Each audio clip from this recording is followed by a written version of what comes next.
being live streamed and recorded, and viewing information can be found on the district website. This meeting is now called to order. It is July 20th, 2022. The time is 6:35 p.m. Our mission is to provide a safe and caring climate and culture in which we engage, inspire, educate, prepare, and empower all learners in partnership with their surrounding community to be successful in today's and tomorrow's society. Dr. Green, can you please lead us in the Pledge of Allegiance?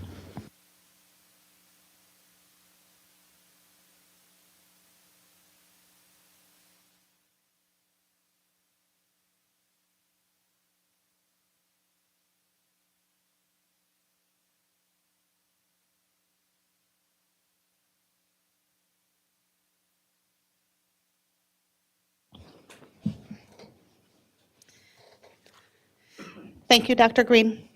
Then can you please call roll? Scott Andreasen. Here. Natalie Copeland. Here. Al Dahlgren. Here. Zach Dorhold. Here. Les Green is present. Shannon Hawes. Here. Monica Segura Schwartz. Here.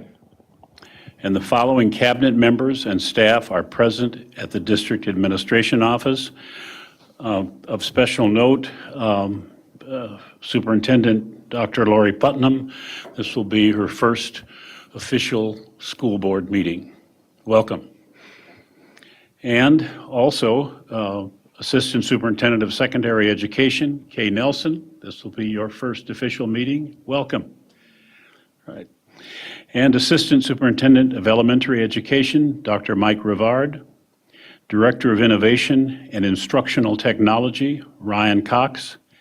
Executive Director of Finance and Business Services, Amy Scalarud. Executive Director of Human Resources and Labor Relations, Tracy Flynn Bowe. Executive Director of Learning and Teaching, Lori Posch. Executive Director of Operations, Gary Ganji. Executive Director of Research, Assessment, and Enrollment, Donna Roper. Media Technicians, Paul Novak and Gordy Scott. And the custodian on site is Steve Hain. The following cabinet members and staff are virtually present. Director of Equity Services, Ayan Omar. Executive Director of Community Education, Adam Holm. Executive Director of Student Services and Special Education, Carol Potter. Executive Assistant, Jan McGuire. And just a point, I did not use the microphone for the Pledge of Allegiance. Was I heard properly and all right? Okay, so we won't do it again. Thank you. Thank you, Dr. Green. Next, I'm looking for approval of motion to approve tonight's agenda. So move. Second. Okay, I have a motion by Scott and a second by Natalie. Does any board member wish to make a amendment to the agenda? Madam Chair, yes, I would. I would like to withdraw item 4B, which is an action item, a resolution of the St. Cloud, Minnesota 742 School Board expressing concern for the repeated and intentional lack of diversity and inclusivity in the Minnesota State High School League Why We Play video. I don't think there's any need to table it or anything of that nature. There's been some changes changes in what we know and possible just changes since this was included on the agenda. And the video that we're going to be seeing tonight is not the same video that we were seeing in past years and intended to see this year. So the video that the school boards there, that the Minnesota State High School League sent out is apparently the student and parent version, which actually is very well done and addresses most of the concerns that would have been in this resolution. So with that, I'm going to withdraw that, and it does not need further consideration. Al, I appreciate all your thought and time and passion and compassion into this situation here. So thank you very much, and I support removing this from the agenda. So any further comments? Monica, I'm hoping that this is correct. We have a motion and a second. We're going to pull action item B and then now vote on the agenda, approving the agenda with the removal of B. Do you like that process? Or would you like us to do anything different, I guess? No, I'm not an expert, I will say, also add, but I think that this is the right process. No objections. All right. Okay, so we have a motion by Scott, a second by Natalie. We have removed action item B. And Dr. Green, can you please call roll? Scott Andreasen, Yes. Natalie Copeland, Yes. Al Dahlgren, Yes. Zach Dorhold. Les Green is yes. Shannon Hawes. Yes. Monica Segura Schwartz. Yes. Okay, thank you. Next, we're moving on to the consent agenda. The consent agenda consists of non-controversial items that the board adopts routinely without debate. Any single member may remove an item from the consent agenda by requesting removal at the time the consent agenda is moved for adoption. On tonight's consent agenda, item A, approval of minutes, meetings of June 1st, 2022 and June 15th, 2022. Item B, approval of bills and other financial transactions in the grand total amount of $9,303,515.68. Item C, approval of personnel staff changes. Item D, acceptance of grant awards and donations. Item E, approval of monthly financial report for May. Item F, approval of monthly treasurer's report for May. Item G, quarterly expenditures for board members. Item H, 10-year long-term facilities maintenance plan. Item I, approve board policy 707, transportation of public school students as revised, third reading. Item J, approve board policy 709, student transportation safety policy as revised, third reading. Item K, approve board policy 514, bullying prohibition, updated statutory reference. Item L, designation of superintendent, Lori Putnam. Item M, Talahi HVAC project change orders totaling a negative $13,316.75. Item N, Catherine Johnson Education Center project change orders totaling $17,853.69. And item O, Clearview Controlled Entrance Project change orders totaling $6,186. The consent agenda is as long as the agenda is tonight. Whew. So I am looking, at this time, does any board member wish to remove an item from the consent agenda? Okay, I'm looking for a motion to approve the consent agenda as read. So move. I have a motion by Scott, a second by Zach. Dr. Green, can you please call roll? Scott Andreasen, Yes. Zach Dorhold. Yes. Natalie Copeland. Yes. Al Dahlgren. Yes. Les Green is yes. Shannon Hawes. Yes. Monica Segura Schwartz. Yes. All right, then let's get started. First up, we have two information items. First, we will be hearing from the Rotary Signature Project presentation, and Mike Rivard, Assistant Superintendent of Elementary Education, will be introducing the team to us.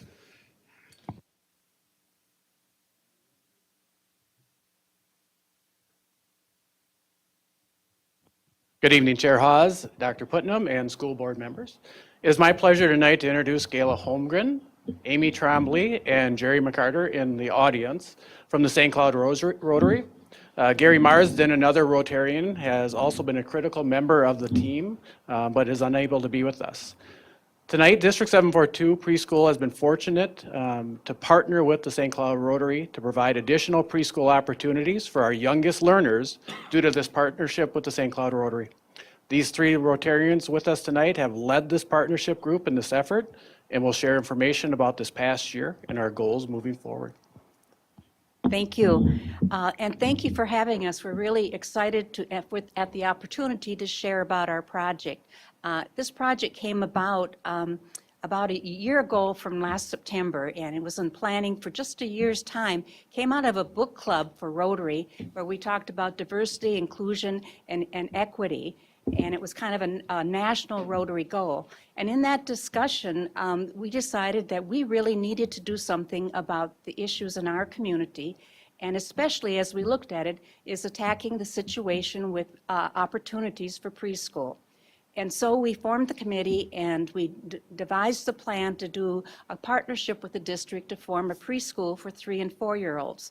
Because there were students on the waiting list who were eligible, but there wasn't enough funding from the state to provide the program. So we worked, I have a leadership team that Gary and I worked with of about 15 people representing the district. Mike and Lori Posch and Julie Midas are on that team, and many community partners, including United Way with Amy Trombley, and several other community organizations that are on that leadership team. And one of the things that we learned as we began studying this issue and looking for the opportunity to help in the preschool opportunities was that about 35,000 kids in Minnesota don't have the skills they need when they start elementary or start the preschool kindergarten, start with the kindergarten program. They lack the preschool skills to be on target for the skills needed in kindergarten. And that's why we decided we need to do something about it. But it's also an economic issue because we learned through the research that every dollar invested in preschool is returned to the taxpayers at a rate of $16. So it just makes sense both from a human standpoint and also from an economic standpoint. We also knew that it takes a village to raise a child, that African proverb. And we do have a village helping us. The next slide talks about some of our participants, some of our partners. We have donors and funders. We have 61 individuals who contributed a scholarship of $500 or more toward this program. And we had 9 organizations, foundations, businesses that made large grants toward this project. We also have had partners that have done in-kind image builders, and right now UBS has their employees gathering backpacks and filling them with school supplies for our preschool for next fall.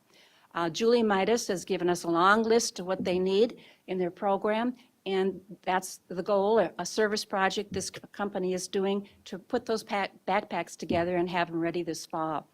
We also have partners that are serving on the leadership team and providing other activities. The Boys and Girls Club provided the site this past year for the Southside Club, and Roosevelt Club provided the site for the 4-year-old program. United Way has been an integral partner from the very beginning, and their expertise with literacy has been really valuable, as well as their grant writing access. Reach Up is involved in our leadership team. Stern's History Museum is involved, and she's a Rotary member too, the CEO there. And they plan to provide the first field trip location this fall. And also Career Solutions wants to work with the parents of these students in the preschool who are underemployed or unemployed and help them find employment. So we have a lot of wonderful partners. Some of the funding, the next slide, okay, great. Funding for the program this past year, there was $90,000 that the district put toward the project, and Rotary had their foundation, the Rotary Foundation put in $60,000. Jerry is our treasurer of that foundation and is here to answer any questions you might have. Then we had $40,000, a little over $40,000 in scholarships from Rotarians, and then additional grants and foundation dollars put in another $72,300. So over $260,000 were fundraised or given to this project by the district and the Rotary Foundation. And so we were well on our way to fund last year and also the next coming years. I'd like to share with you some of the successes from this program. And first off, thank you for the opportunity to come share the successes of this. And in listening to the mission statement at the very beginning of this meeting, this is what it's all about, this program and partnerships and investing in our future and our community, doing this for our kids and, really tackling a systems issue at its core and providing these opportunities for our kids is what's going to help propel these young people to success by giving them that great early start. And so some successes over this first year is having that space, those 2 classrooms, and partnering with Boys and Girls Club of Central Minnesota to provide that space, because with COVID and all the protocols that were in place, there just wasn't that space available in the school buildings for that to happen. We were able to offer the additional 3 sections of 4-year-old preschool. So, the program is aligned with what's being offered currently within the district teachers, staff development, a paraprofessional, paraeducator, providing all of those supports. And this past year was at Boys and Girls Clubs of Central Minnesota. And it was those 2 teachers, those 2 paraprofessionals, and then utilizing the school district curriculum. The demographics that were made up of this past year, because we do like to consider and understand the data that we're working to meet the students that need it the most. We had 43% male, 57% female, 62% were Black or African American, 5% were Black Hispanic, 10% were Hispanic white, and 24% identified as white. And that's very reflective of the district demographics that we're seeing, especially at that younger age. So some great things for our year in review as well. We were able to purchase and assemble furniture, supplies, installed security entrances at both clubs. So that's just an added value for those clubs as well, and for those kids during being part of that program. Creative recruitment materials in 3 languages, so it was wonderful to be able to have those available. Promoted on the radio, in print, presentations at the booth at Summertime by George. Maybe you're all going there afterwards, I don't know. It sounds like this might be a long meeting. So I heard there's going to be like some encore later on. Beginning legislative discussions on preschool funding, and that's something that we really want to inspire through this project, is the data that we'll be able to gather and utilize through this is looking at this at a policy issue. Completed a strategic plan for our program on the Rotary side of things so that we are having metrics and being able to drive continuous opportunities forward in a strategic way. We began to work on a video of the P4S program, assembled literacy bags for those young people so they can have access to those great materials, books and blankets and a stuffed animal. And then we're hosting a community event to distribute those bags and also help recruit for the Preschool for Success program, and working with culturally relevant and organizations that also work within the populations that we're trying to serve, so that we're being very aware and recognizing the opportunities at hand. And with successes, there were a few challenges last year, as one may anticipate. Last year, field trips and the Rotarians volunteering in the classroom was put on hold for student health safety reasons, lack of busing, something that districts across the state experienced, not being able to provide that. Transportation really limited the opportunities and the numbers of students we were able to provide service for this past year, and we're really excited. I don't want to give anything away here, that's later on, but there may be some opportunities that have been worked out. And then that reduced enrollment that happened because of the lack of transportation being one of those key drivers. So that's a review of this past year, and what I want to talk about is our expansion plans and our plans for next year. First of all, we will be doing 4 sections of 4-year-olds, AM and PM sections, and they will be held at Discovery and Talahi. They won't be held at the Boys and Girls Club this following year. We'll also be adding, for the first time, a 3-year-old program and be doing 3 sections of 3-year-olds at Quarry View. And our goal is to have 96 students, and that's what we're prepared for, and we're hoping that we can recruit those students and have 96.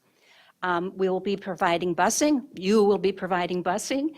And we hope now we've got the busing schedule resolved. I think we do, and have the buses. And I know Gary's working on the bus drivers. So that will be a real plus for the program and those challenges we had about getting the kids to the site. So that will ensure that. We also think now that the COVID situation is better, we'll be able to provide field trips and take the students to the Stearns History Museum. Also, the Children's Museum would like to have the children come there, and we have many other businesses and partners that are interested in providing field trips. Rotarians volunteering in the classroom, again, something that was part of our goal, part of the program. We call it in Rotary, boots on the ground. If we have a signature project, then we're going to be involved in more than just giving money. We're going to be involved physically. And we weren't able to do a lot of that last year. We put together furniture, we worked with supplies and that kind of thing, but we wanted to get into the classroom. So we're hoping this next year we'll be able to do that and also have Rotarians at community events, which we have one coming up in August now. We'll be handing out the literacy bags Amy was talking about with a cozy little blanket that they can cuddle up in and some books and some literacy materials. So we're excited about being able to do those things.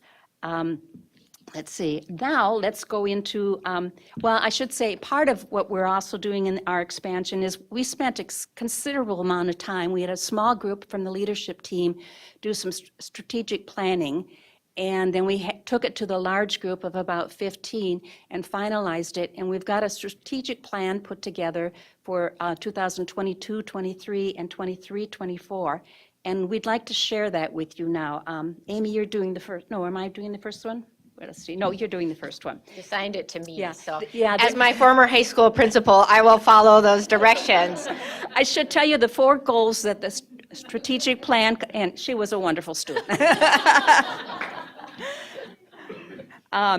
We've worked together since then, haven't we? Yeah, for over the years, presenting on lots of topics, yeah. All right, the 4 goals are in students and families, staff development, operations, and financial. And Amy's going to cover the first 2. And I am a proud preschool and graduate of the District 742, so I won't say which high school, tech. Students and families, we really wanted to work and create and strengthen relationships and awareness of the Preschool for Success program and our BIPOC communities, Black, Indigenous, people of color communities. Having 100% of 3- and 4-year-old preschoolers availability by fiscal year 26 in the St. Cloud Area School District. So that's a stretch goal for us, but something we're really working towards supporting. And then that the demographics of the preschool program mirror the demographics of the St. Cloud Area School District. For staff development, because we know that's key, and in the partnership of it, we would like to support developing a video and materials for the Rotary volunteers on the social, emotional, and cultural diversity by this year, so that they can be aware when they're coming into the classroom, just some of the different experiences that they might interact with. Provide that diversity and anti-bias training to the staff, which happens routinely, and then continue the standard pre-K back-to-school trainings for those teachers and paraeducators that are supported by October of 2022, and that includes social emotional learning, conscious discipline, the pyramid model, and the general curriculum and evaluation. Okay, in the financial area, we want to be able to sustain the Rotary funds secured for so far, and we hope to get some additional funds as well for 22, 23, 24, that we'll be able to sustain the program and perhaps even expand it. We will be interacting with the legislators. Gary and I met recently with Senator Putnam, and he is going to set up a meeting with other legislators and with the Department of Ed so we can talk about increasing the preschool funding. We will be highlighting our program and also suggesting it as a model around the state, because we know too in the future there may not be room in a district as the preschool funding increases, so we want to have partners like the Boys and Girls Club where we could use other sites in the interim. We also will be creating talking points for Rotarians. about the preschool program and the research and the value and about this program. And we'll be creating informal groups to work with area legislators to talk about the preschool program and use those talking points. The talking points will also be of value to Rotarians as they meet with legislators on their businesses and their nonprofits and the issues they have in those areas. They can pull out the talking points and say, while I'm here, we should talk about preschool too, and bring up those talking points. In operations, one of the things we determined we needed to do from this past year is determine a cutoff for the enrollment, as you often do too in your planning, so that we can plan better because we know exactly when the enrollment is cut off and we can use our funding appropriately. We want to track kids over the long haul and look at their progress in the 3-year-old program and the 4-year-old program and throughout the year, throughout their years as a student. And I know you have staff that works on statistics, and we'll work with them. And we have people on our leadership team that have expertise in this area too. So we want to track them over the long haul. We want 3-year-olds who are in our program to have a secure spot in the 4-year-old program. Ideally, we'd like to see them in the preschool for success 4-year-old program, but realistically, they'll probably be in one or the other because of scheduling difficulties. We want to do an annual review of all the facilities available and the transportation needed for the 3- and 4-year-old classes, and look for new opportunities, or new locations rather. Like I just mentioned, like if there's not sufficient funding or locations in the school district, we can look at other locations like the Boys and Girls Club and on an interim basis. We want 30% of Rotarians to volunteer in the classroom by September of 23. So we have our work out to work with Rotarians. They're a little bit intimidated by it. And that's why we have the volunteer coordinator, Nathan, coming in, I think it's early September or late August, to present to the Rotarians about the process. And that's the reason for all the materials we talked about earlier, to acquaint them with the social development of 3- and 4-year-olds and the diversity issues. So they're well prepared to do that volunteering. So those are some of our goals. And I do have more detail about those goals, some metrics and target dates and who's assigned, and if you're interested in looking those in those in more depth. And this is called a stoplight kind of process, and you'll see over on the right, it's got a yellow light. And trimester, at the end of each trimester, our team will get together and review our goals and review our progress and change our status to hopefully green. And maybe red if we have more work to do, but at the very least, we hope it's yellow. But by the end of the year, we hope that all the lights are green, that we've made the progress we wanted to on our goals. So that's just kind of an overview, review of where we've been and where we want to go, and we'll take any questions. Thank you. Scott, do you want to start us out? Yeah. I actually had time to read through this before I came to class. You had mentioned that there's about 35,000 kids in Minnesota that need help. Any idea how they got that number? It came from an article, was that Mind, what was that called? Do you remember? So it's a statistic from Mini Minds, which is an organization that focuses on early childhood development, and it was a statistic based on readiness programming and then scaled. So they looked at where they do readiness programming. In some areas, they use like TS Gold, if you're familiar with that assessment. Some districts use FastBridge. And so there is a benchmark for readiness when kids come into kindergarten. So they looked at that benchmark for a variety of districts and then scaled it accordingly based on demographics. About how many do we have in our district out of these 35,000? That would be a wonderful question for either Lori Posh or Donna, based on your data and assessments. Okay. I would love that number too. Yeah, it would be nice to know. You were talking about a $1 to $16 return on your investment. How did they get that number? It came from a Star and Tribune article, but I don't know, I don't remember the details of how they got that number. Actually, there's been, I should have brought my research folder. There's been some other studies too, and it may vary, but it shows a great difference in the gain on whether it's $16 or $22 or $15. There's a lot of research out there that shows it benefits taxpayers. And if you're interested, I could pull some of that and send it to you. Yeah, it might be nice. Yeah. Okay. But now, District 742 already has some preschool programming. Correct. And when we put that into place, one of our concerns was competing with daycare operators. And the need was so great that it wasn't that big a concern. But as we keep adding folks like you, is it going to become a concern over time? It's a wonderful question. Right now with the childcare crisis as well, that has amplified the issues of just childcare in general. Having this additional programming actually can help offset some of that because you're then able to create more spaces within the childcares that are existing, which continue to dwindle as well across the state. And the staffing's an issue for the daycares too. And these children are only part-time, half days and 3 days or 4 days, so they still will need some daycare. And staffing is such an issue that, it could be a concern in the future. It might, but it may not too.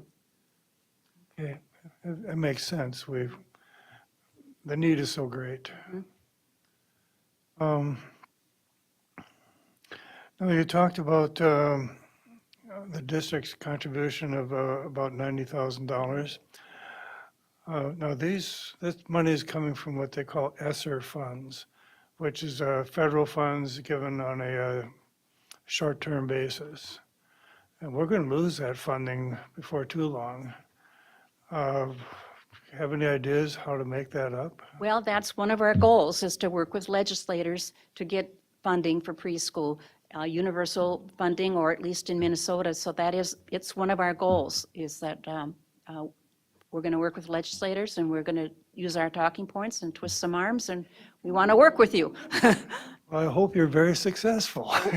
Rotary has a lot of heavy hitters in there that are pretty used to working with legislators and working with funding. And Jerry, you want to answer that one?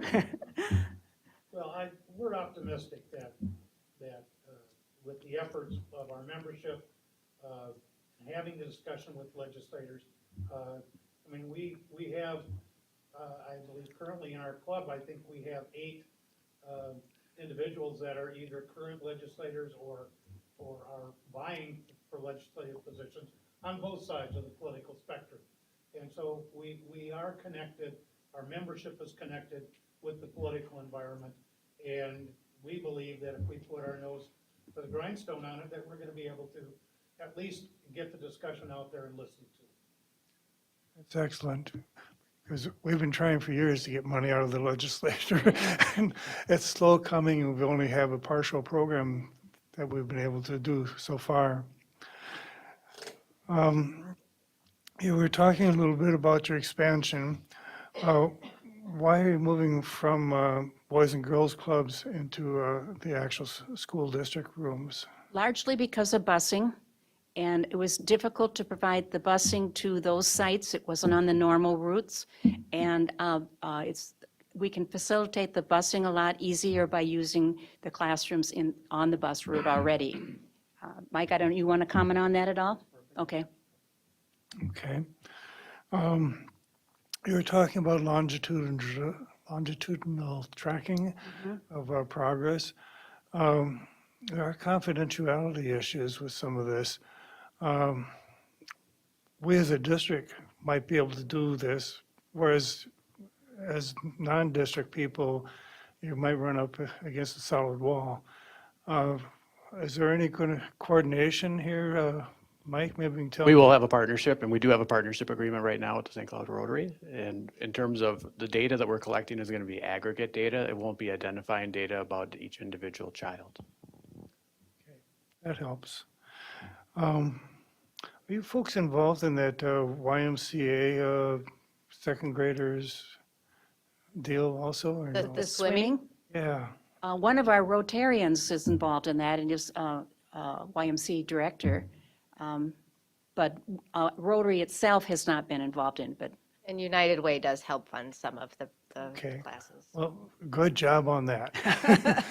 I was hoping to get some of the credit for you. But Yes. yes. I think that's an expanding program also, I'm hoping anyway. sounds wonderful. I think that's my list. Just a couple of, one is a clarification, because I want to make sure we don't, that I'm not confused. Daycare is different than early childhood education. And so it is not an issue of competition, because early childhood education is different. It doesn't mean that kids don't get educated in daycare, but this is really different. And so it's critical that we not try to get that confused, I think. Secondly, is there some relationship, direct or indirect relationship, to the graduation rate and early childhood education? There Or did I is. miss it? I can't quote it right off the top of my hand, but if students start ready for kindergarten, start ready, based on the expectations that our system set for them, they are exponentially more likely to graduate from high school. I just. We go could ahead. probably provide you some research on that if you'd like. I think that is an extremely important talking point, especially for a group of people who graduate only 50% of their members. And that if we can increase that to 70%, because I confuse it myself, early childhood education, and I think those are very good and important talking points. So, but thank you. You never cease, Gayla, you never cease to amaze me in what you're involved in over long periods of time in education, trying to do good things for kids. So thank you for all you do. You're welcome. I enjoy it.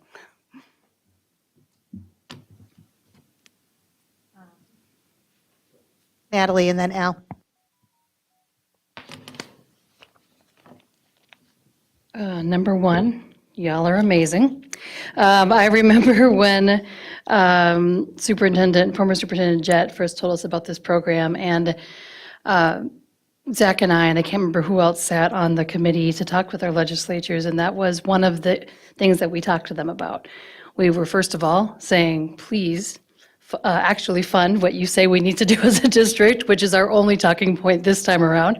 But fully funding preschool was our second on that list. And so thanks for joining us in that really important fight. I see service over self in both of y'all and in what y'all do with Rotary. So thank you for living out your mission. Thanks for being purposeful with our demographics. Those are pretty much like exact demographics across our district, district-wide anyway, so that's wonderful. Two more things to thank you for and then a question. Of course, we know that this will be an obvious win for the kids that are in the district or in these classes. But to hear about parents getting help with jobs, and then also just thinking about one of our tenets of being welcoming as a district. Some of our parents might not feel welcome in public schools, and so to start it even earlier in a place where, I was in my kids' preschool classroom so much, and so to have that trajectory for our parents is really important, so thanks for that.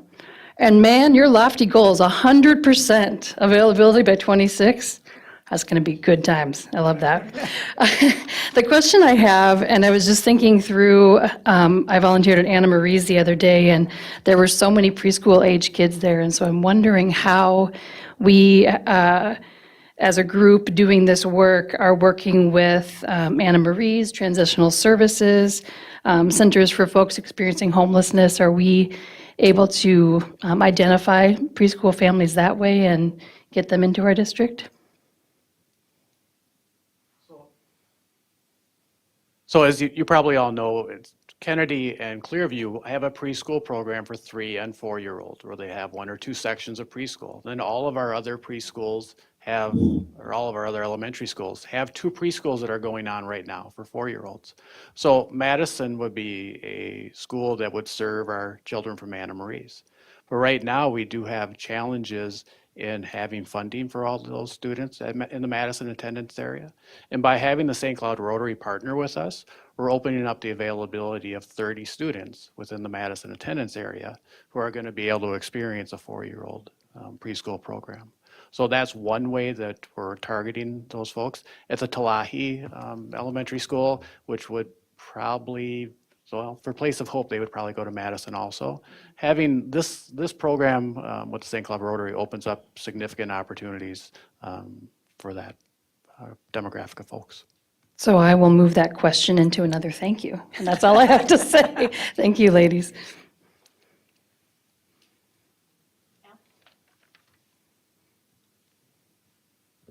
I hesitate to talk on this one because I don't want to come across as being negative because I like what you're doing and I think it's a great program for our district.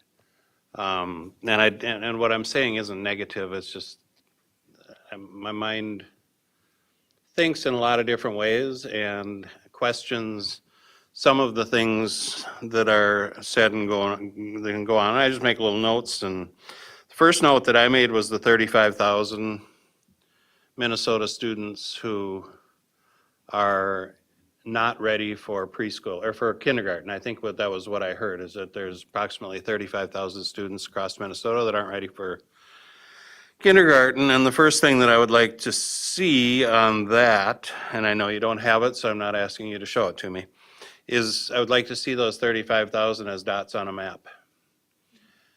Because I don't think that they're spread out equally. I think that being ready for kindergarten, and this will go to the next page in your presentation, which said it takes a village.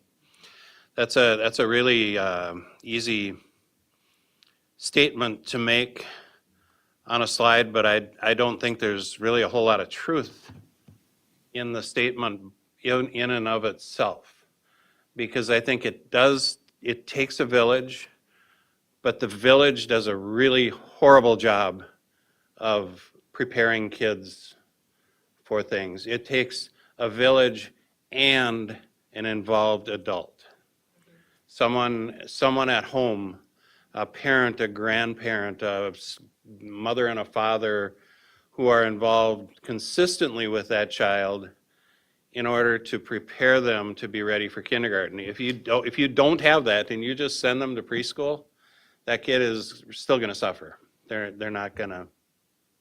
I don't have answers, but I have some points of reference. So to the 35,000 and dots on the map, that 35,000 is disproportionately students living in low socioeconomic conditions, Black, Indigenous people. And that's what I would assume that it would be. So to point that out, that there are more dots in this area because of the demographics we Right. have. So And I think that there are a lot of situations where students are living without that adult, that caring adult at home.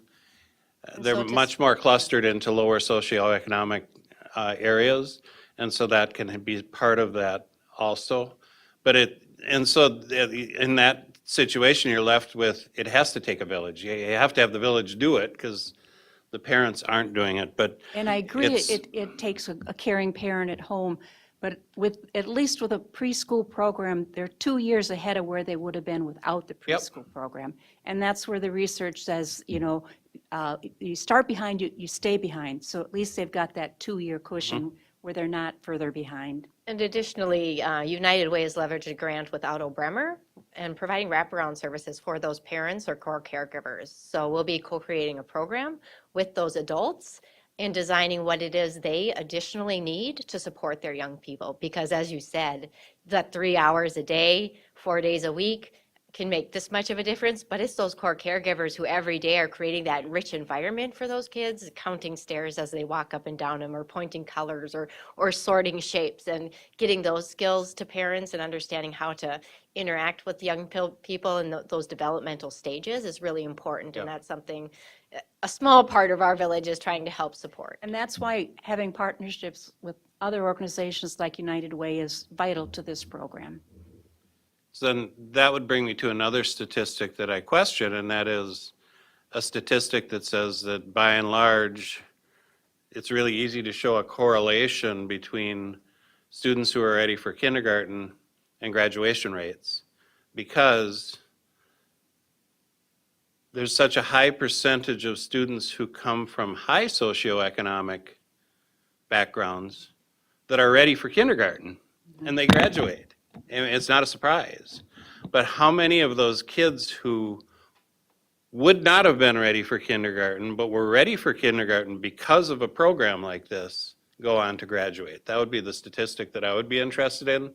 The other one to me is just, of course, those are the kids that are going to make it. So We'll get you some research. I know we yeah, have I some mean, of that. it's digging in a little bit beyond those.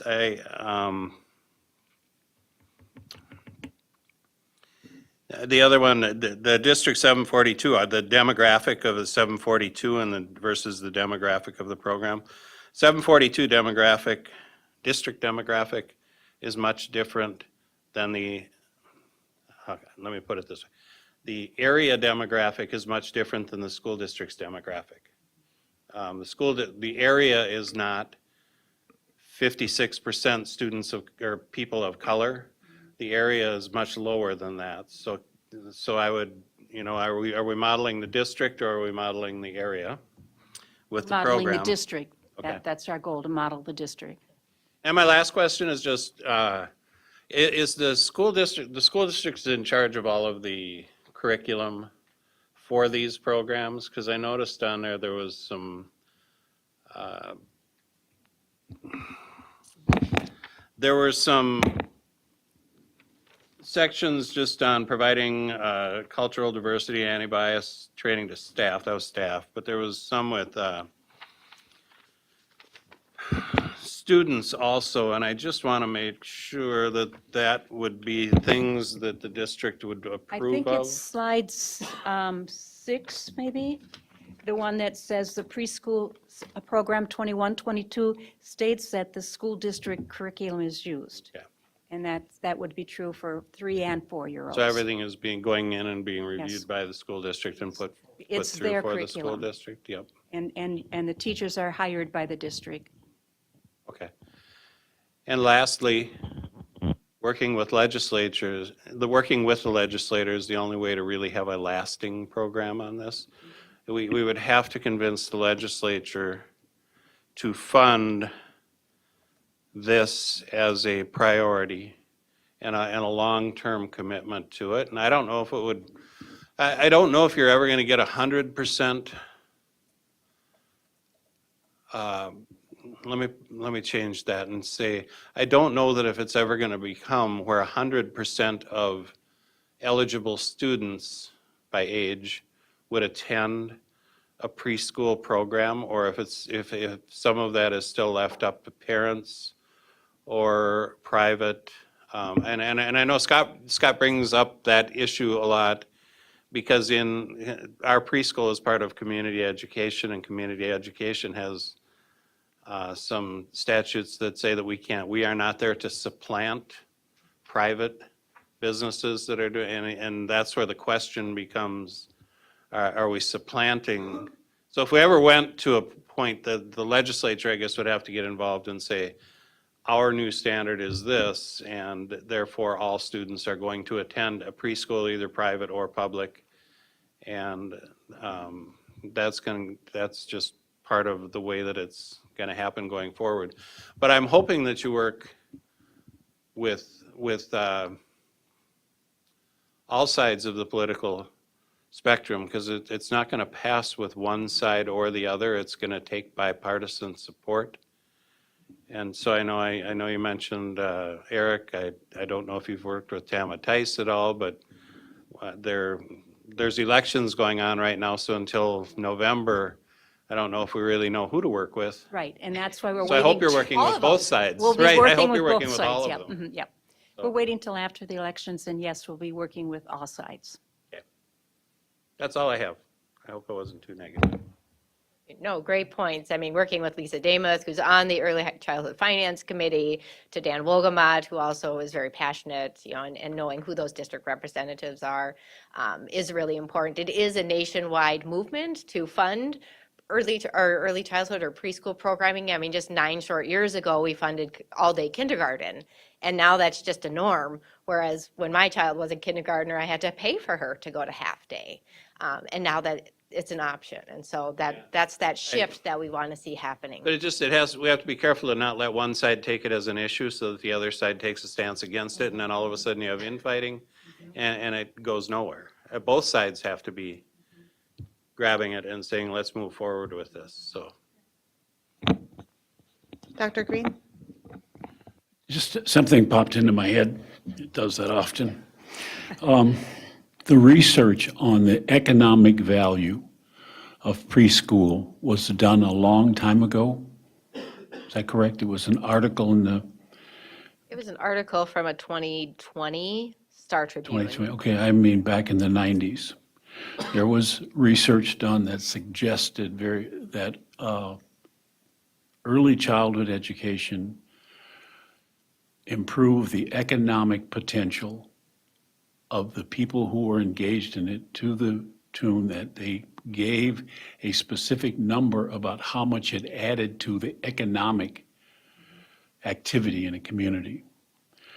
There was a couple of different sides to that, but the thing that it was about early childhood education, whether it was valuable or not valuable, and there were detractors from that.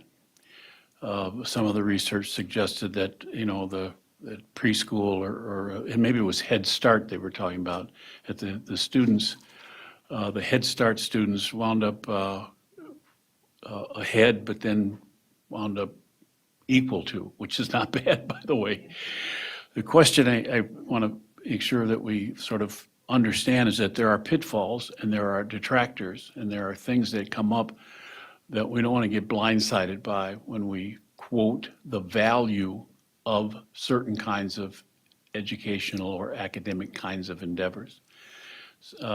Because when people can throw those things out, the yeah buts, what about this? It winds up sometimes confusing people who are in a position to either support economically or not support it. And so I think it's very important that we make sure that we use information and statements that that are not necessarily grounded in research, but in damn good common sense. Because you can support that. And so it's just a thought that I had. Very valid point. Very Thank you. valid. Scott? One quick question. What is the relationship between Head Start and preschool? We have a Head Start person on our leadership team, and she was just added probably halfway through the year, so we're just beginning to work with them, but we will be. They're a separate organization then? Yes, they're a separate organization. Are they a private organization or public? Reach Up Head Start is federally funded, and then they also get additional grants through other community organizations to support something similar to this program, but with much more inclusivity in having the parents attend specific classes, having specific expectations for outcomes, drop-off, transportation, and then they do a lot of data tracking as well. Students have to have their parents participating in these programs as well. And then they do have a transitioning program into the district as well. So as kids graduate from the Reach Up Head Start program, they also provide transitioning to how to register their child for kindergarten and give them tools and resources to help them over the summertime get ready for kindergarten as well.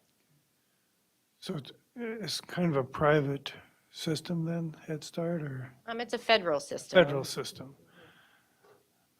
You tell me about it, Mike. I think part of what we're fortunate about with the St. Cloud Rotary is they're helping us to serve children that wouldn't have been able to be part of a preschool. And some of those children also would like to be part of Head Start and might not be able to be part of that too, because Head Start's numbers might indicate that they can't take more children.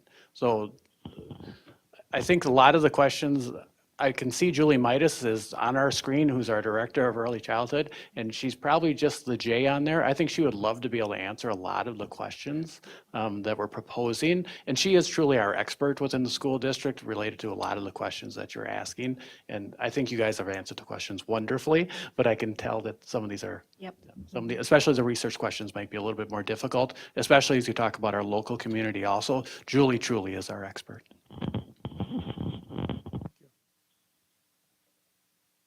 Monica? Well, since you point out that Julie Midas is right there. And I'm seeing her, yes. So I'd like you to speak a little bit about the cost, because I do know that you have a lot of information about the cost of, and also talking a little bit about what child development and why it's important to be working with kids when they are in the age of preschool, an opposition to working with them when they are past that age and that part. So if you can just give us a brief about that, I love it.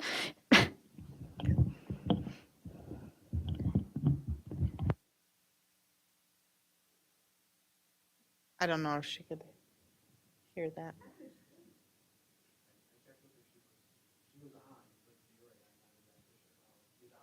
She may not know that that question was addressed to her. I don't know if she, is she there? Yeah, or we can't hear her. Yes, I am here. And Monica, I didn't quite understand your question. Could you repeat that? I'm talking about, if you could please give us a little brief about the cost of using having a kid getting ready for preschool before, coming ready to preschool, the cost of that versus the cost of preparing a kid that has not been ready for preschool later on. Yeah, so the cost pieces, I don't have that right in front of me either. I'd have to have Amy help me do all that math. But the big piece with all the research that is out there is actually saying that if children have that rich early childhood experience and they like school and they stay engaged in school, then they are going to graduate. As Al indicated, that kids that are coming from the rich environments, have a preschool experience, early childhood experience, everyone supporting them, they are going to end up graduating. And so, again, I don't have that exact statistical amount, but Art Rolnick's research is from the 90s. That's what Mr. The other board member, I can't remember, was saying as well. And so, yeah, the statistics will show you that as they enter prepared, then they will end up graduating as well. Could you tell us a little bit more about the interventions that are needed to do to kids that are not prepared when they get to kindergarten? Yeah, so what the children, we would love children to come into kindergarten having a rich early childhood experience. That would include social emotional engagement with their peers. It would be exposure to early literacy activities, because the biggest indicator of success is the amount of vocabulary the students have as they enter the formal educational system. So for example, if they're taking a test and they don't know what a swamp is, and they've never heard about a swamp, they're not going to get that right. So it comes down to really how often the child has been talked to so that they can gain all of those vocabulary skills, and then also the early numeracy skills as well. So those three things, social emotional, so they can regulate and be able to sit and learn, and then early literacy and early numeracy skills. So if they come in with those things, they're going to come in and be successful throughout their school career. Thank you so much. You're welcome. Thank you, Julie. Appreciate it. I just wanted to jump in and say a long, long time ago, I worked for Head Start, and a very long time ago, they do have a lot of studies that support what they're doing is making a huge impact in high school age and adults that attended their preschool. So thank you very much. I also wanted to say that thank you for your patience and your flexibility in working through this, what the difficulty, the transportation piece presents and what you're trying to do. Because without that, I think it's a deal breaker for a lot of families. So I know that it causes a lot of ruffles. It would be easier if kids could just appear and then you could do all your great work.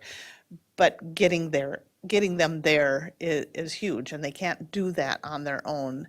So thank you for working through that and for everything that you do. Natalie? I was just going to say to Monica's question, I had 3 kids who were privileged enough to go to preschool, and each of them needed something different out of preschool. So one of them really needed the social emotional regulation. If he would have had to start kindergarten off dysregulated as he was, going into a 3-year-old program, that would have been really difficult for him. One of my children really needed help with reading. We didn't really know that until until her 4-year-old preschool teacher talked with us about it. And then also one of my children was diagnosed with not being able to hear very well, and then we went to the ENT and realized he needed tubes. So it's such a wraparound, I mean, the individualization of how many, 15 to 1 or 15 to 2 sometimes in a classroom is the reason, I think one of the big reasons why sometimes parents don't see it because they're with their kids every day, but then teachers can definitely point stuff out. So that's my experience. Zach? Just wanted to say thank you for this specific work. Former Governor Mark Dayton, on his way out, was asked if there's one thing left you wish you could have gotten done. He would have said full funding for pre-K, right? When he was there, it wasn't that long ago where we just started full funding for all day kindergarten. That's new. That this was the last one on his wish list. So thanks for helping it become more of a reality here locally. Yeah, just thank you for choosing us. You're welcome. Yeah, truly. Okay, Dr. Putnam? Thank you. I want to say first a heartfelt thank you, Rotary members, Amy, Gayla. I know Gary isn't able to be with us, so Jerry, thank you for being here tonight and for putting in so much of your heart into this project. And to our own team, Mike, Lori, Julie, Gary, and Amy, who are both on the screen. Thanks to you folks. I'm going to steal from an old colleague of ours, Bruce Mose, and say your time, talent, and treasure is growing, is multiplying in these efforts. And so I just want to say how, on behalf of the 742 community, how deeply we appreciate this. Thank you. Thank you.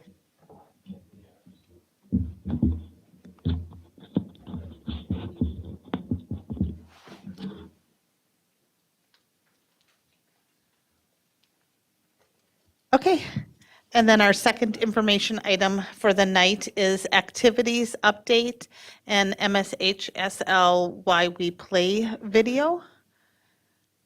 And who, Superintendent Putnam, are you introducing our guests here? I sure will. And just as they're transitioning, I'd just like to acknowledge, typically I won't be doing as much talking on each agenda item as I will be this evening, but as we are transitioning between Assistant Superintendent Nelson and myself, it would be, I think, quite unfair and cruel for us to put her on the spot 20 days into the job for some of these things. So I am going to take some of that this evening, and I want to welcome and introduce these amazing, passionate, talented folks in front of us. We have our activities directors.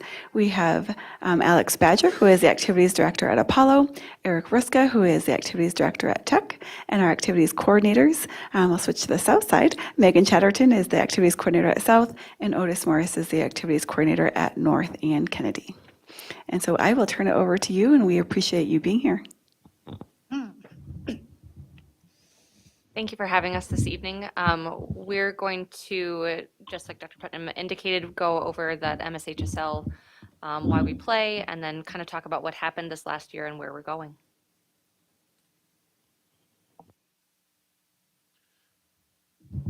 So you can see where we're going to go tonight, why we play, updates and celebrations, and what we're going to be doing going forward. MSHSL, the high school league, each year revises why we play, why our activity is important to the overall education of Minnesotans. And so that's the crux of what we'll be doing tonight. Our goal is not our purpose. We prepare, we plan to win, we play to win, but winning is really not our purpose. And so as an activities department, we take a look at why we play. And our purpose as we created this together was to create a culture where students embrace a growth mindset that empowers them to explore their passions. And it's not always sports, it's all activities that we embrace this growth mindset, empowering them to be who they are. As a department, we took a look at what our core values would be and how we teach through our activities, and we believe that sportsmanship builds character by teaching values of respect, tolerance, discipline, inclusion, and accountability. That work ethic is a combination of this growth mindset along with commitment, and attitudes can be learned and cultivated. A positive attitude of one can bring out positive outcomes for all. And together we learn, together we grow, together we succeed. And that's kind of our core values as we look at our what we do on a day-to-day basis and what we emphasize with our coaches and our players. As activities go, we are an educational-based program, and so we understand that 1% of those students that come to us are going to pursue and actually have a career in professional sports, and 3% are going to travel on to college and do that activity into college, and then so 97% of who our students are this is their terminal experience with these activities, and we want to make it valuable to them, enrich their life, and allow them to learn some lessons along the way that will be of value to them as they grow as great citizens of our community. This is the video that we are asked to play for the school board. I know there was some confusion earlier, but again, this is the ones that we're going to play. So we'll have at it.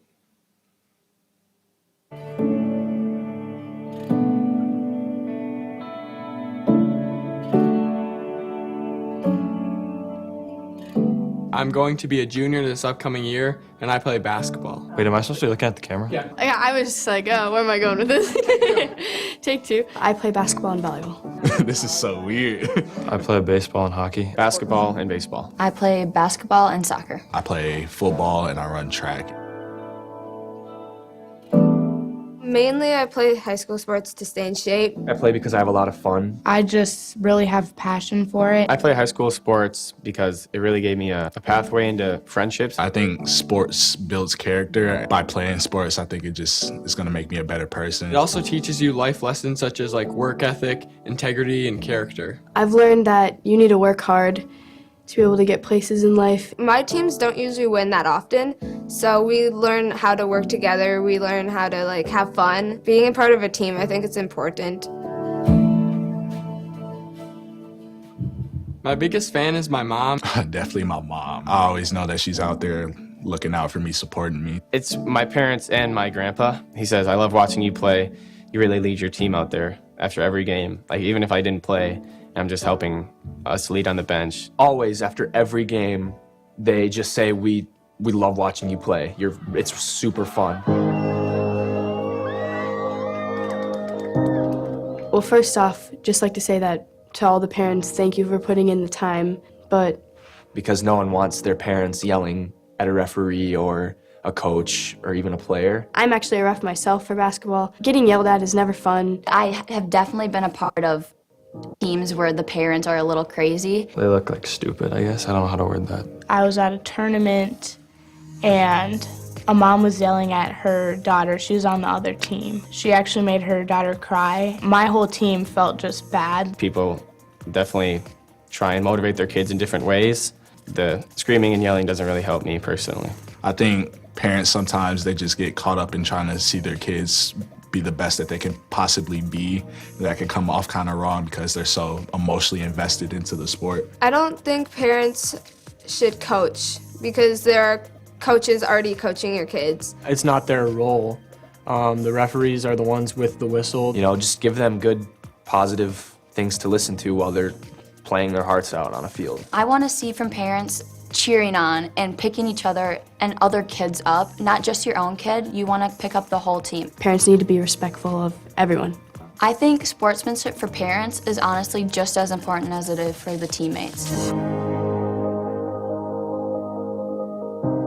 I don't think any real success comes without failure. Everyone makes mistakes. Like, you would not be a good athlete if you did not make mistakes. Just knowing that you put forth your best effort, that's what I think winning is. Parents need to realize that they're getting better through doing that, and they shouldn't just always be so critical. Just cheer them on.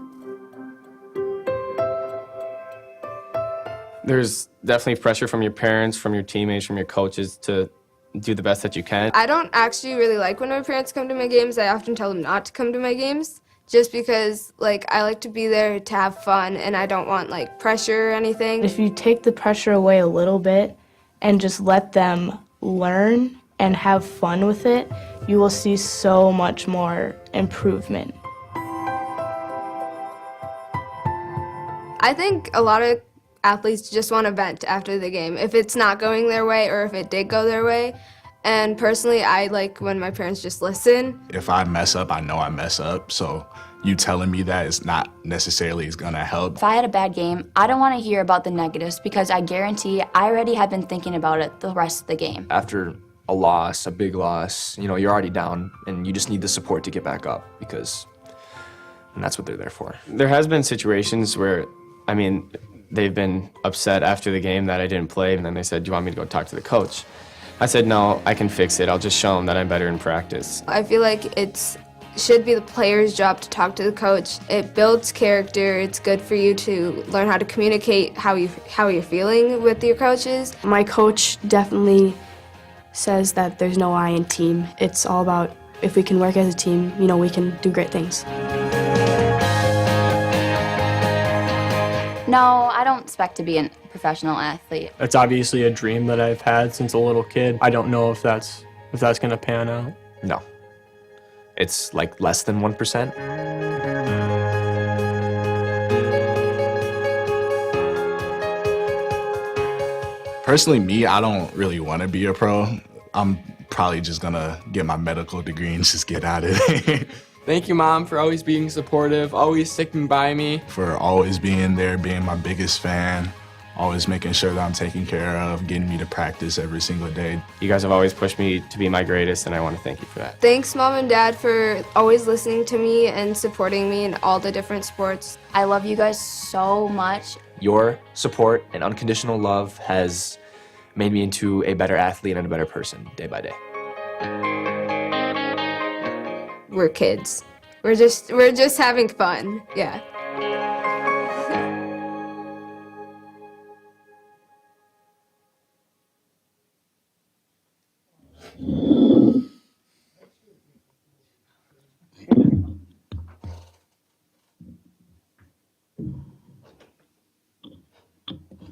I think it's my turn. The next portion of the presentation focusing on celebrating our students and their accomplishments and endeavors. So this year was a successful year, especially after the year that we had. We had a COVID year, so this year we sent a lot of teams to states, including individuals as well.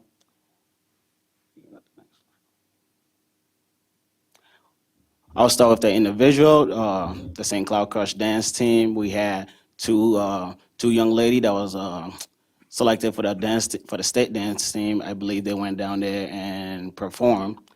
And teams, we sent. You can look up there. Those are all the representation of our teams that we sent to state that competed at the state level. We have up there. We have adopted soccer. We have adopted. I believe hockey, and we have adopted softball. We have Apollo Sand cross country. We included a seventh grader from North, which is awesome. We have track from Apollo. We have our crush wrestling team. Next on there, tech boys soccer, tech swim and dive, crush boys tennis and girls were able to compete at the state level as well. We have Apollo boys swim team. We have crush gymnastic. We have tech that send the boys basketball and track to compete at the state level as well. So we had a very successful year from our students advancing to the state competition. Like Eric alluded to earlier, it's not just all about athletics. We celebrate our arts and academics just as much. And this year, our robotics team and our FPS team had a very successful year as well. Robotics were able to actually send all the school to the state level. So we had Tech, South, North, Kennedy, and Apollo. We all competed at the state level, which is tremendous. And on moving to the national level, we had North, North and Tech went down to Texas, I believe, to compete over there, which is awesome. Dr. Kyle and Sarah Laudenbach continue to do a great job with our robotics, with our VEX robotics, as well as Alyssa Kyle over at Kennedy too to expand this program, and it's getting really big in St. Cloud, not just St. Cloud, Minnesota. So that was good. Our FPS team competed internationally, and they didn't just compete. They were actually champions of their category that they competed in, which is awesome. And I've known Doyle for a while. She's been doing a great job with the FPS and FPSI team for decades. So kudos to all of these coaches that continue to inspire our kids. At the arts level and academic level too, we had Tech and South Math team competing at the state level. We have Tech speech team competing at the state level there. And then this is pretty amazing, we have 3 kids that went down there to band and orchestra to perform over there at the state level.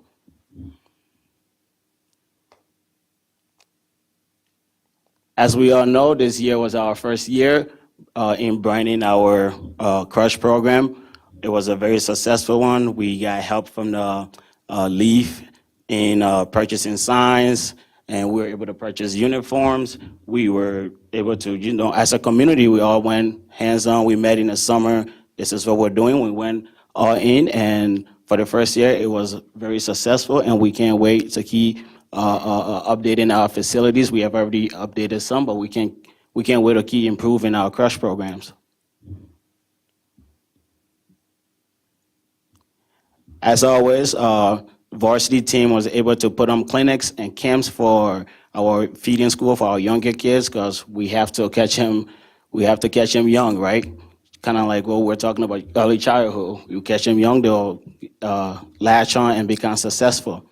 We also had our first sports sampler. It was the first year for our sports sampler, and it was successful, but now we want more, right? We want more numbers. So next year, it's not just gonna be sixth grader who can participate in a sports sampler, It's gonna be K6, and Alex and Megan are gonna touch a little bit more on that later.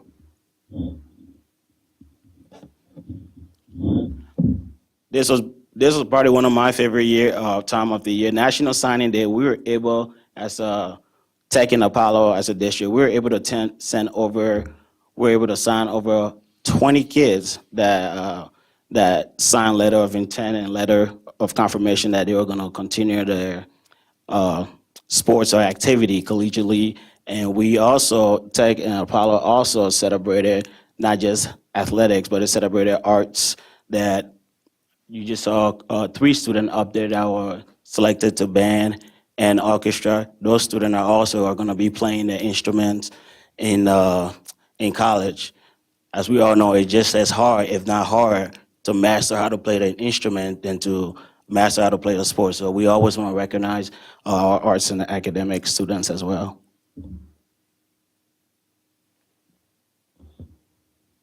Alex. Yeah, so I actually asked if I could present this one, mostly because this is a student near and dear to my heart. I've coached him since he was a wee little peanut in 7th grade. And so this was a really, really spectacular year. So it didn't show up on this presentation. Anyway, so the Aaa Award is MSHSL's biggest MVP award for the year. You have to demonstrate excellence in academics, arts, and athletics. Callan Hansick-Brill was selected as our school's representative, and then from that level, he goes to compete at a regional level and then at a state level. If you take nothing away from this presentation, you should take away that our future is in really, really wonderful hands. Callan is going to double major in music performance and math at the University of Minnesota with a minor in Chinese. He has done the Chinese immersion program since he was in kindergarten. He competed at the state level in swimming. He also qualified to perform at the state level for oboe. In addition to that, he's also involved in the Young People's Collective. He's also involved in NHS. He's the NHS treasurer. He's going to do amazing, amazing things. The reason we're highlighting this particular student is because he not only was selected by our school, he was also selected by the region, which means that he was chosen among literally thousands of students to represent at the state level. I'm biased. I think he should have won at the state level, but yeah, but he's truly a spectacular young man, and we are so proud to have had him come through Apollo. As I alluded to earlier, we had a COVID year, so some clubs and some teams had to take a break on activities. However, Apollo was able to bring back the speech team. The speech team is made of young talents. They're mostly 9th graders, but they competed very well this year in their final. They had 2 finalists in a very tough competitive league, which is very good. And I look forward to following these kids. These kids they were my kids too when they were at North, and I look forward to the future for them. I think they'll do great things. Apollo started a Deca program. Deca prepares kids who desire to be entrepreneurs or self-employed individual leaders, and Deca helps prepare them for that work, and we can't wait what this program brings too at Apollo. And one of the biggest highlights, I believe, for the district this year was our new dance team that was formed over at Apollo, the Majorettes. Now, there's a video out there on the website and on the school website as well, and the district website. As Alex would say, grab your tissue. If you haven't seen it yet, you'll want to watch this video. So all these kids that you see here, they come from every single different background. It's not your student that you will see in performing in athletics, or these students, they don't take part in any other extracurricular. And this team of form this year, they represent their school by performing at events through storytelling, dancing, and cheering. I had a opportunity to be at several of them, and they perform very well, and they are very well coached, and they are very well prepared for next year and the year after that. So this was a huge hit, and we are excited for where it goes. These are our students, again, representing our district very well in the community, doing fundraiser for hungry students around the community, or tackle cancer, or blood drive. I believe Apollo's doing the same thing next year too.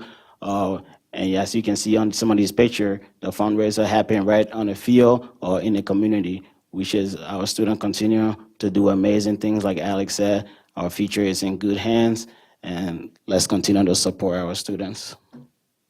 I also just heard Natalie mention that she volunteered at Anna Marie's, and I wanted to just highlight that our amazing art club hand-stitched a quilt this year and donated it to Anna Marie's, which I thought was a really, again, just our future is in really wonderful. Like, we have tremendous students in this district.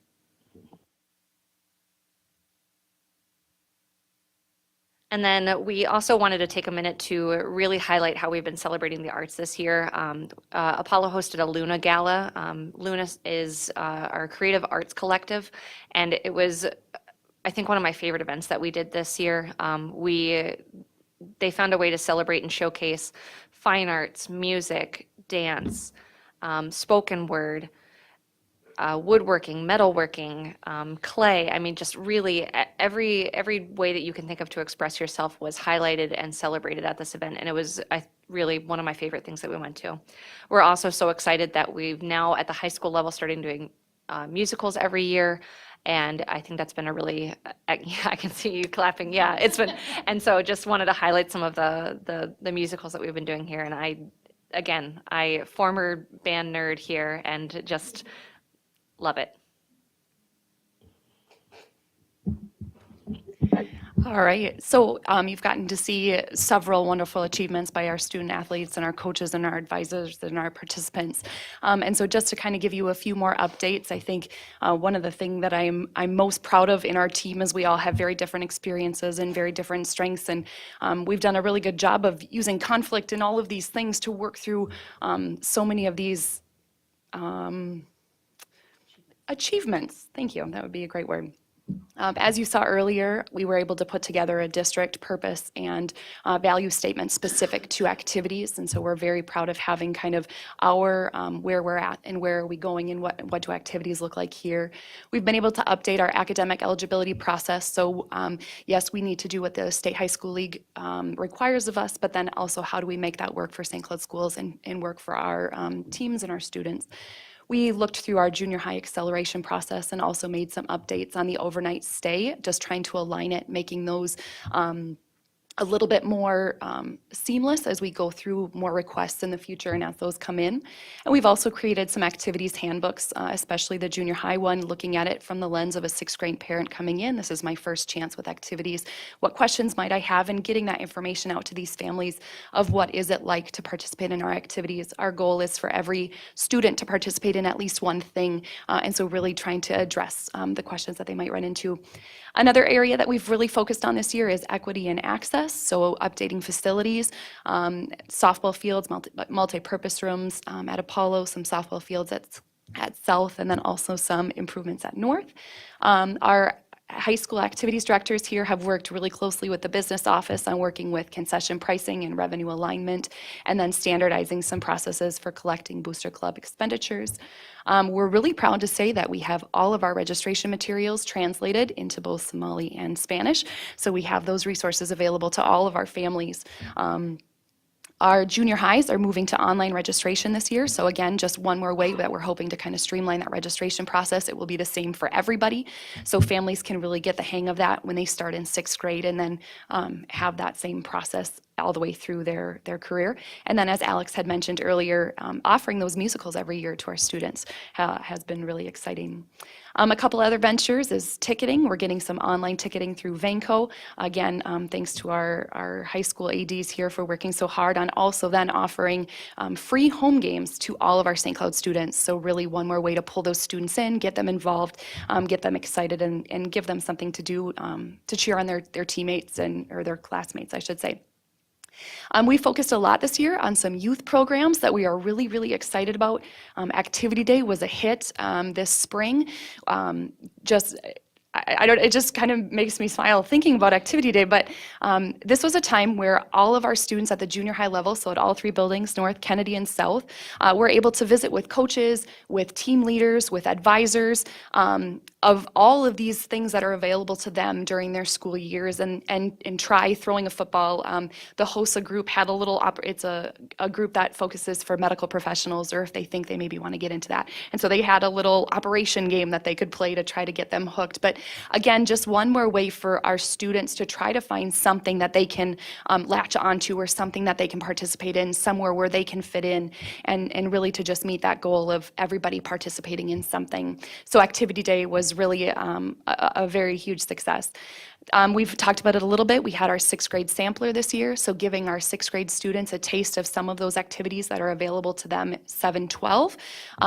As we had mentioned earlier, for this next year, we are going to work really closely with community ed and expand those options so that all of our programs in the district that offer sports have an opportunity to reach those kids that are K through 6, and really try to, like Otis had mentioned, kind of hook them and get them involved. And again, what does it mean to be a crush or a tiger or an eagle, and really want to be part of those programs?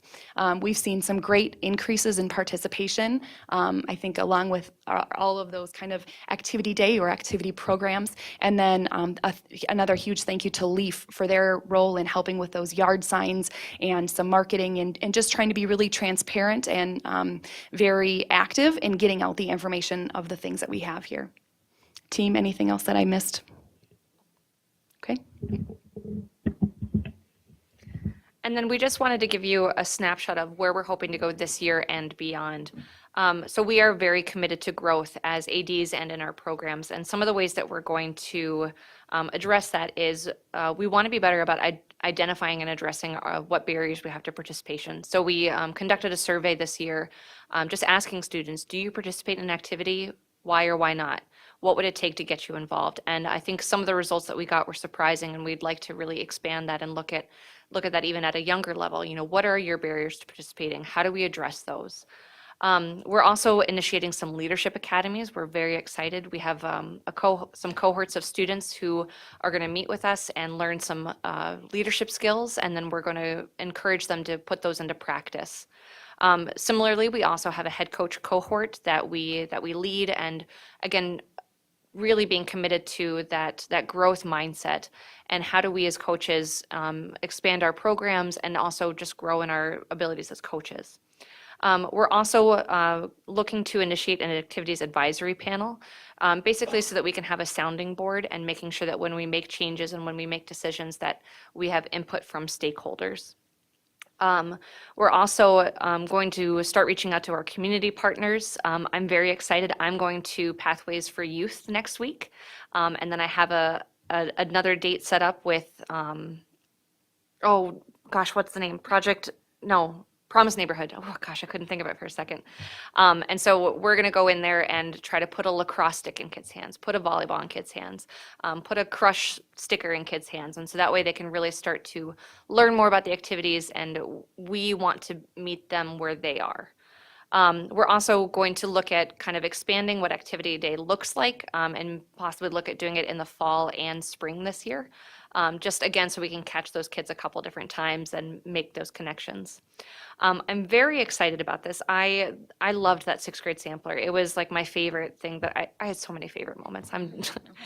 But so one of the things that we're looking to do this year is expand it to be available to kids K through 6. And trying to do it in the off season, so that way our coaches have an opportunity to be more involved with the program. And again, really building those youth programs, feeder programs, and partnering with a lot of the the youth and club teams that we have in the area and making sure that, that kind of wraparound. We're also looking at updating some facilities, again, in sort of alignment with our crush. So for example, we repainted all of our dugouts, baseball and softball blue. So that way right now they're aligned with crush, but if we ever do, if we ever are able to split again, that they'll be ready to be those Apollo colors immediately. Some of the things that we're doing this year, South, again, after identifying some of the needs, we identified that, South kids want an art club.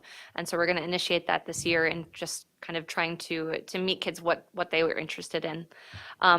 I had some students approach and ask if they could start a mental health awareness group.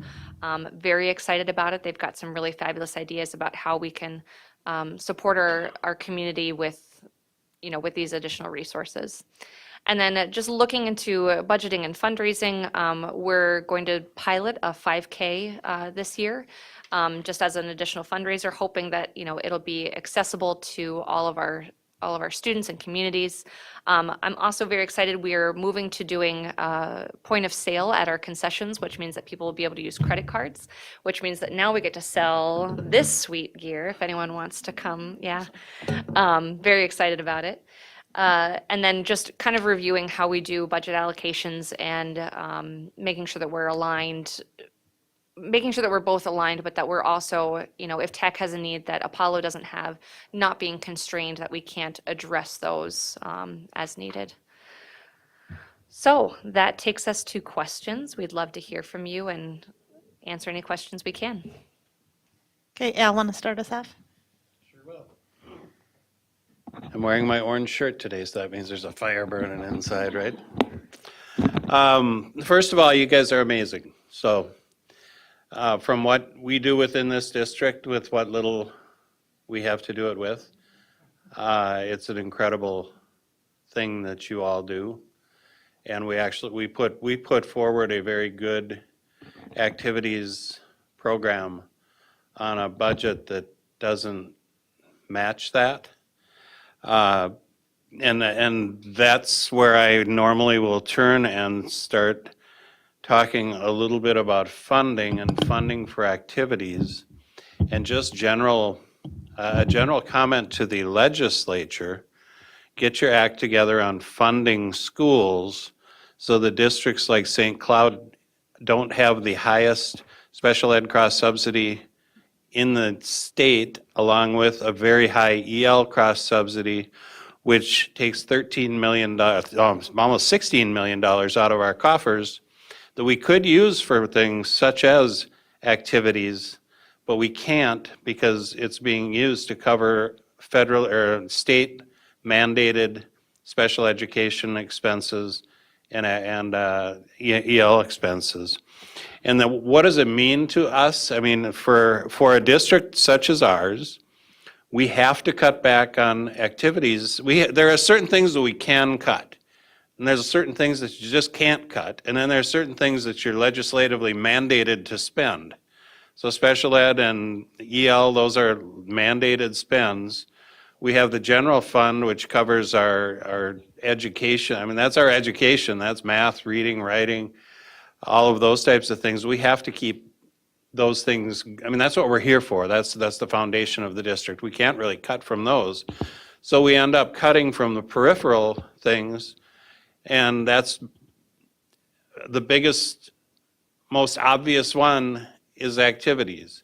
And there's a thing called the Profiles of Education. It comes out every year. It shows funding for every school district in the state of Minnesota, and it shows it by category.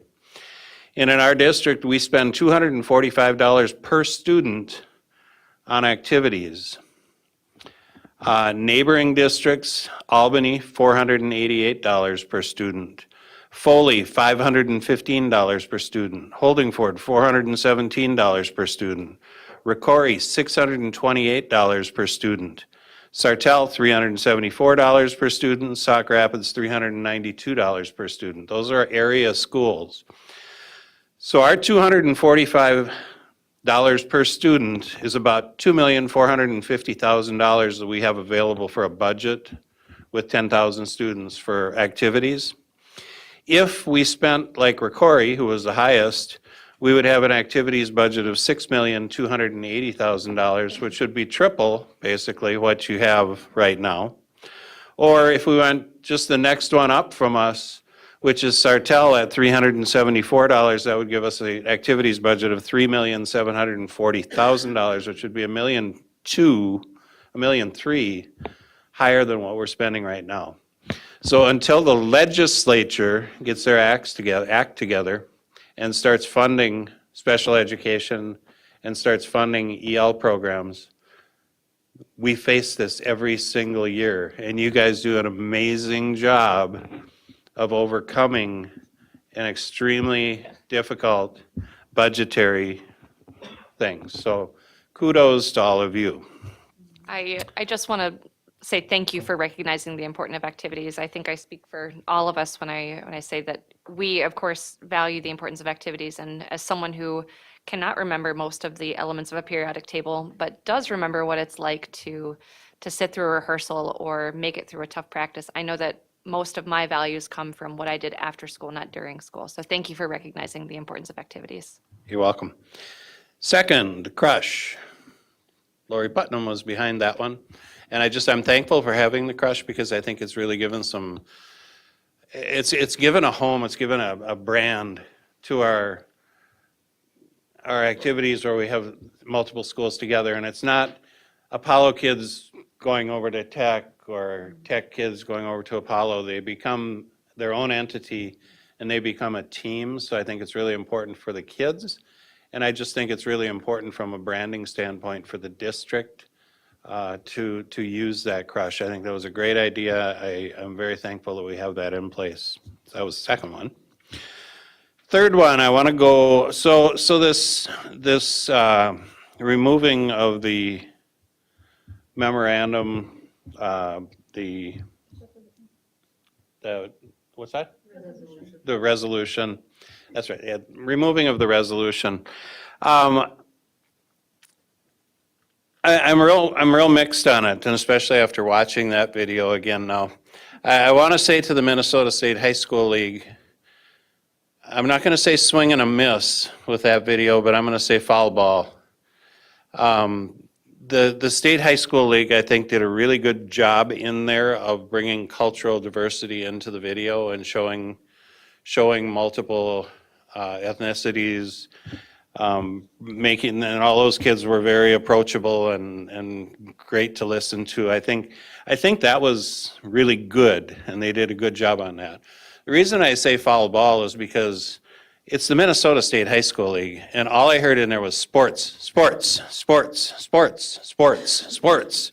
In my sport, in all of this, and it's like their entire focus in that entire video is on, don't get too excited about your kids. They're not going to go pro, so don't be yelling at the refs and don't go crazy. And parents, your kids don't really even like it when you come to the game because you put too much pressure on them. And that's like all of the message in there. And last year, the State High School League had, let me stop there and step back a little bit. There are other issues going on out there that the high school league needs to get involved in and step up to the plate and do something about. And one of them hit them last February, and that was the incidents that happened around the state involving overt racism towards student athletes. And the State High School League at that point in time said it was a really important thing and they were going to step up to the plate and they were going to do 3 things. This was back in February of last year. They were going to organize student groups to develop a model code of conduct for all schools. And has anyone seen a model code of conduct from the Minnesota State High School League? You would think they'd want that out by this fall so that we could introduce that. They were going to convene a student conference through the Minnesota State High School League to raise awareness about student conduct, bullying, gender, race, and other issues, and assist in the development of tools for all schools. I don't think we've seen anything on that. And they were also said they were going to identify and provide resources to assist schools and administrators in planning, preparing, and implementing things to help them to deal with issues or incidents of racism within the schools. And I don't think that they've done a thing on that. So basically, last fall, when it was fresh, they came out with a memorandum, which you can still pull up online, which I did, by the way. And they had all of these things that they were going to do, and I don't know if they've done any of them, to be honest with you. And they could have, in this video, done a really good job of stating that message also, that there's a team issue. When you're playing, you're going to be playing. A lot of students, especially in smaller schools or smaller school districts, the only time that they play against a student of color is when they're playing another school. And to say something in these videos that would say you're going to see a very racially diverse community, or you're going to see a very diverse community, and it's not okay to go out there and go after those students based on their race. I think that the State High School League could have used this video to address some of those things.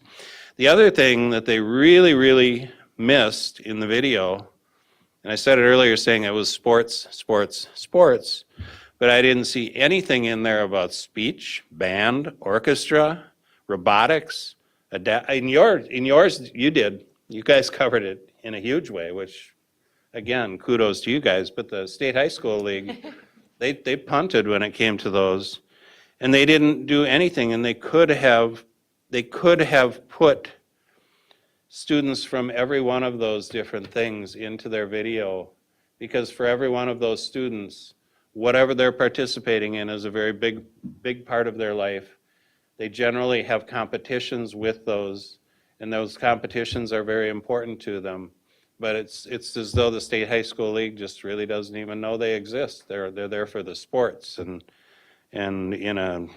one could say the big sports, the priority sports, the football, hockey, just the mainstream sports. So fall ball on that, and we'll give them a chance again next year.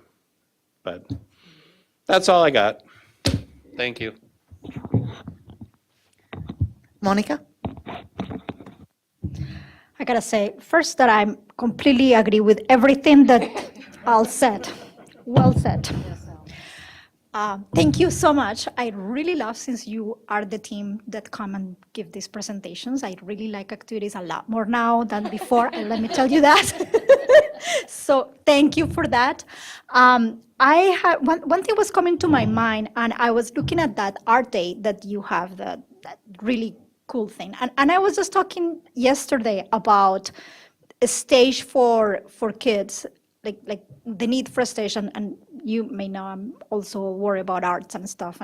And one of the things that I believe about arts is that we need a stage, we need a place to show the arts, and not necessarily the only place that is there should not necessarily be the one where they are great and competing the high school thing and they're the best of the best, but just like places where you can be silly, and why don't show to parents, for example, and parents always love you, it doesn't matter how poorly performing you are performing. But so I was correlating that, and I was thinking about that in terms of our academics offerings in music and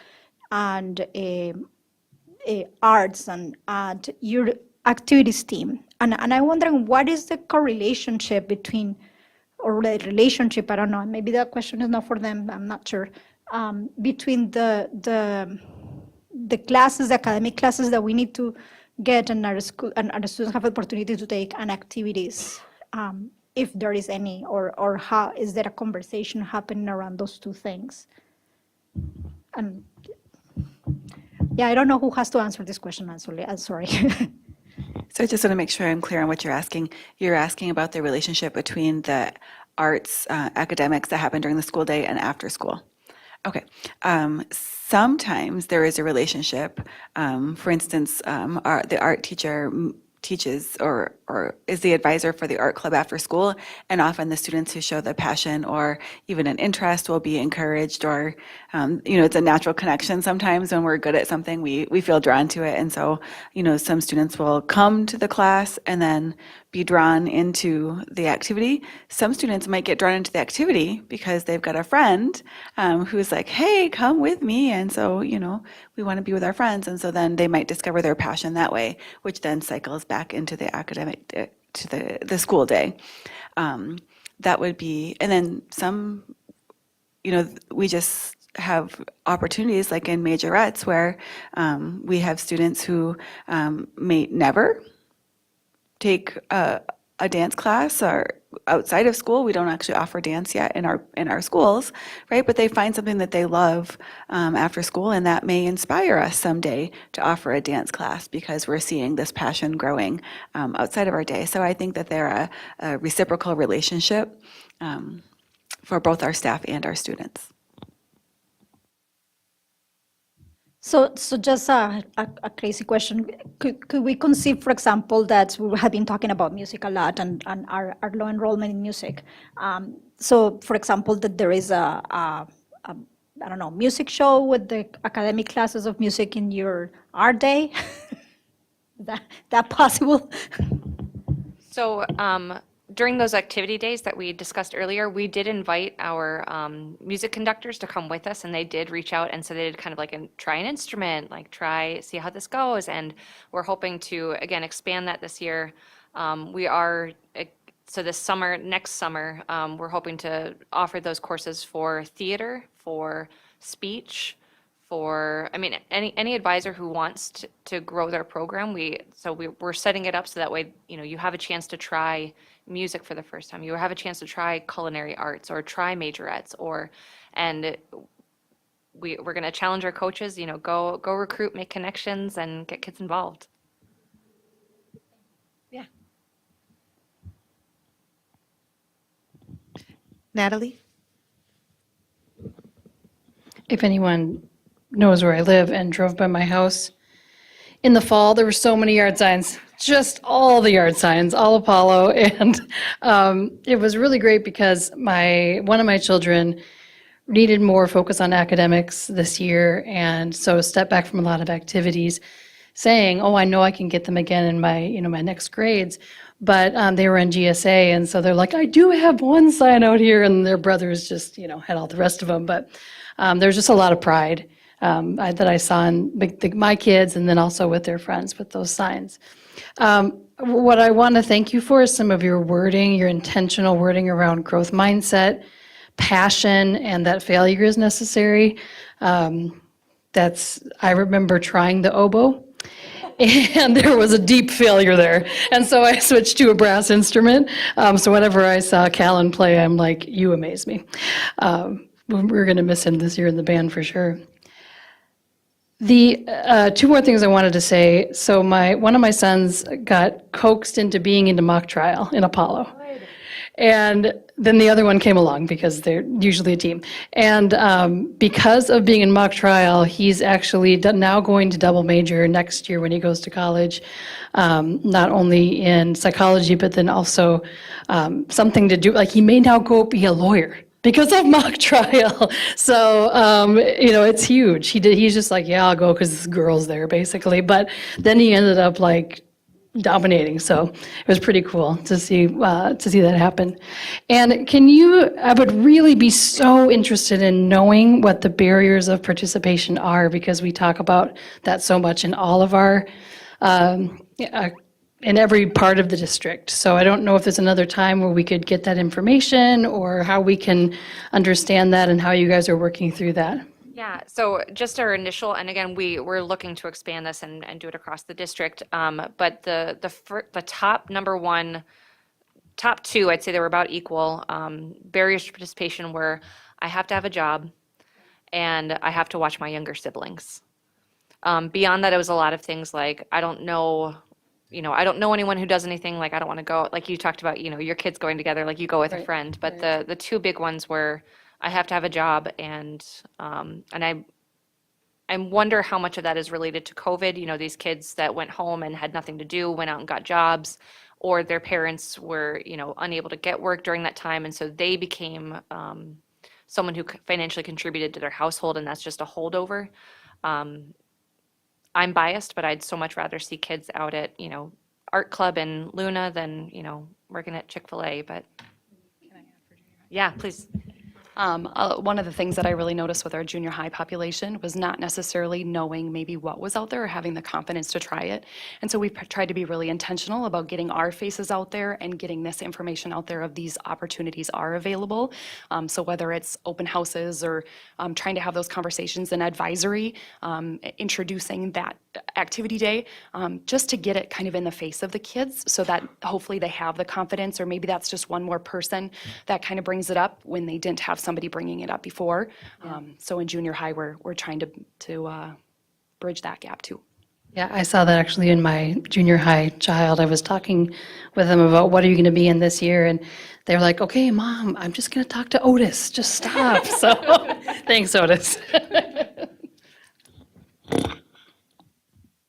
Thank you for reaching out to students, potential participants, and talking about those barriers. And I know you're going to get some, you're like, I don't think we can fix that. And thank you for doing so much on so little. There are a few things just from my history and what I see that break my heart. And so I say this knowing that you guys are performing miracles on a few dollars. But what breaks my heart is seeing parents outside the fence at football games because they don't have the money to come in.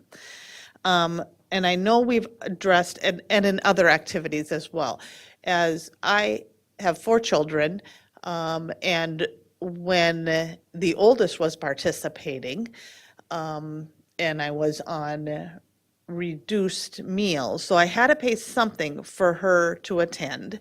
It was a struggle in the evening, so now I've got the younger kids, and there's no way that my monthly money would allow me, just even me, to go and pay $6 to go to a swim meet. That wasn't going to happen, let alone at that time, I know there was also going to cost me money for them.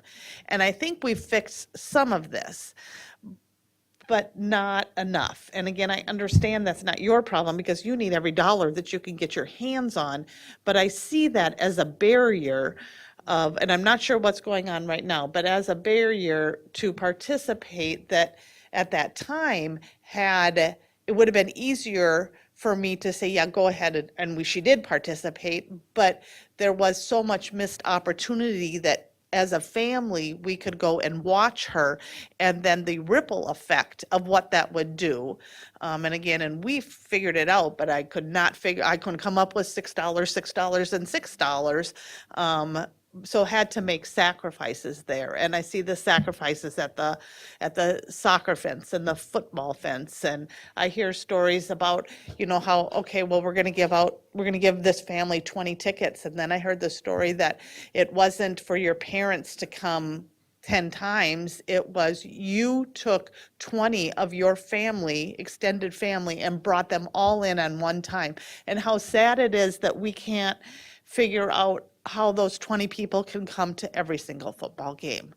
And so again, I know that that's not your fault because we're stuck with limited dollars and we have to take it somewhere else to figure that out. But I sure would like to be the district that can figure that out, that we're not leaving parents at home, parents on the other side of the fence because they don't have the $6 or whatever it is that we're charging. So, but thank you for everything that you're doing. It's impressive. Scott? I'd like to take a turn.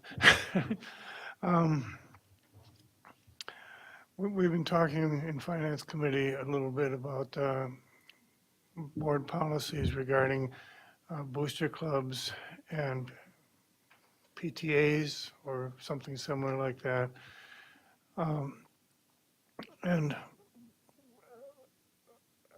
we're kind of responsible in the Title IX to get the money shared, and yet these are private entities to some extent. And we're supposed to track what they're making to make sure the money gets shared between the boys and the girls. How are you guys going to do that for us?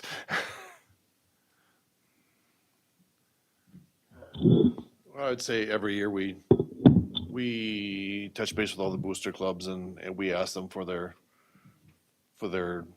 what they make, what they spend, to hold them a little bit of accountable for that. And then we report that. I think as a district, they keep as much track of it as we can get. And you're right, the difficulty is that they are kind of independent and they were set up independent, and we don't want to have control over them, but we want to have some say in that too. So, I mean, it's always been that fine line with fundraising, especially, I mean, obviously fundraising must be done if we're $1 million too short of our nearest neighbors. So, that, yeah, it's not easy. I think we make our best faith effort to get the data that we allow them, or that we allow them to report back and at least try to keep it so that we know what's going on. And I think Amy and David do a pretty good job of trying to make sure that we're towing that Title IX line as best we possibly can in terms of keeping track of private entities. So. Okay. I'll just add too on that note, we did do a fundraising report to the board, both on district fundraising as well as booster club fundraising for 2021 activity. And the amount spent per participant for boys' activities was $146 and the girls was $147. So currently, based on the data we've been collecting, we're getting equal contributions from booster clubs. Certainly if we collected that information in a year and we weren't, then we would address that issue going forward. But the data that we've received from past years shows that we don't currently have a Title IX problem in that area. Thank you, Amy. Another thing we had talked about was all our kids go to stuff for free, which is great. But I've also noticed that you're starting to go online for tickets, and online vendors don't work for free. And Shannon brought up the price of tickets for parents and visitors and such, and we're being stuck with having to actually raise those prices. Is the online a good idea? You want me to jump in there, or? Yeah, that's fine, Amy. Go ahead. Okay. I mean, there's certainly pros and cons to the online. We know that anytime we can not collect cash minimizes our risk. Cash is highly susceptible to fraud and theft. As you move to more online, in certain events, you can reduce some costs by not having to have as many event workers taking cash, because that's a time-consuming process that needs people to be done. Certainly there are costs for those online programs. Most companies charge either a percent or a per ticket fee or both. And so we're looking at that. We want to certainly make sure that we're not increasing costs and not, generating additional revenue and reducing the little that we do have within our budget to spend on activities. That said, we're also talking about ways that we can address that issue of parents being able to attend events, particularly in conjunction with our educational benefits application.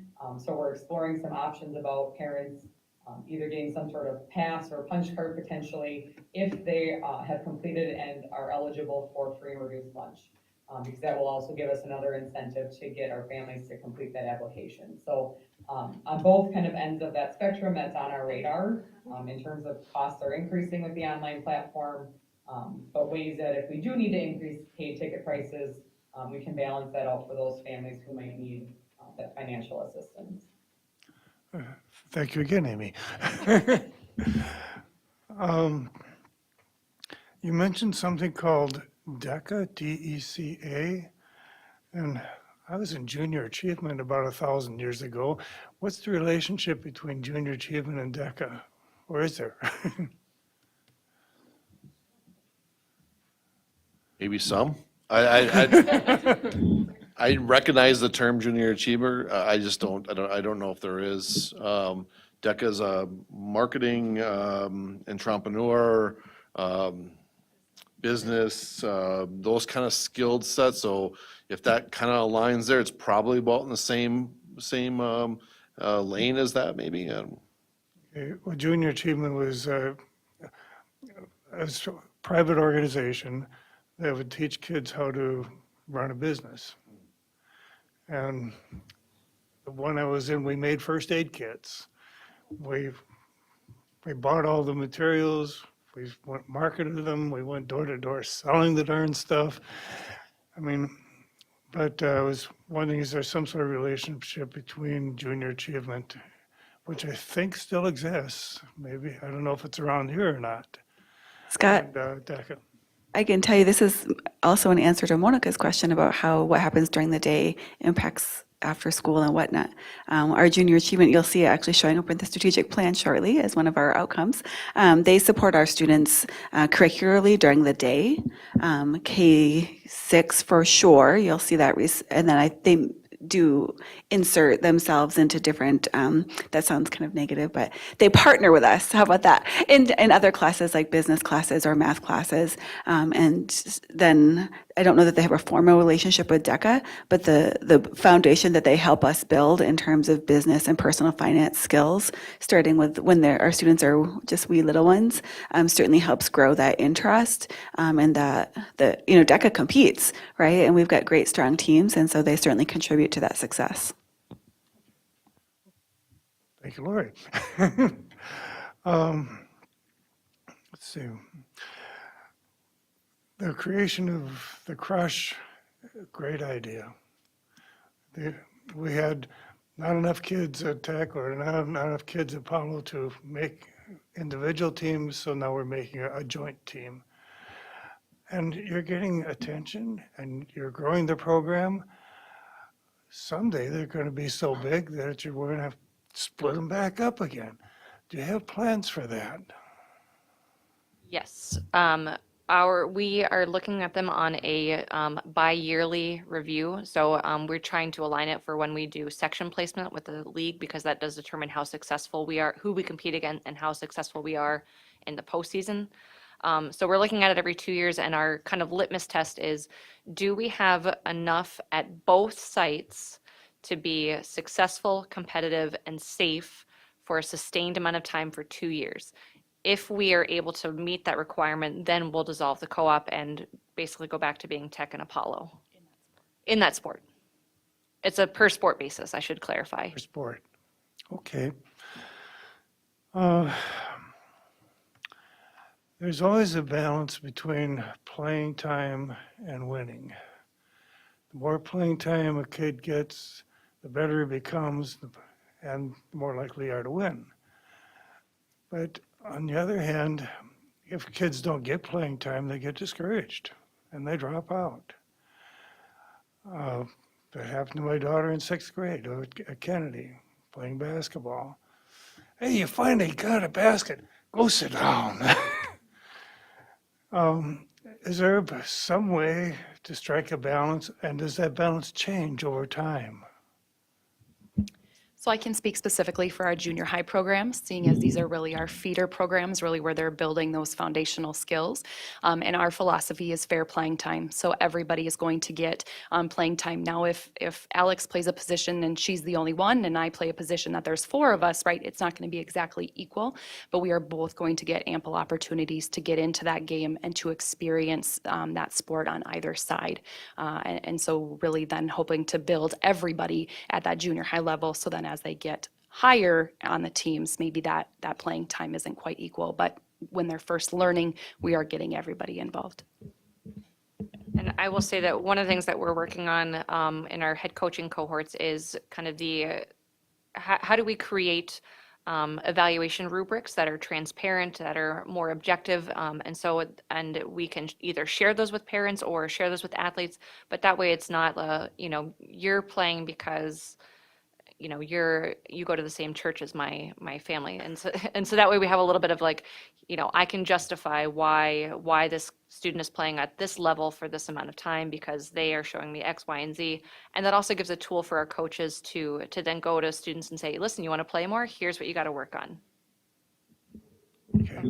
Yeah, and I would say the best part of Crush might be just that, is that we're able to offer at the high school level, lower level teams that kids can be successful on, that the fair play or fair playing amounts of playing time are a little bit easier to provide versus them jumping into teams where a student that maybe has a lower ability for whatever reason may not put themselves in the best spot to feel success, to look successful, or to be safe for that matter. So so that's one of the advantages Crush gives us, is that a lot of those sports where we only had one team or two teams, where some kids were a little bit put in spots where maybe weren't as safe or whatever it is, and then so they get a longer chance to grow. So I think that's also a way we kind of combat the issue that you're asking. Okay, so like I wrestled 4 years on the B team, but at least I got to wrestle. And I think that's, these different level teams are a good idea. I love theater and music. The musicals were fabulous. I'm glad to see that we're actually doing one each year at each school. I think it has always been allowed to do that, but apparently the music departments and theater departments got together and said, hey, there isn't enough money, we'll have to do it every other year at opposing schools. But kudos for doing each school each year. That's wonderful. It's expensive, but it draws the crowd. I think that's it. Thank you. Yep, I think so, and then go ahead, and then we'll roll into that. Dr. Putnam. Oh, Monica? I actually want to make a motion to reintroduce in the agenda the discussion item about the resolution for the resolution that was proposed at the beginning for discussion purposes. I'd like to introduce it back into the agenda. Okay, so I believe then to put that back in the agenda, you need A second. two-thirds, a second and a vote. Do you think you need a vote to put that back in? Need a second. Okay, And there'd be discussion of the resolution. I am making a motion to reintroduce in the agenda the resolution that was proposed earlier about the high school league video for discussion purposes. I'll second that. okay. And so I think Natalie, you seconded it, right? Scott did? Okay, that's fine. Oh, okay. The voice wins. Okay, and Monica, would you like a vote on that? So I think we need like 2/3 to put this back. Yeah, sure. I mean, Well, I'm wondering if we need a vote to put it back into the agenda. yeah. Yeah. So I think it is to put it in, but I think we're gonna, let's just see what we end up before we get concerned. Dr. Green, can you call roll? We have a motion by Monica and a second by Scott, and to put this agenda item back in, so to bring it back up. Zach wants to jump in though, please. Go ahead.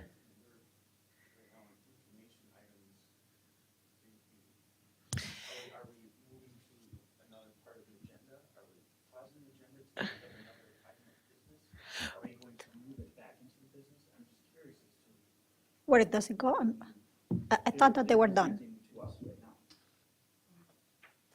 Well, because they're going to sit there and when we finish with this, we're going to roll into sort of A and B are kind of wrapped together in subject matter. And I think that's where Monica is saying, before we get too far down on this with what's being said, she wants to put B back into this grouping of sorts.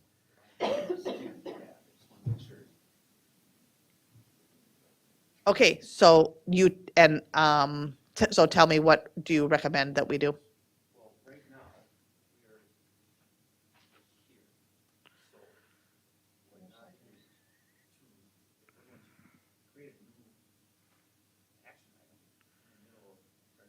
Okay. Okay, so let's hold on a second. So Monica, was that the only comment that you had? Perfect. Okay, so Superintendent Putnam is going to finish up with this information item. Well, not right, well. That's an action item for the. Well, correct, but are you rolling just into say- the information item?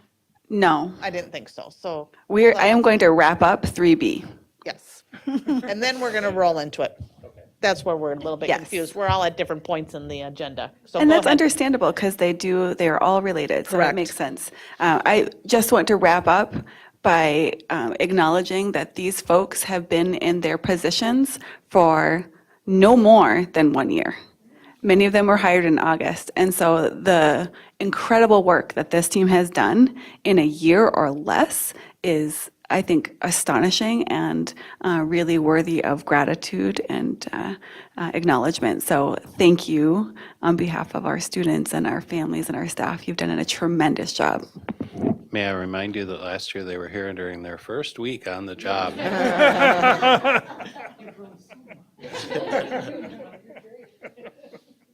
Okay, thank you. So now we, in theory, are going to move on to approval of the action item A. Do you want me to introduce that, or are they good to go? Madam I'll take care of Chair, I would move approval of the 2022-23 Minnesota State High School League membership. Okay, and do I have a second? Second. Okay, I have a motion by Al and a second by Natalie. And any further discussion in this? Dr. Green? I'm not a parliamentarian, but it seems that we have two motions on the table at the same time. Motion one and a second one. Okay. Motion two and a second two. Neither one have had discussion. Okay, so, I don't understand what we're doing. right, so, Rescind my, thank you. Okay, we can talk, and we can discuss. So, just a And we can discuss the one, then we'll come back to mine. okay. Just a So we're point going of to discuss Monica's. Just a point of order. I was making a motion. I'm not. I'm really gonna have to brush up in my parliamentary procedures, but I was making a motion to reintroduce an item to the agenda, and I believe that that motion to reintroduce an item to the agenda does not require discussion because we are going to discuss when we reintroduce the item. So I think that it just requires a vote to reintroduce it there.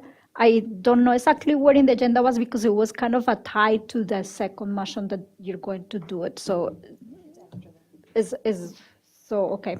Zach, are you comfortable if we move forward with a vote on Monica's motion to put action item B, the resolution, back into the agenda? Okay, perfect. So Dr. Green, can you please call roll on Monica's motion to add action item B back into the agenda? Yes, I will. Thank you.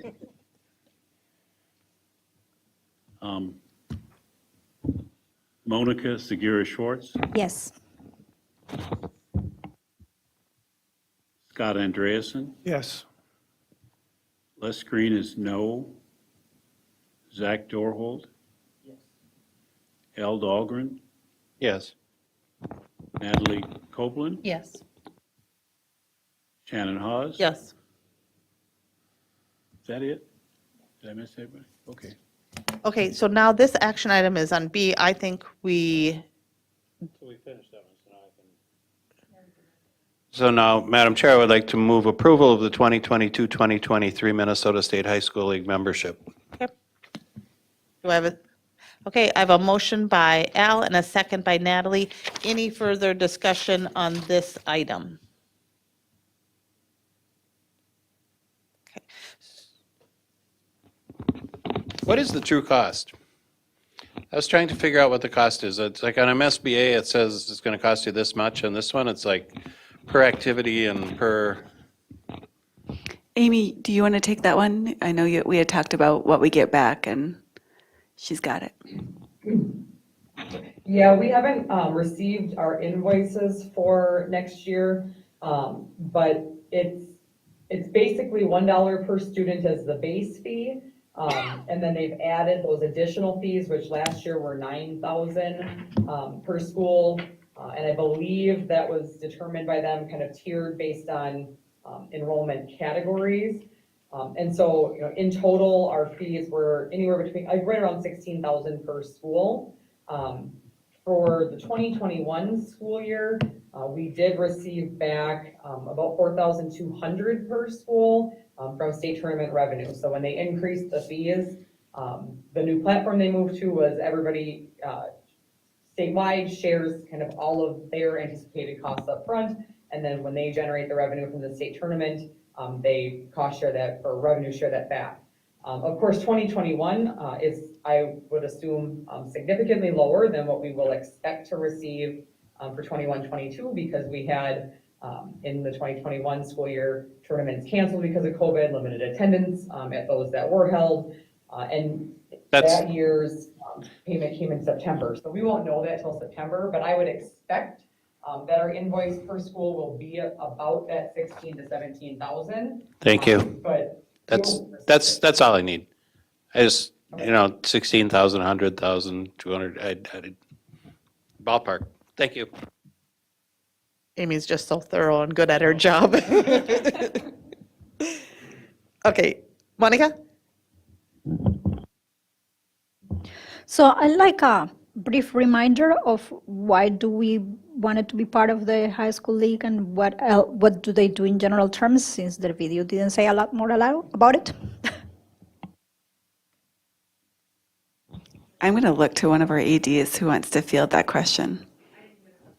What does the State High School League do for us, and why do we need to be part of, or why are we requesting that the board authorize part of it?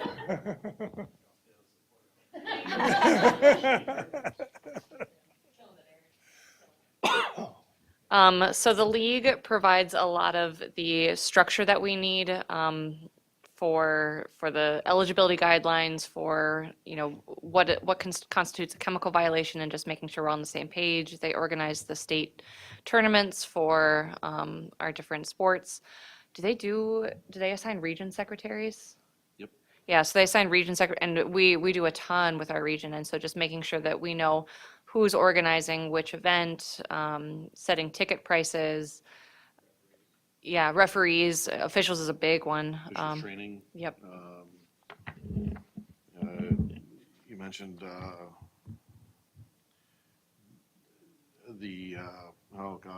just going to draw organizing workers, but all the fine arts competitions, all that stuff is organized by. So it's like the NCAA for the state. They take, but again, they're organizing for their money. They're training it and setting up the structures that we are guided through, and with the hopes that I think some of that money does come back to us in the end. So, but in terms of like membership, if we did not belong, let's put it that way, if we did not belong, then we can just take all that money that we spend, $245 per student, and stick it back in the general fund, because then you have nowhere else to compete. So it gives us a structure to compete within and sanctioning to do that. Growing up in youth activities, there's all kinds of various sanctioning boards, from ASA and softball to USA soccer to whatever it might be. That's the kind of things that this membership brings. Dr. Green? Just a clarification. If we are not a member of the Minnesota State High School League, can our teams compete against other teams in other schools? As far as that's a good question. I don't believe.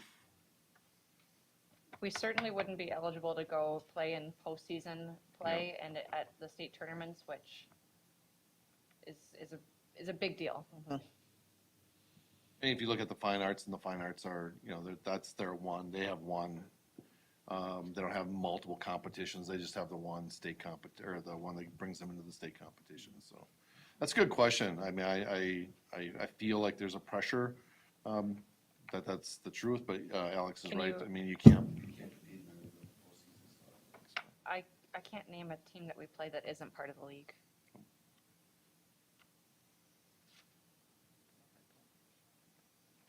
Yes, that would be one. Yep, Shattuck St. Mary is one example that you're talking about, and then they can't play any of the high school league schools. Gentry Academy tried it for a while with a bunch of their sports. That was a private school, although I think it started actually as a charter school. They also weren't allowed to. And I don't know whether that was real or pressured. I guess that was a little bit before me, and Shattuck has never made the effort to do that. So, Monica? Another question that I have is how is the league funded? Only by these fees?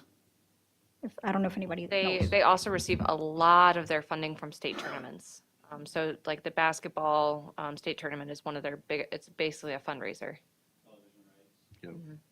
And it's funny because I think COVID brought that into light, and I think that's why the fee structure is the way it is now, is that they had one assumption, and then when it was all taken away, they had to reevaluate how they funded the league, and I think that is a viable question.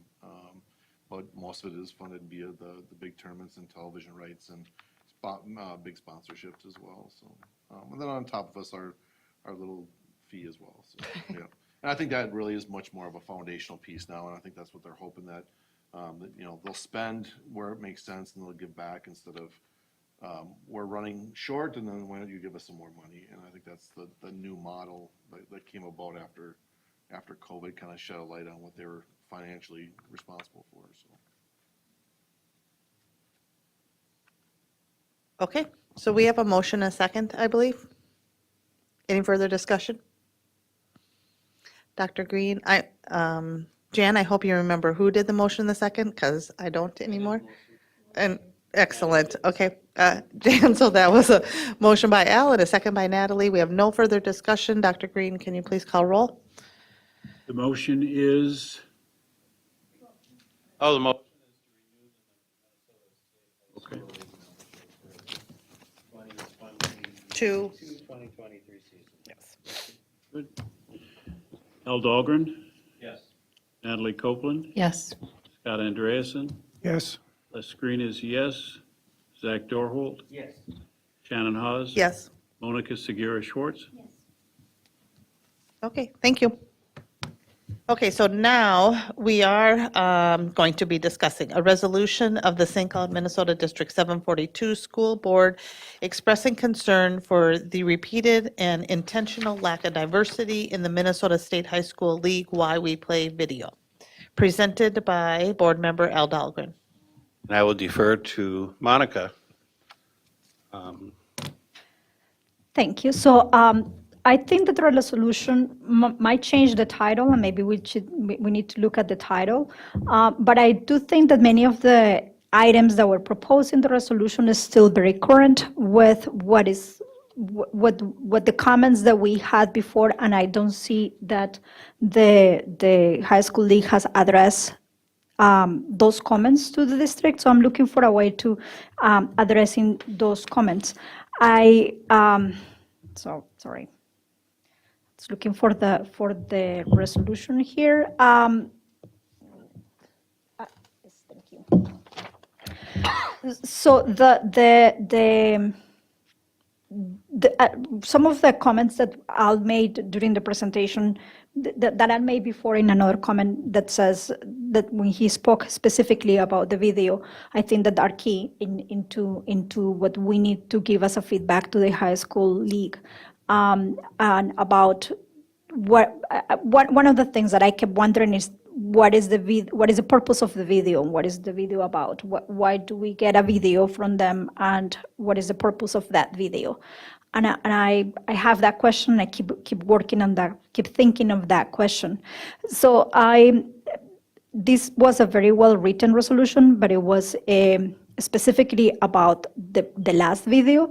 So what I would like the board to do is actually to table these, to table the resolution and maybe looking at how can we rewrite it and address specifically concerns that we actually voiced to the high school league before. One of my biggest concerns is how are they addressing the issues that we had last year with some of our teams, and how they basically put it back into coaches and put it back into the teams themselves to address those types of incidents.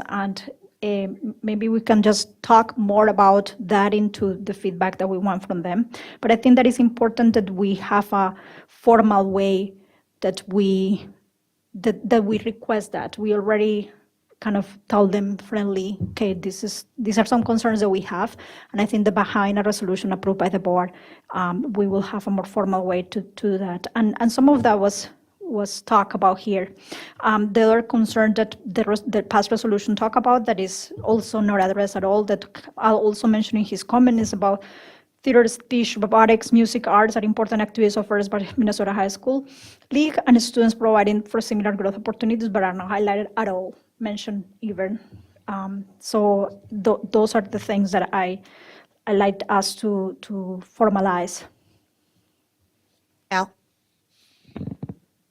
I think it could be rewritten and be very effective to send down to them. I do think that they just punted on the racism piece, that they announced they were going to do a bunch of stuff, and the heat fell off, and they said, that was easy, and moved on. And I with as far as the other things, I think they get caught up in themselves down there, and they believe they're just sports.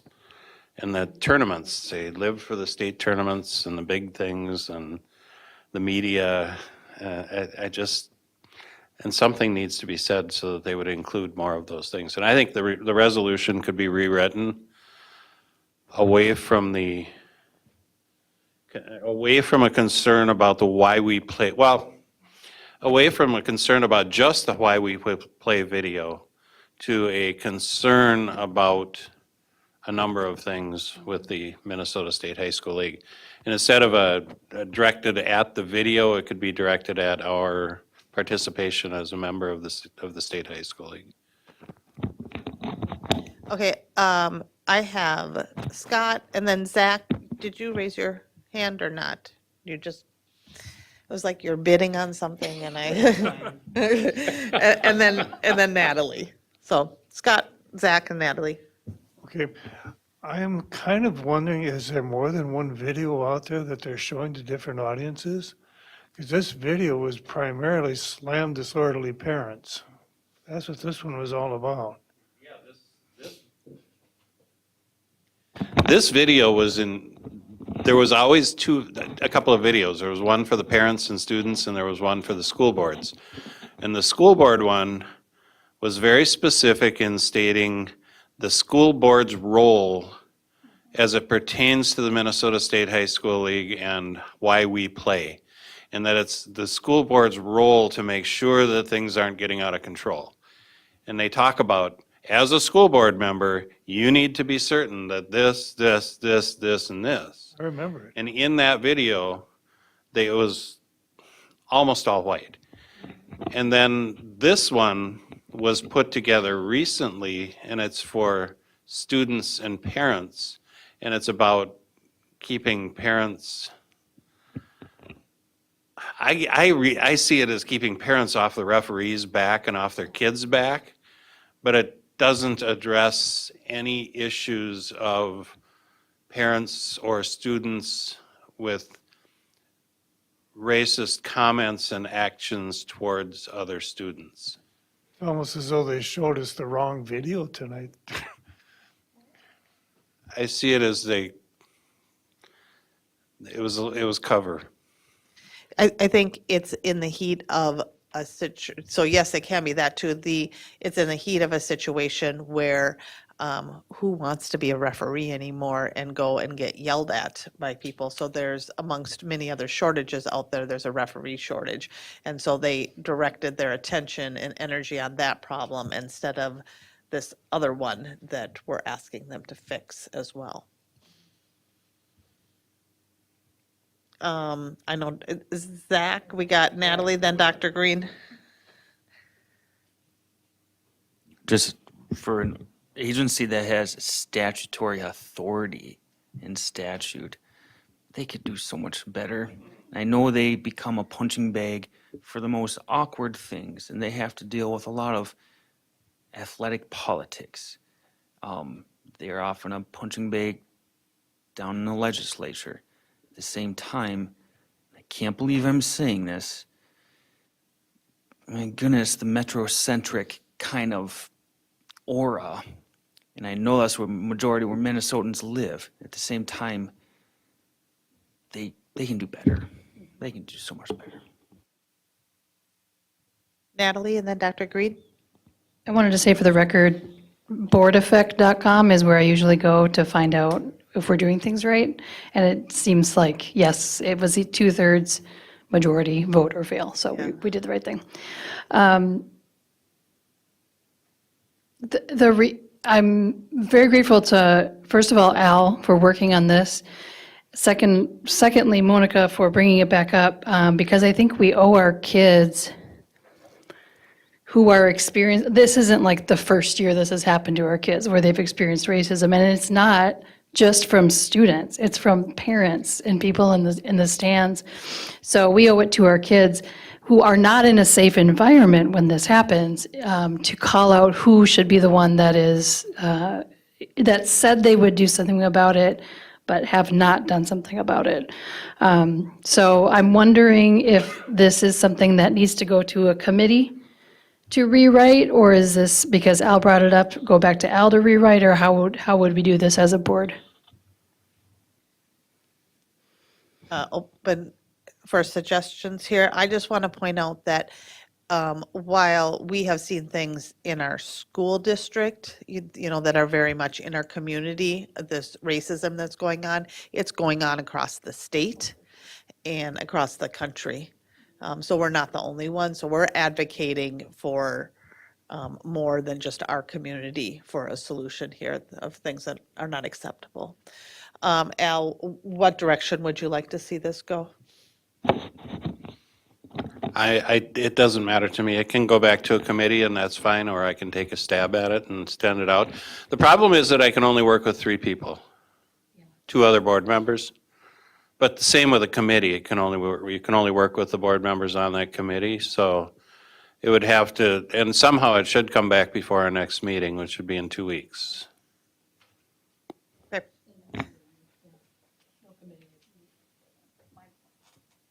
I'll take a stab at it.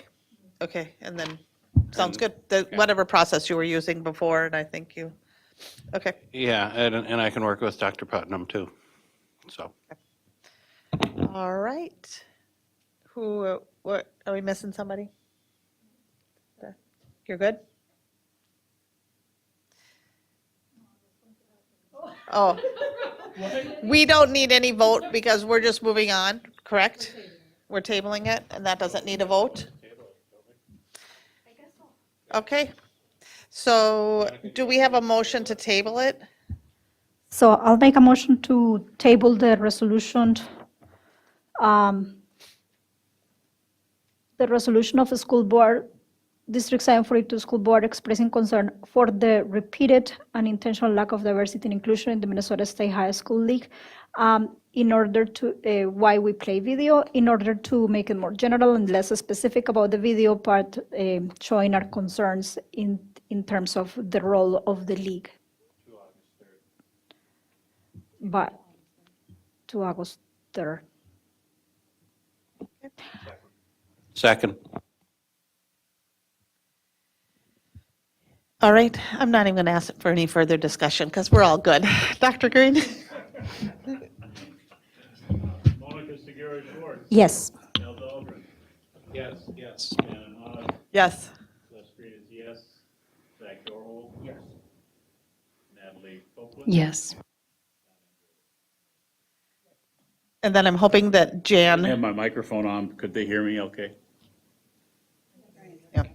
And then I hope Jan heard that we're we're going to be adding that, but it's going to have some different language to put it on the next board agenda.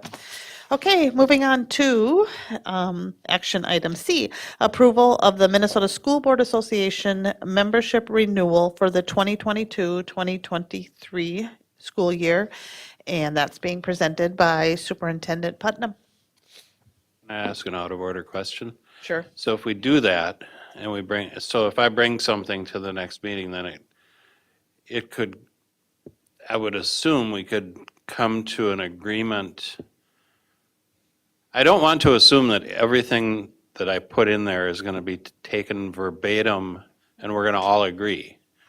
So I'm assuming that we would have an opportunity to, as we do with policy, rewrite or if something needs to be restated or something, that we could come up with a final copy so that we'd be able to agree on a resolution at the next meeting and not bring it back to a third meeting. That would be nice. Thank you. Okay, Dr. Green. Another out of order question. I mean, not another. You got all I don't know night. if this was out of order. Mine is, does it need to be in resolution format? Or can it be in I mean, I'm just asking, can it be in this is what we think you ought to do format?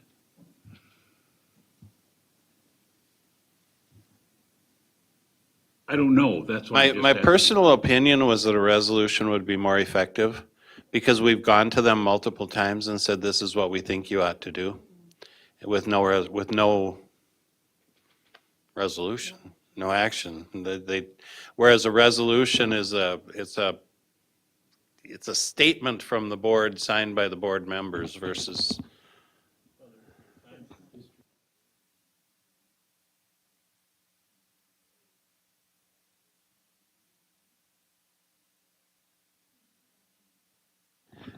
Yeah, I think, I personally less feel as though if we did it in a resolution format, we would also have a better standing with media to get some attention shined on the resolution and to make it more of a, we better do something about it.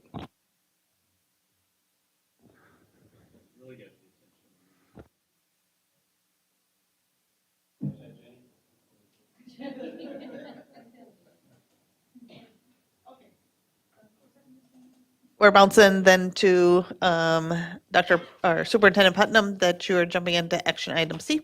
Yes. Thank you, Chair Hawes. Tonight, we are seeking board approval of the membership renewal in the Minnesota School Boards Association for the 22-23 school year. The membership dues for our school district are $14,963, and the policy service renewal dues are $730.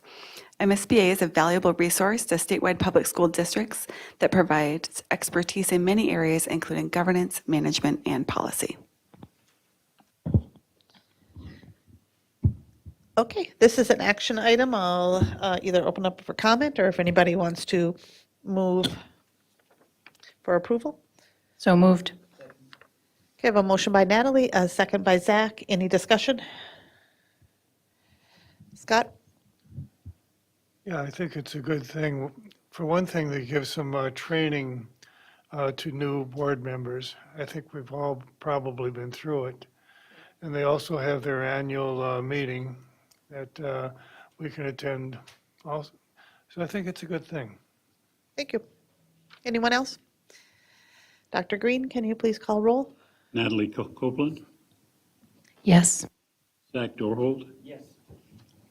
Scott Andreasen, Yes. Al Dahlgren, Yes. Les Green is yes, Shannon Hawes. Yes. Monica Segura Schwartz. Yes. Okay, thank you. Moving on to item D, approval of membership in Association of Metropolitan School Districts, AMSD, for the 2022-2023 school year, presented by Superintendent Putnam. Thank you, Chair Hawes. Tonight, we are seeking board approval of membership renewal in the AMSD for the 22-23 school year. Membership dues for our school district are $11,894. AMSD is another valuable resource for urban and other suburban school districts in the state that share unique needs and challenges. It provides expertise, leadership, and voice in identifying needs and advocating for policy change at the state capitol. Each of the AMSD focus issues for this past year pertain to St. Cloud area schools, including stabilizing education funding, ensuring safe, modern schools, increasing and diversifying the teacher workforce, and reducing mandates and enhancing local control. We are specifically pleased with our advocacy and education work this past year around the special education and English language learner cross subsidies.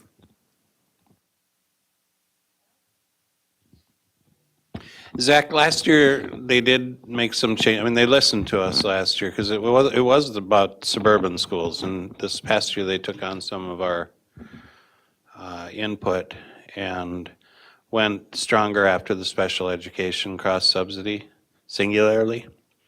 And I'm wondering, is that going to be a continued direction from AMSD, or do you see them sliding off that? So I was just looking through last correspondence with Scott, who's Cronquist with AMSD, and had it not been for, well, us and them, he referred to addressing the cross-subsidy stuff this past year as groundbreaking, is normal conversation because of their advocacy, but because of us, right, and everybody who came before me here, this is the topic, and it's household for information for people. So I wouldn't be surprised if next year it is #1 priority. Well, it may not be #1 because their targeted is still the opportunity gaps, right? That's their #1 target. But because this year MSBA, Minnesota School Boards Association, jumped on, everybody is all on the same page for the first time ever. So I'll make sure they listen to us, and the shared work has been unique, as distant as we may feel. But if it's not top 3 priorities, I won't leave their meetings until it is. Appreciate it. Okay, any further discussion? Looking for a motion? I would move that we renew the membership in the AMSD for 2022-2023. Second. Okay, I have a motion by Al and a second by Scott. Dr. Green, can you please call roll? Al Dahlgren, Yes. Scott Andreasen, Yes. Natalie Copeland, Yes. Zach Dorhold. Yes. Les Green is yes. Shannon Hawes. Yes. Monica Segura Schwartz. Yes. Okay, moving on to item E. We have health and dental insurance premiums for the 2022-2023, presented tonight by optimistic Tracy Flinbeau, who's been sitting there for a while thinking she was going to be up soon, Executive Director of Human Resources.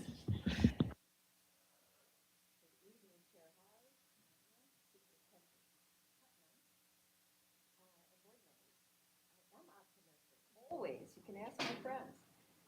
Okay. I had it on. All right, now I'm on. Excuse me. Okay, let me just. All right, well, thank you very much for your patience with this next presentation at this late hour. We're going to talk about health insurance, self-insured health insurance plan.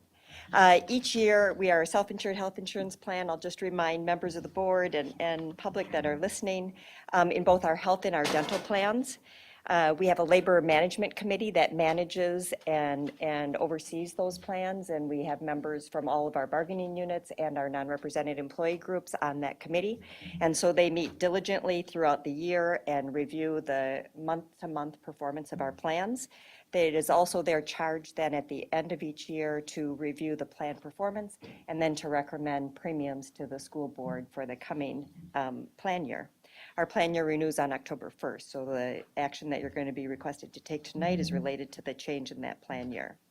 The slide that you see up now is just a basic overview of our plan design in both our health and our dental plans, and you can see the plan premiums per month that we pay for each of those plans.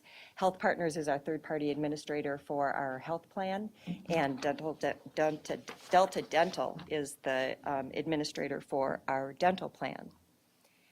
A quick overview on this slide, because it just, again, will give you some information about the scope and the breadth of the financial commitment that we have under these self-funded plans. You can see from this, the first column is the projected expenses for the past plan year. So you can see that when we look at the cost of claims and then the fixed administrative cost, the plan is expected to require claims costs of just about $11 million. And then you can see our internal funding. That funding is the premiums that are paid by each of the members on the plans. And our funding is about $736,000 a year. 11 million, I said. And so you can see that that gap is, we project the cost each year, we project the funding, and you see that there's a reserve then building an estimate of about $1 million for last year. On the third column, you can see the actuals then for this year, and what you'll notice is that the claims were significantly less than the projections, and we built a reserve as of the middle of the year projected to be about $2 million rather than $1 million. So why are we running better than expected? I think the answer to that is a couple of things. The most significant factor is COVID. For the past 3 years, we've seen since the start of the pandemic, a significant decrease in our claim and just in our usage of our plans because of the restrictions around medical care during that time. We've seen that start to creep back up, and this was a more normal year for claims than the last two, but it's still lower than it's projected, and we see, you know, that rising, but still that gap is there. So we did build significantly more reserve over the past couple of years. The other thing that leads to that is that we had a much lower number this year of high claims members, and that's a good thing. That means we had less people experiencing really dramatic medical expenses.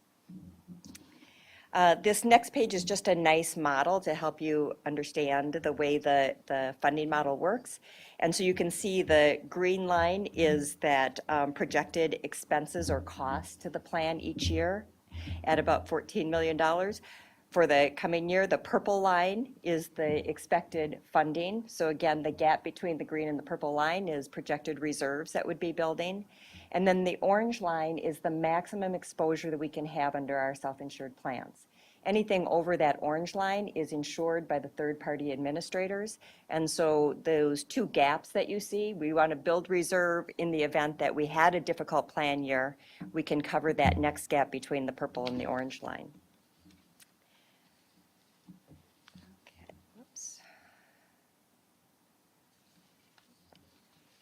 Okay, so as I want to talk about the reserve because it's really critical to the recommendation that's coming from the committees tonight. The target reserve for these plans, as recommended by our consultant that helps us manage these plans, is 35% of the spend. And so that would be right around $5 million for our target reserve. You can see that at this time, we're projected to have as of June, to have a reserve of $12 million. And as we see the claims for the next part of the year, they tend to go up over the summer, right? Because all the teachers are free to get their care, and our staff that aren't working in the summer go get all their appointments. So we expect that to end at about 11 million, which is about 1% or so of the total cost of our plan each year. It's 1 year of funding for our plan about. So there's been a significant growth in that reserve. Again, most of that due to the pandemic, and so the committee feels very good about our position right now, obviously. And even if we had a very bad claim year, we have significant reserves to be able to do that. You may recall, board members that have been with us for a few years, 6 to 7 years ago, we had to take double-digit increases in our insurance premiums because we had no reserve and we had 3 bad claims years in a row. And so while the reserve may seem high to those of us who lived through those times, we're happy to have a reserve. And we expect that costs are going up, even though the number of people making claims is lower, the cost of those claims is rising, somewhere between 5% and 8% for medical claims. And so we know the costs next year are projected to be higher, but with that significant reserve, we feel good about the position that we're in. Another piece of our plan that we added about 3 years ago to our health plan as an enhancement is the Aaa Prevention Program. This program is available for any of our members that are pre-diabetic or pre-hypertensive. And so members meeting those qualifications are eligible to participate in this plan at no expense. It provides a digital scale that feeds into their system through Aaa, and then a coach and peer group support. It's like an online coaching program. And we've had about 131 of our members enroll in that program in the past couple of years. And you can see their total weight loss to date is 718 pounds. And people have had very positive things to say about that program. The sale for the committee and for the school district in terms of adding that as an enhancement to our plan is that you can see direct savings in costs over time because of the health of those members by participating in the plan. So we've had good participation in that, growing participation in that, and that's been good for our plan. This year, they recommended that we consider the Aaa Maintenance Program. The maintenance program is for people who are actually diagnosed as diabetic or hypertensive or a combination of the two. And in those cases, they get diagnostic equipment, again, that feeds into a coach and a peer group and the support by trained nurses and so on to help monitor blood sugars in terms of diabetes and then the hypertension issues. And so the committee was very favorable about that. You see there's a cost to that, to the plan, of about $75,000 based on the number of people they project might enroll. But the net savings, because of the savings in claims, actually brings money back to the plan at the end of the day. So the committee will be recommending that when we get to recommendations. So overall, the recommendations on the medical plan would be to take a 0% increase in funding because of the significant reserve that we have built up over the last 3 years. We will see increases in the administration fee that are part of the second year of our contract of 9%, and we will see increases in the cost of claims because of just the inflationary costs of medical care. But even with all of those factors considered, our reserve is healthy and well able to manage those issues for the coming year. And given all the other economic pressures on our employee group, it seems wise to hold those plans at the current premiums. And then the committee, in terms of the medical plan, is also recommending that we add the Aaa Maintenance Program. In terms of our dental plan, the dental plan has been very steady for as long as I've been here. The premiums are well able to manage all of the claims. We build a small amount extra into our reserves each year, and currently we have enough to cover 10 months of claims in that plan as well. And so again, we are fine to do a 0% increase and to hold our premiums where they are. Our life and disability are in the second year rate hold. There's no changes there. Vision plans are in a rate hold as well. We're in the second year of our plan contracts with Delta Dental and with Health Partners, and so next year we'll go back out for bids. But this year we don't have to make any decisions about third-party administrators. So the Labor Management Committee recommends obviously staying with Health Partners and holding all of our premiums steady and adding the Aaa program. And then for the dental plan, remaining with Delta Dental and holding rates steady for both single and family plans. So I'm looking for a motion to approve the Labor Management Committee recommendations for those plans. I'd like to move to approve. Second. Okay, I have a motion by Monica and a second by Dr. Green. Any discussion? Scott? I was the coverage a little bit. It looked like, well, often you have a deductible for, say, $1,000 and a total out of pocket for like $5,000, and you pay 80% in between. And I was kind of looking for that here, and I didn't see it. We have really good plans. I will say, the reason that I am really able to do good recruiting for teachers or staff from other districts is because our plans are better than most other districts. We have no co-pays in our plans, so we have the deductible for the family plan, I'll talk about the family plan, of $4,000, but we offer an HRA contribution of $2,000 to that. And so the most a family could be responsible for during a plan year is $2,000. Once they meet their deductible, there are no co-pays. It's 100% coverage for all services that are covered by the plan. It's an open network plan, so virtually all, major providers are covered by that plan. The only additional thing is that we do have, that we added several years ago, is a pharmacy deductible as well. And so you will see co-pays on the pharmacy, even if you meet your medical deductible, they'll see co-pays on their pharmacy until they reach the separate deductible on the pharmacy plan. Okay, sounds like a great plan. Is the price right? The price, I think, is right. If we look across the other district groups and what the premiums are, our premiums are very much in line with a plan like this, and I think they're actually better than plans that have similar coverage. Or is this for full-time people or part-time people? Anyone earning over 30 hours or working over 30 hours a week is eligible for our plans. Are part-timers making enough to cover the premium? They're doing much better, as those of you, and Scott, from negotiations, my beautiful charts, right? We used to be, teacher contributions were here and non-licensed hourly staff were down here, and we've been doing this with the support of the board over the past 6 rounds of negotiations. And so at this point, teachers and hourly staff all earn the same contribution to the family plans every month. And even if you're a 10-month employee, you earn 12 months of insurance contribution from the district. And the single contribution rate, that gap is almost closed, and I expect we'll do that in this next round of negotiations. So yes, we've made them much more affordable by significant support from the board to contribute to those hourly wage workers in their health plans. This is helping with our hiring? It is helping with our hiring. And I will say, just back to your point, in terms of recruiting, sometimes we end up, particularly talking with teacher candidates that are working in neighboring districts, and they're looking at salaries, and sometimes we're close, and then when they see our health insurance plan, our neighboring health insurance plans don't begin to compare to this, and they save thousands of dollars by coming to District 742 and get better coverage. Okay, sounds good. Dr. Green? I was here when she came.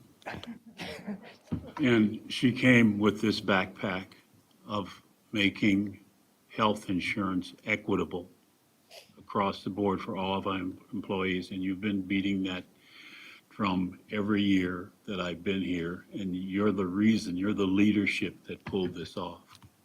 So I appreciate that.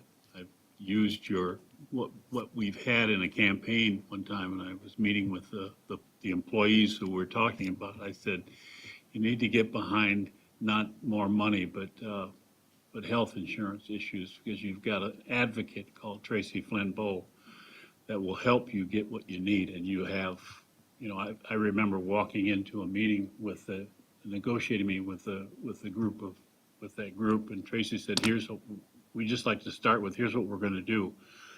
In the room, people had their mouth was hanging open. And what were they going to say? It was like we gave them, not gave them, they earned it, but the equity thing came about. And it was a great experience to watch the faces on those people some of whom had to bring money every 2 weeks to the district to pay because the health insurance premium was more than what they made. And so thank you, Tracy, for that. Board support for that equity has been really important in building those relationships with our bargaining units. So I thank the board for that. Okay. Thank you. Okay, Dr. Green, you want to call roll? Monica Segura Schwartz. Les Green is yes. Shannon Hawes. Yes. Zach Dorholt. Yes. Al Dahlgren. Yes. Natalie Copeland. Yes. Scott Andreasen. Yes. All right, thank you. Moving on to the next action item, we have acceptance of donation of land adjacent to Westwood, presented by Amy Scalrud, Executive Director of Finance and Business Services.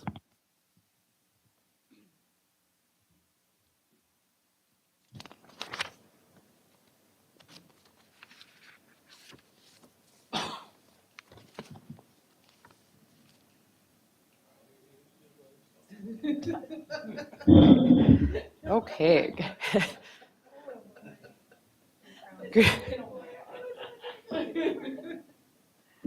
Good evening, Chair Hawes, Superintendent Putnam, and members of the board. As I'm sure we all recall, this has been an item we've been talking about for a number of months. In June, the board did formally approve the purchase agreement for these parcels of land that you see on the screen adjacent to Westwood Elementary. It is 3 parcels of land. When we presented this to the board at the time of the purchase agreement, we had presented that it had a taxable value of $687,100. The appraisal by the owner had not yet been completed at that time. However, that is done, and the appraised value of the 3 parcels is at $975,000. So for sure, this is one of the largest, if not the largest, donation that the district has ever received. And so tonight, this is the last step in the process for the board to acknowledge and formally accept the donation. The donor is Jeff Tyson and his family. You'll see the purchase agreement is actually, and the donation acceptance to Jazz Holdings.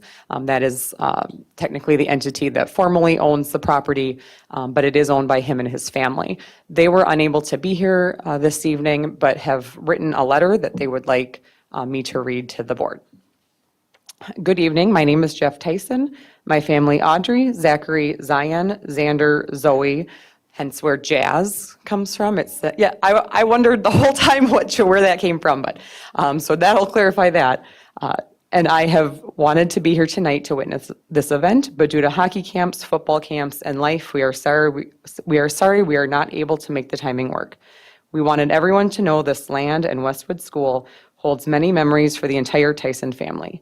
My parents, Francis and Cyrilla Tyson, bought this section of land on May 9th, 1962 for $8,479 and named it Tyson Park. My father was a home builder by trade. He personally built the 4 homes currently on and adjacent to the property, among many others around St. Cloud. His dream was to sell the land and at some point retire. My parents have since passed, and I ended up purchasing the land and homestead over 10 years ago from the estate. You may ask, what are these memories you have? My father started off by naming the entrance to our home Rilla Road, next to Westwood School, after my mother, Cyrilla. My mother took on a career at Westwood as a lunch lady when I started kindergarten, and she remained for over 20 years of service. I still remember the nice plaque they gave her when she retired for being dedicated to Westwood for as long as she was there. My parents raised their 10 children on this plat by the river. I am the youngest of 10, and growing up, this was my only home. My oldest brother and wife, Ron and Linda Tyson, lived across from us. Our family shared many memories on this land and Westwood's property. We kicked balls off the roof of Westwood in the summer when no one was looking and played hockey on the rink all winter. My most favorite memory of all is the park and rec summer activities outside Westwood. This is where I got my nickname Tiny Tyson from a friend many years ago. One last fond memory was my mom and dad's garden. We grew and sold pumpkins, raspberries, strawberries, corn, etc. out on the Wait Crossing turnout. We were organic before organic existed, and this taught all of us to work hard. After 60 years and many recent discussions, Audrey and I decided to donate this land.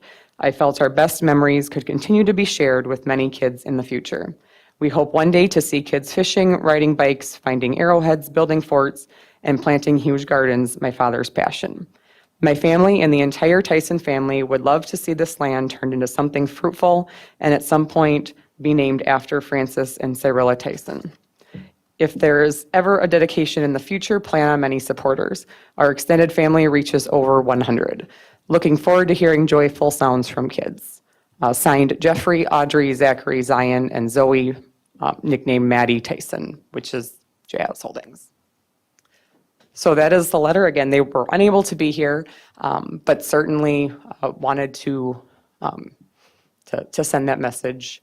And I believe they may be watching on the live stream, although it's gotten a little late, so they may revisit the archived video after the fact. So, but we do need, this is again the formal step in the process, and so we'll need a motion for approving the donation. Second. Okay, I have a motion by Scott and a second by Monica. Any further discussion? I know we've talked about this a lot, and Al? I would once again just say thank you to the Tysons and let them know that we will be good stewards of the land. We are very good stewards of all of our properties, and this one will be no different. Yes. We are all very thankful. What a true gift, an opportunity to have this ideal location with Westwood. Monica? I also wanted to say thank you to them for the land and for that beautiful letter that they sent us and that is here, and I like it to be part of the minutes. I don't know if that's what they wish or not to be written there, but it was just so beautiful to hear about those stories and to hear about the warmth, love that they have for the land and for our schools and our district. And yes, I'm very, very thankful. Me personally as a board member, but I'm thinking that as our school community, we are all equally thankful for it. Scott? And then Al again. I'm very thankful for the donation. It is great. There was some kind of talk before July 1st, after July 1st. How does that work? So the before July 1st had to do with the purchase agreement and the actual closing of the property in order to apply for tax exempt status to go into effect for the 2023 calendar year. So the acceptance of the donation is really more not having anything to do with the transfer of the property, but for the donor's purpose for their tax documentation and by statute, because by statute, every acceptance of a grant or donation has to be approved by the board. So the fact that we're doing this last step after July 1st won't impact that tax exempt piece. Has it all been donated now, or do we have to do it in two parts, or how is this working? So this is the 3 properties that you see on the screen highlighted. There are 2 additional properties that are a home and a lot next to the home. At this point, those lots are not being donated at this time. However, that's not to say that the family may decide to donate those at some point in the future. But at this point, we're just talking about the 3 lots that are identified. Thank you. And thank you to the family. Yes. Al, did you have any further comments?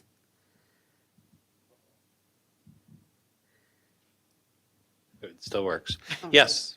I would like to see us put up some type of a sign on the property, just saying, recognizing the donation and who it's from. And I would also like to see Tammy write a press release thanking the family. Good ideas. Natalie? Yeah, and specifically along those same lines, when they said if there's going to be like a formal, whatever, I would love to see that and meet all 3 Zs. As a board member, that would be great to see. Good for our community, too. 4 Zs. 4 Zs, my bad, sorry. Okay, Dr. Green, can you please call roll? Scott Andreasen, Yes. Monica Segura Schwartz, Yes. Shannon Hawes. Yes. Les Green is yes. Al Dahlgren, Yes. Natalie Copeland, Yes. and possibly Zach could join the Zs of this group.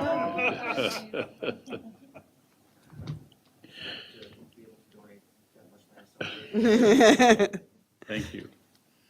All What a right. day, boy.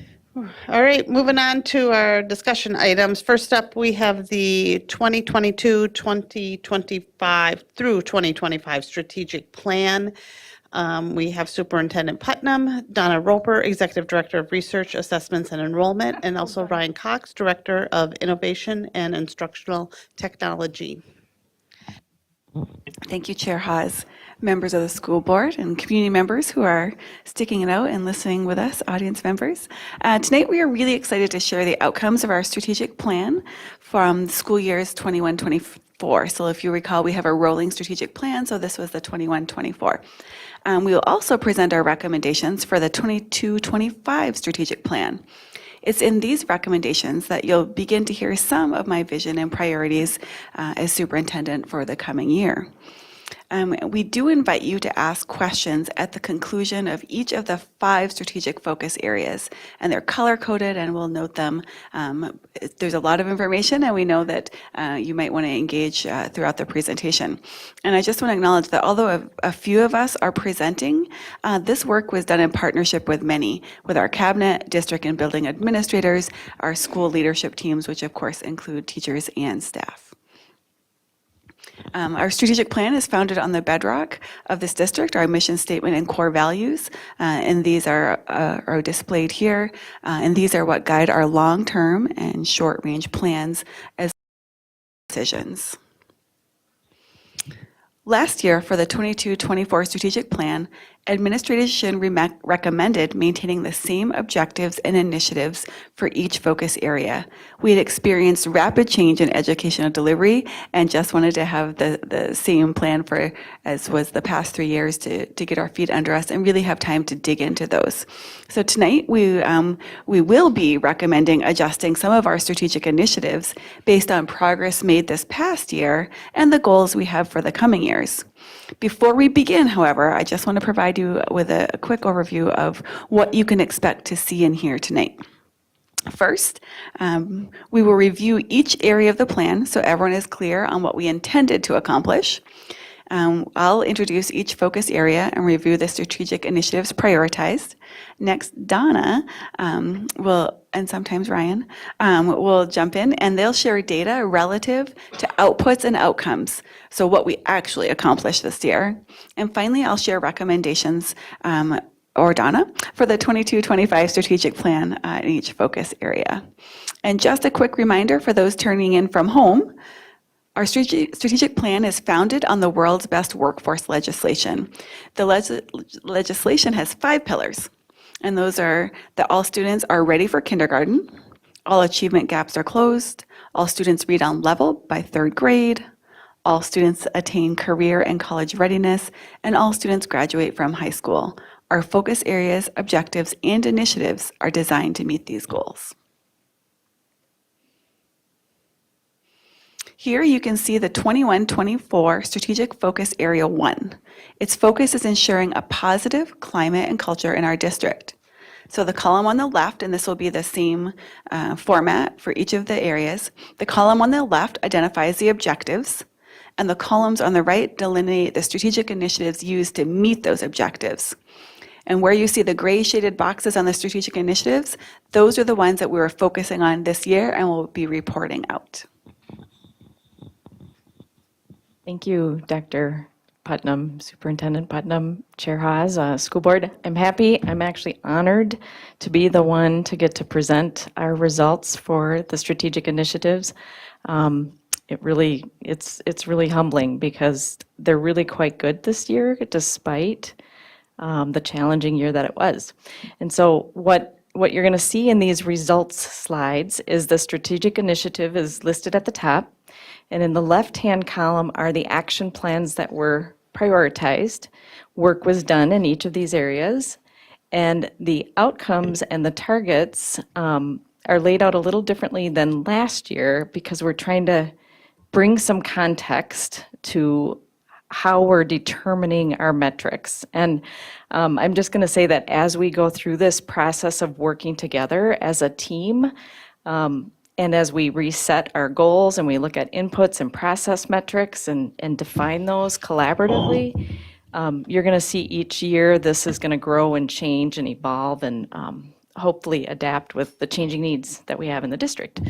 So in this specific strategic initiative, we set 3 metrics One was on feeling safe, and another was on how aware students were of their own feelings and how aware they were of others, their feelings, and then how it was that they were listening to understand. And the metric displays perceptions from our student climate survey. The results are listed on the left, and the targets that we were aiming for on the right. So you can see we didn't quite hit our targets. However, we did see an increase in the number of students participating in the climate survey, which was something we wanted to celebrate. And we know we will continue doing the safe and supportive schools work. We will be adding restorative practices as next steps. And we will be aiming to see that 90% of our students are participating and feeling safe, and also being aware of their own feelings and others, and listening to understand, because we know that this is important to a climate that feels safe to everyone. So the next slide is Strategic Initiative 1.1B. And in this initiative, you can see that the action plans our teams focused on were related to ensuring controlled entrances, working more with volunteers, increasing our SRO support, and working on our system-wide communication. And again, the outcomes that we use came from our end-of-year climate survey. And we focused on making sure that there was a sense of belongingness and feeling welcomed. And you can see what our results were for the end of the year. 84.7% of the parents who responded to the survey said that they did feel welcomed. We were targeting 85%, so we got really, really close there. And then the second metric was on, did they feel their child was safe in the school? And the overall result this year was 78.4%. And you'll notice the target for that is set at 90. And that is just something that, as we move into understanding our metrics, we'll be setting, acceptable metrics for things like safety that aren't negotiable. We'll want to make sure that we're reaching for really high results in these things. Our parents participated at a much higher rate this year. We still have work to do on increasing representation of the respondents of the parent survey. And again, like I said, we want to frame these metrics around climate to really be about improvement from year to year, but almost always we want to make sure we're framing it around, we just have generally high expectations that this will happen, that this will occur. And then next steps are just adding some welcome audits and expanding access to our EEOCs, which are, help me out, the Educational Equity Outreach Coordinators. Right. And our goal is to, again, we want to increase participation on the parent climate survey, because even though we did have quite a large increase this year, we still really want more engagement from our families and voice.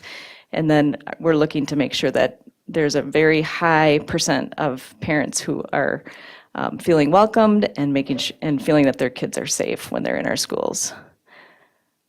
Our Strategic Initiative 1.2A, improving culture by using input from staff. As you have heard many times, our district has embraced the Happiness Advantage strategies. And on our staff climate survey, we ask our staff how they are feeling about these strategies and are they practicing them. And what we found from last year to this year is they all reported a much higher practice of these strategies. So you'll see there's a 2021 column and a 2022 with the difference. They're all green, they're all significantly up. But what was really interesting is in a separate question when we asked if they thought that they were doing it more often, only 23%, 23.3 reported that they felt like they were doing it more frequently, and yet they responded overwhelmingly that they were, doing it much more frequently. And, about 45% of them felt it was about the same. So a little bit of incongruence in these figures, and that is sometimes what happens with perception data. That's why it's good to ask questions, multiple questions around similar topics. And again, we didn't see a very large increase in the staff participation. It was 4%. But this was a tough year at the end of the year to get feedback. There was a lot going on, and we will definitely be focusing on making sure we're gathering as much staff voice going forward in 2025. We're going to continue with the Happiness Advantage strategies. We're looking at some staff innovation teams.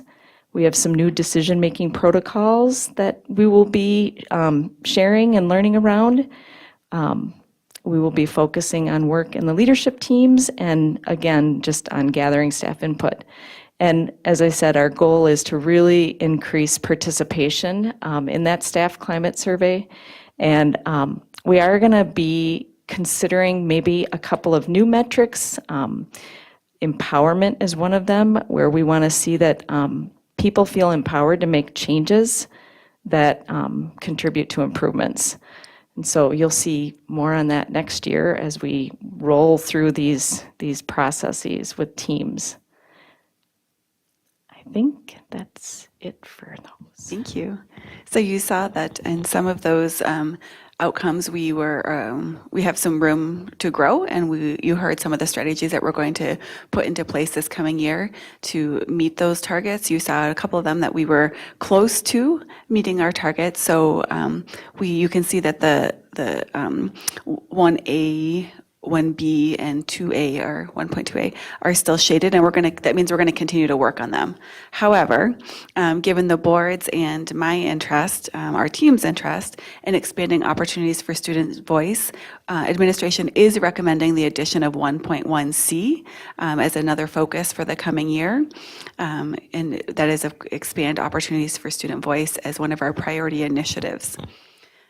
On the next slide, you can see our proposed action plan, so the ways that we're going to do that. The outcomes that you'll see there, some of those are one, I'd like to have a student advisor. Our secondary principals will have student advisories. We're going to continue working on those authentic opportunities for engagement, for student voice with the board, some innovation teams that you'll hear about later. And then you can see the proposed measurements regarding the numbers and the perceptions of participants. So that is going to conclude Strategic Focus Area 1, and we welcome questions from the board.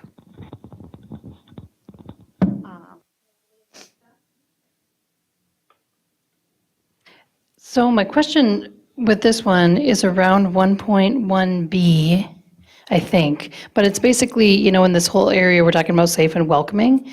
And I see a lot about safety and not a whole lot about welcoming. Like I think system-wide communication might be about welcoming, and I know that we did get less percentage of parents feeling safe than we did welcome. But I'm wondering if I'm missing something, or where are we directly working on the welcoming part versus the safe part? Thanks. I mean, it's all technically one thing, I guess, but if you don't feel safe, you don't feel welcome. But go ahead, sorry, Dr. No, thank you. I think a lot of the safety pieces you're seeing in those action plans from 21, 22, and perhaps what you're pointing out is a reason why maybe that was a little bit off. So when you look at the next steps for 25, we're going to be reinstating those welcome audits that we did a while ago, where we bring in families, stakeholders to do with our teams, and we have a whole process that we go through, and we identify from a variety of perspectives what's welcoming and what we could do to improve. And then again, those EEOCs those folks are designed specifically to link our students, families, and staff together. So far, they've only been at 3 elementaries, and now we're expanding to have them at our secondaries as well. So those were just a couple of the next steps that we were putting in place specifically for the welcoming. I'm wondering too, I'm thinking like when I'm at PTA meetings at Apollo and North, which are my 2 schools, that would be a good question maybe for principals to ask, parents, because sometimes parents have the perception that our schools are not welcoming to them. And we're all like, no, they're welcoming, but that's the same thing with community. No, we promise it's a welcoming community, and then people are like, well, I don't think so. So it's like the perception versus the reality. So maybe getting kind of like the barriers discussion that we had with the ADs. Like, what are the reasons why our parents aren't feeling welcome? We know that there's still some work to do. We're pretty good. And then also, I don't know if we know this by data, but like, are there certain places where our parents are feeling less welcome? You know, and maybe not every PTA has to have that question. Maybe it's just the ones in here that scored less. And it's hard to, as a parent, just gonna say, it's hard to say one or the other because, I mean, I know I'm welcomed at high school, but I don't need to go to high school very often, you know, versus when my kids were in elementary school. So, yeah. Okay, thank you. That's all I had to say. Scott?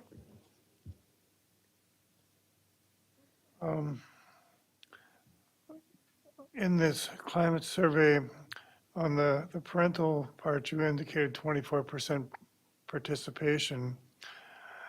On the student part, you indicated an increase, but to what? What was the participation rate? So for students, And staff? Yep. You said there was an increase Yep. there, but you didn't say to what? Right. From what to what? right, so we had about 57.4 or 5% of our students participated.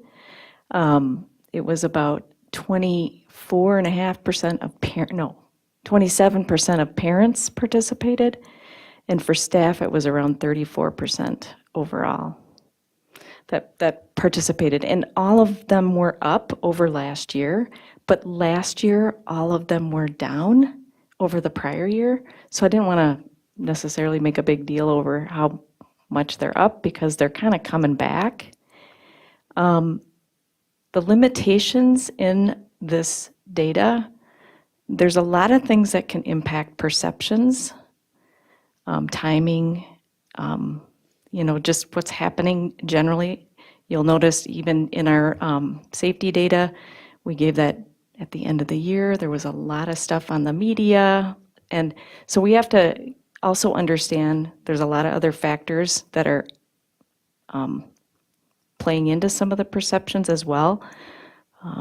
So And how do we incentive get more people to participate? I know when I get surveys, I toss them. I don't know about the rest of you, but how do we get people to actually respond? yeah, I think Threw yours away. What would have made you respond? I don't know. Most of the surveys don't have anything to do with what I care about. so. That's a really good point. So if you had been a parent surveyed in our system this year, you would have been asked, what question do you wish we had asked you? And so we will be feeding that information forward into the next feedback loop. And we'll continue to do that because I think that's a really, really good point. People have questions they'd like asked, and we don't always ask the right questions. So. Monica and then Natalie. So I am one of the people that think that we over-survey people in this district, and I'm kind of trying to think how can we get to what the surveys give us in another way. And so that's kind of a relationship about this question. So are there other ways to measure these outcomes, how people feel welcome? I mean, when we wanted to measure these kind of things, like we measure participation, for example. How do we look at how parents are engaged? It's not another way to look at other type of data about increase of parents' attendance too, although I know that there is multiple factors that will affect other type of data as well. But I have the feeling that we only look at one way of data for this outcome, and not that I have a better solution right now, but maybe you do. Well, I think, you know, whenever you're trying to get really good quality data, it's sometimes trial and error. And we will have to create multiple questions that get after the same sort of issue that we're, wanting information on, and see how people respond to it. And then you're getting really good information. But this is students. These questions are related mostly to students. We do have a family engagement section, I think, that has some of the answers to that question, I think, down. If I was somebody who sent me a survey, if I could do it on my phone, that's where most likely then that I would be able to do it. If you made it easy, if I have to stumble through the process, then I probably won't be. If it's too painful, I'm not going to reply to it. Yep, and I think that's one of the process improvement pieces, is that we would be able to text a link. Yes. We think that would increase the participation from, all of our families, especially families that are not as represented, because most everyone has a phone. If they get a text, they're probably going to be more likely to take it. Okay. Oh, nope, we're not done with this number. We got Natalie and then Dr. Green. I was just going to say that when we looked at this in my committee, then we were also talking about timing a lot. And the fact that it comes out at the end of the year because obvious reasons, we want to know about the whole year. But I had shared that as a parent, when it came out, I had 2 million things to do at the beginning or the end of the year. So thinking about too, if we do that for staff and if we do it for students when they're kind of like so weary of school, that maybe thinking about the timing to push it forward in the year a little bit might be a good idea. Thank you.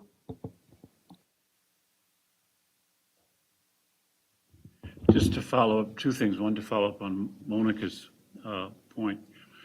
Are there activities that we could, no, I don't know if they're activities. Are there things we could do as a district that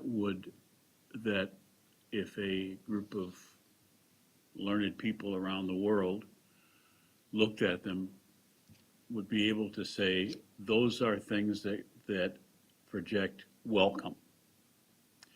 So that in order to, rather than use the singular metric of what the perception created was, that we could have my job is to do 1, 2, 3, 4, 5, 6 in a way that creates, that everybody agrees that it creates a perception of welcome.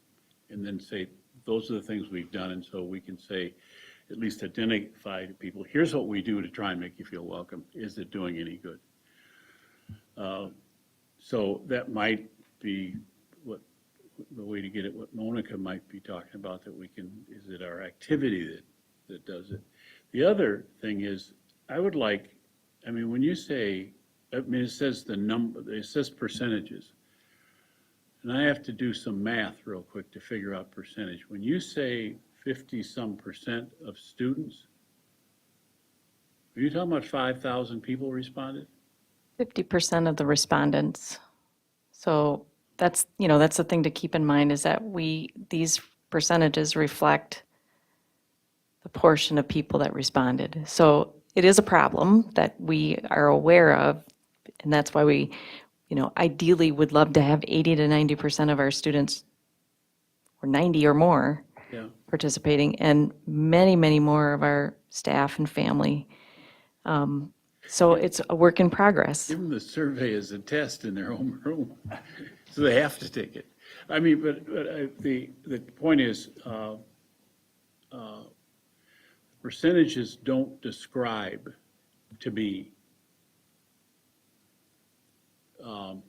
If out of 10,000 people, we're talking about 57 people, that has a lot less of a ring of it means something than if you're saying 5,000 people responded. So to being able to see the numbers of people, as opposed to there was a 5.6% increase over last year. Well, if last year 27 people responded, and this year we have So I'm not, by the way, I'm not being critical, I'm just trying to figure out Yeah. how to be able to wrap my brain around, yeah, we're doing a good job, or we have to do better. Because the numbers give me a better perspective on that, I think. And I would be willing to put the N count in there if that would be helpful. And then you can look back to see, that the N size is growing, that the percentages are going up, that kind of thing. But and I think you could also then say to students, why don't you respond? This is your school. These are the things that we're trying to do to make you feel welcome, and you don't even talk to us about it. Is it not important? Yeah. You don't talk to We them have that some way, though. ideas of, I mean, I'm not suggesting you talk to them that way. Call their parents and have their parents talk to them. But, pardon? So, okay, thank you, but it's. Isn't part of feeling welcomed, feeling that your input is valued and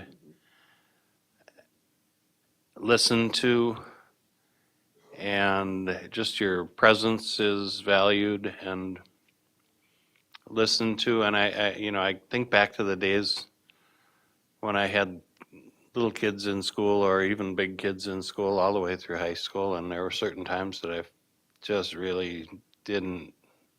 I mean, I would market the survey very poorly because I didn't feel valued, and there's that sense of respect for who you are. There's that sense of kind of not rolling out the red carpet, but when I go to conferences, am I sitting on a first grade chair talking? I mean, you stand out in the hallway for 15 minutes to get into the room, or 25 minutes, and then you go in and Les knows what I'm talking about. Oh, yeah. You go in and you sit on a chair where it's sitting on the floor, basically, and they shoo you out of there before you can get any questions answered, and that's not feeling valued. And I don't know, bringing things up for an adult to feel valued would be, I think, a little different from a child to feel valued. You need to bring things up to an adult level, a one-on-one conversation. I could list a whole bunch of things that I always had a problem with when I was attending different things at the schools, but.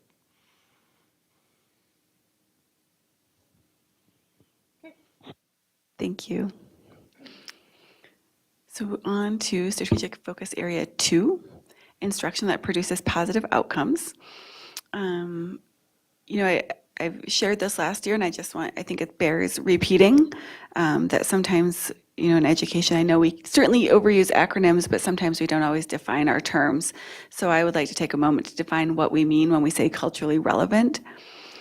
So you'll see that 2.1a is ensure all instruction and programming is culturally relevant and engaging. So when we refer to culturally relevant, we mean that we approach learning by providing curriculum, lessons, and learning examples that come from a variety of cultures. For example, an elementary picture book may include illustrations or photos of children from all races, ethnicities, religions, or abilities. Our goal in being culturally relevant is to ensure each of our students see themselves in their classrooms, hallways, and learning, and in so doing, increase achievement by bringing relevance to our teaching. Just a quick foreshadow, we are not going to be recommending any changes to this focus area for 22-25. and so we look at the results, and I see I have an acronym up there, not really an acronym, but Domain 3, which may be unclear to people. But that is from the Thoughtful Classroom. It's the observation and walkthrough domain that was used as a metric for these action plans. And you can see in the middle column that 88.3% of the teachers that were scored received a 3 or better on this domain.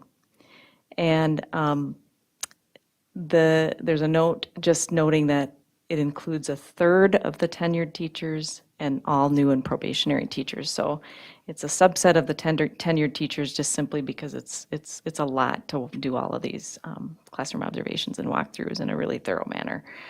But good results on that metric. And then, as Dr. Putnam was saying, the other two metrics that we looked at for this strategic initiative were around the perception students and staff had around whether or not the materials reflected the students' culture. And it was whether the students felt they were reflected, they could identify with the cultural resources that were included, and whether the staff believed the school was providing culturally relevant resources for their students. So we want those numbers to be a little higher. Our targets for those were 90%. And this year, staff said their perception result was 76% of those that responded, and for students it was 72.6. And so moving forward, the next steps will be to take a look at some inclusive decision-making protocols around our materials selection process. And then we'll also continue to be looking at the library resources and books that are made available to students so that they have choices. And then goals will be to look at domain 2 for next time. Again, hoping for 90% or more of the teachers who are scored receiving a 3 or better. And again, sticking with the same target of 90% of students seeing and staff feeling that the materials and the resources are indeed providing cultural relevance to the learning. And then initiative around maintaining a systematic process to analyze all student needs based on data is quite a large one. Our actions this year around continuous improvement and our efforts to bring this framework to our school improvement planning process is a work in progress that will continue to grow and evolve and allow us to do a lot of collaborative creation of input and process metrics that will inform things going forward as well. But for this year, we had the same measures that we had as we had last year, MCAs and our STAR assessments. And our MCA results, they're under embargo until the end of the month, and then we will be bringing those forward. But we do have some good STAR data to share with you. I do, however, have to tell you that I made a mistake on this slide. The fall to spring growth targets met in reading is 62.8, not 68.2.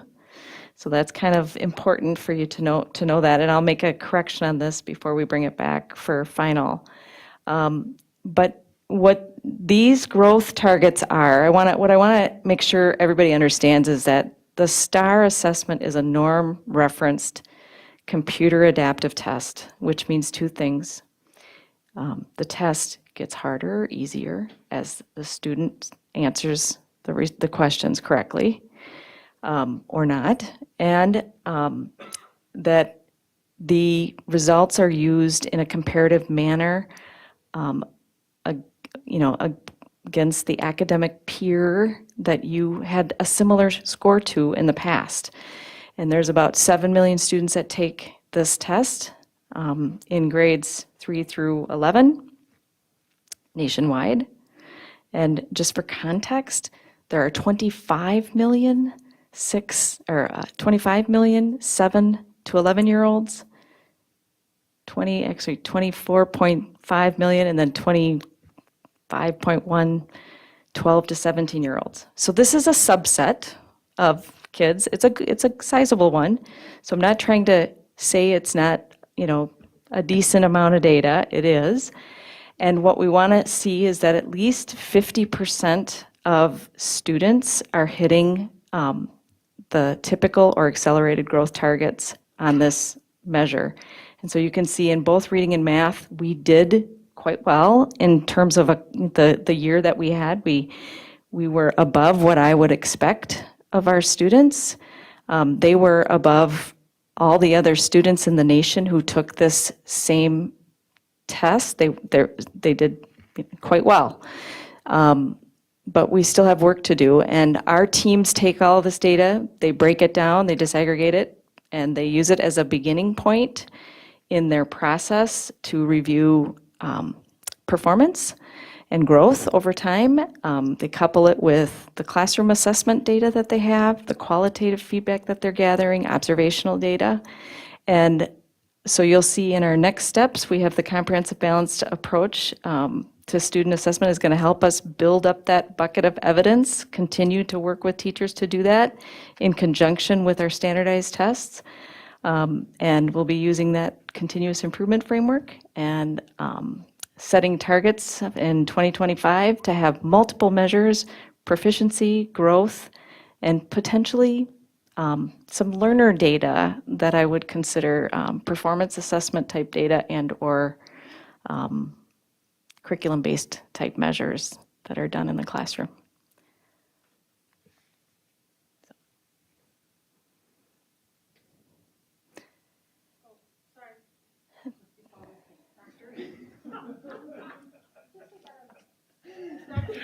Oh, okay.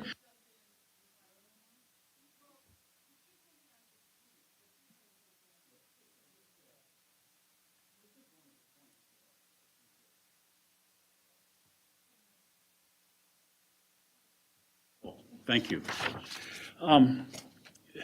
Both quantitative and qualitative information. If you walk into the front office, there's about 6 books on the counter, community ed, whatever they are, and they have pictures of human beings on the covers. And there's a lot of people of color illustrated, just in pictures on the thing, which is a number, a quality number, no, a quantity number that I can say of the human beings illustrated in the community education or whatever book, 32% of them are people of color. Is that a good number or not, would be the question. Does that simulate or illustrate a concept that we know you're here, we welcome you and whatever. So that kind of indicator. The second part of it is, does it actually create the perception? Is the picture of me in a book doing something, the teacher's trying to explain something to me about how much water's in a bucket? Does my picture, or someone that looks like me, doing something to illustrate that, have the concept of inclusion and I feel like I'm part of the thing? If those are the kinds of things that do make a difference, we could focus on doing more of that specifically. I still have a picture of Bruce Watkins reading the story of a dinosaur. No, that wasn't a story of a dinosaur. I have a picture of Bruce Watkins dressed as a dinosaur, big scales and woof, reading at an early childhood center, and he was very good at it. But the book he was holding in his hand as he was reading the story had 3 children depicted in it, human children, not real pictures, not illustrations. They were just pictures of kids. One was an African-American kid, one was Asian, one was white. That's the kind of, and I don't know if anybody told Bruce that he should do it that way, but he did. And I thought, it caught my eye. It indicated to me some sense about a person who said, it's important for me to show these kids when I'm reading to them, not just that I'm dressed up like a dinosaur, but that they're part of what I'm reading to them. So that's kind of what I think Monica, I hope Monica and I are talking about in terms of finding another way other than how people feel today to say we are doing a good job at including people and welcoming people because of these 5, 6, or 7 things that we do.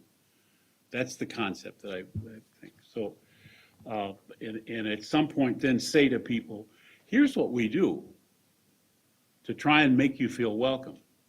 And then look them right in the eye and say, are we doing any good? Instead of asking them on a piece of paper how they feel, because if my toast was burnt this, well, I shouldn't say burnt toast because I like burnt toast. So if my toast was not toasted enough today, that might impact whatever. So it's just, this stuff is real important. I agree, and what's important about it is that we not fall prey to, this is the way we've always done it, and wind up with spending 5, 6, or 7, or 8, or 10 years doing it the same way, getting little incremental statistical things that make sense, and not having happy people running around saying, I love it here. Because that's what we're looking for, right? Happy people. So, okay, I'll be quiet. Cynthia, I don't want you. Yeah, I think the next steps of inclusive decision-making protocol for material selection is kind of where you're going.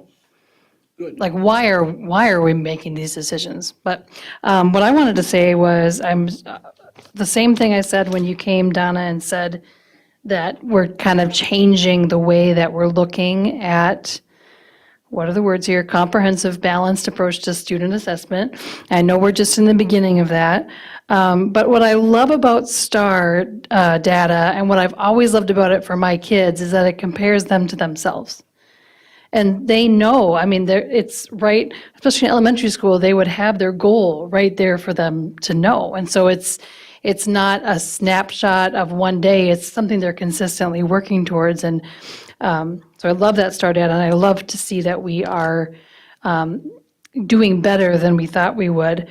I think it just behooves me to say at this point, with people running for school board and being asked by many different people to answer questions about our data, that it just, I just want to say this for public record, basically, that if we compare students to themselves, that's wonderful. But when people around us start to say, look at us compared to Sartell, or look at us, that's just not cool, is what I'd like to say about that. Because you're not just talking about data points, you're talking about kids. So the media, people who are running against me, anybody, like, let's just understand that when you say, St. Cloud School District, blah, blah, blah, percentage, you're not talking about data. You're talking about human beings that are giving their all every day at school, no matter what they're coming to school with. So I could talk I don't care if it's 10:30, I can talk about this forever, but I just want to say that in this moment, and thank you again for that comprehensive, balanced approach.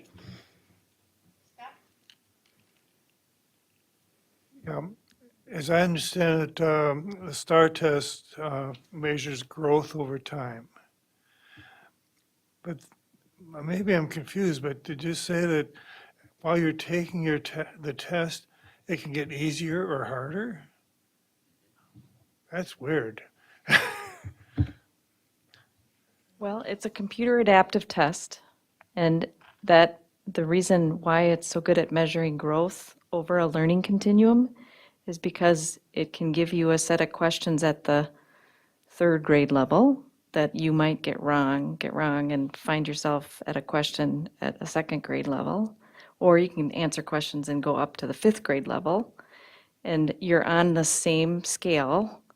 And so it's believed to be, a good way to understand growth in that narrow learning that we're measuring in that band for, or that strand, whatever reading strand or math strand that might be. It's just something I had never heard of, a test adjusting itself as you were taking it. Very strange. Scott, I'll just add to that, the nice thing about that at the elementary level, just speaking only at the elementary level, it would apply to the secondary too, is then teachers then can use that information to make instructional decisions and design strategies. Because if it just stopped because a student had gotten a certain number wrong, it wouldn't be as helpful for that day-to-day instructional ideas of what you're going to do with kids. If it keeps going on, we know where we're helping them to exceed and grow even farther. Or if a child has to go back a little bit, that teacher can use those results the following day to decide on how they're going to design strategies to help each child. Shara Stone said, and this, I mean, this is real critical about this kind of testing, that what we look for are kids who learn things that we did not teach them. Who put together this, this, and this, and come up with this, which means their brains are working. And that's kind of what the test, I mean, when things get harder in a test, they're trying to push you and see where you can go with that. And then, well, I'm beyond my intellectual skill right now, or knowledge, so I'm just flying blind. But the point of Shara Stone, when I heard her say that, I've remembered that forever. It was many years ago, about how critically important that point is about kids learning things that we technically didn't teach them, and being able to put this, that, and the other together. It's called innovation and whatever, I think. You were there too. Was that you that said? Oh, well, did I get my script right from you?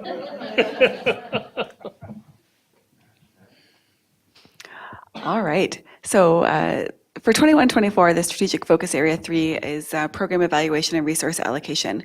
We were focusing on implementing a system for assessing the effectiveness of district programs and initiatives, and we've been working on this for about 3 years, beginning with Dr. Huff, and we feel confident in our system for assessing the effectiveness of those programs. We've identified those programs, we've defined them, we've developed onboarding and implementation and measurement plans, and each spring our directors are attached to, let me back up, our directors are attached to each initiative, and each spring they report out on the report on those outcomes to cabinet and to principals, and those 16 initiatives and programs are also embedded into our continuous improvement plans, which you'll hear about in 2 weeks, so that it's an aligned, cohesive effort.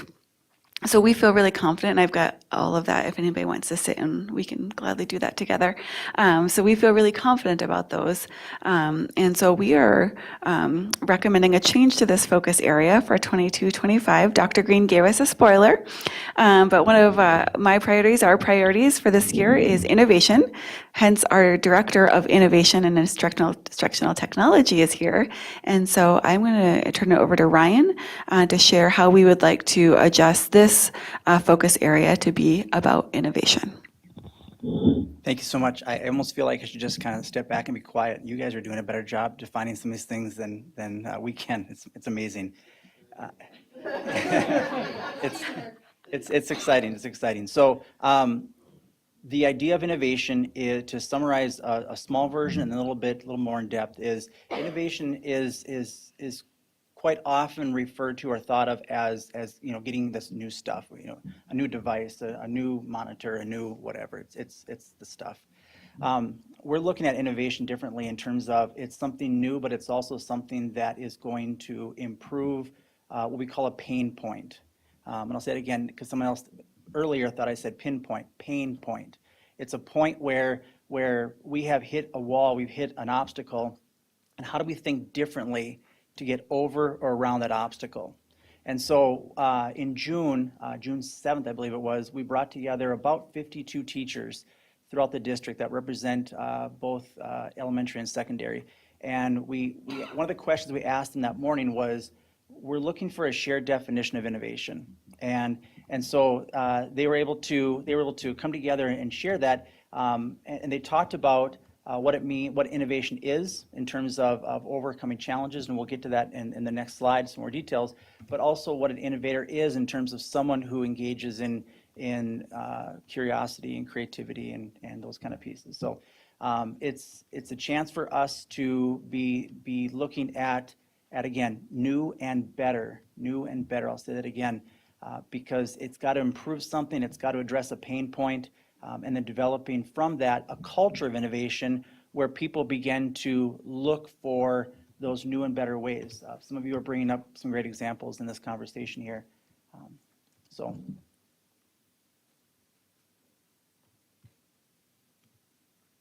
Any questions for us on Focus Area 3?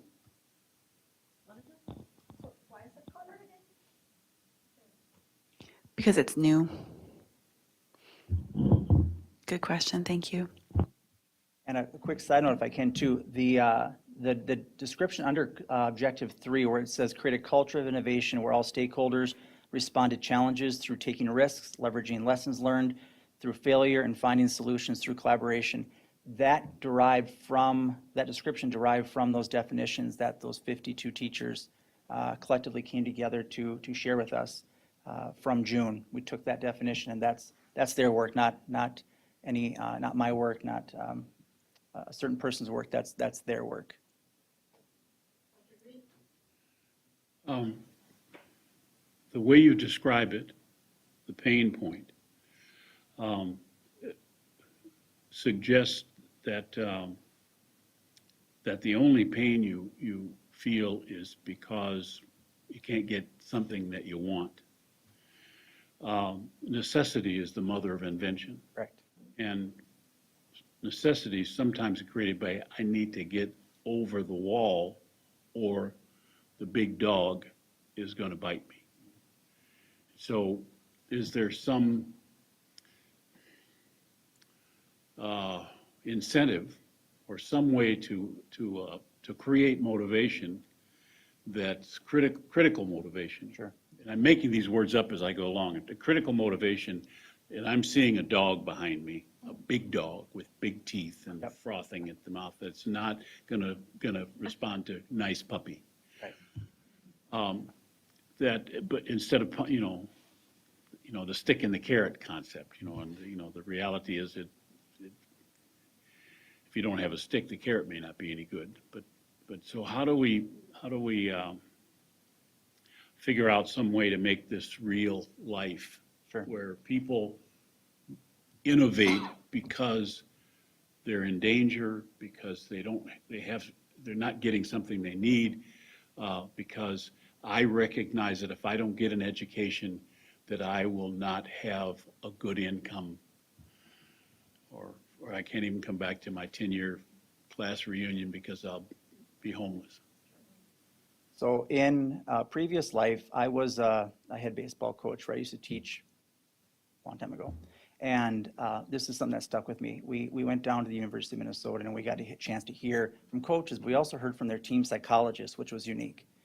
And they talked about that an athlete on the baseball field will never change the approach until that athlete has hit a point where they don't see any other option, if that makes sense. So if I'm at the plate, I'll adjust things, but I'll never really change until I just cannot hit that ball and it's just not working. That's when change takes place. Real, authentic change takes place, not superficial change, not we'll tweak it. I think I even heard some of the folks today say, it's more than just tweaking. We're going to get to a point where we're like, this just isn't working. That's when true, authentic change to true, authentic problems really can take hold. And so you talked about the big dog. The big dog for a teacher, a student, a family, is that idea of there isn't another option. This isn't working. If this isn't working, what can we do differently? As long as there's always that out, no one will, not should say no one, that's not fair. It's less of a chance to have true, authentic change in the system. Be it instructional change, be it operational change, be it in terms of supports for each other, some of the supports that we talked about here tonight with happiness and the happiness advantage and those kind of pieces. Ryan? Yes, sir. How important to you don't answer this question, okay? I'm just saying it to you, and I'm not trying to put you on the spot. How important to you is it to improve the graduation rate of students of color to 85%? Can I answer it? Want to? Extremely. That is something that Dr. Putnam and I have talked about already this summer. That is something that is personal to my family.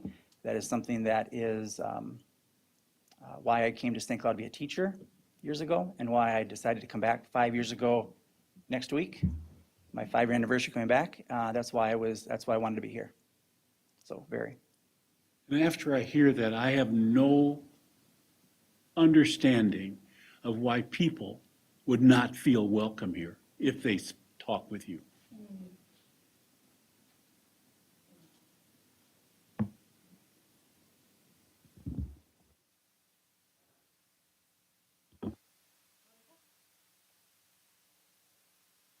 So in that part of welcoming, I actually kept looking for what are we going to talk about this? Do you remember that you said in my question earlier, is coming? Isn't family engagement next? Oh, okay. Never mind.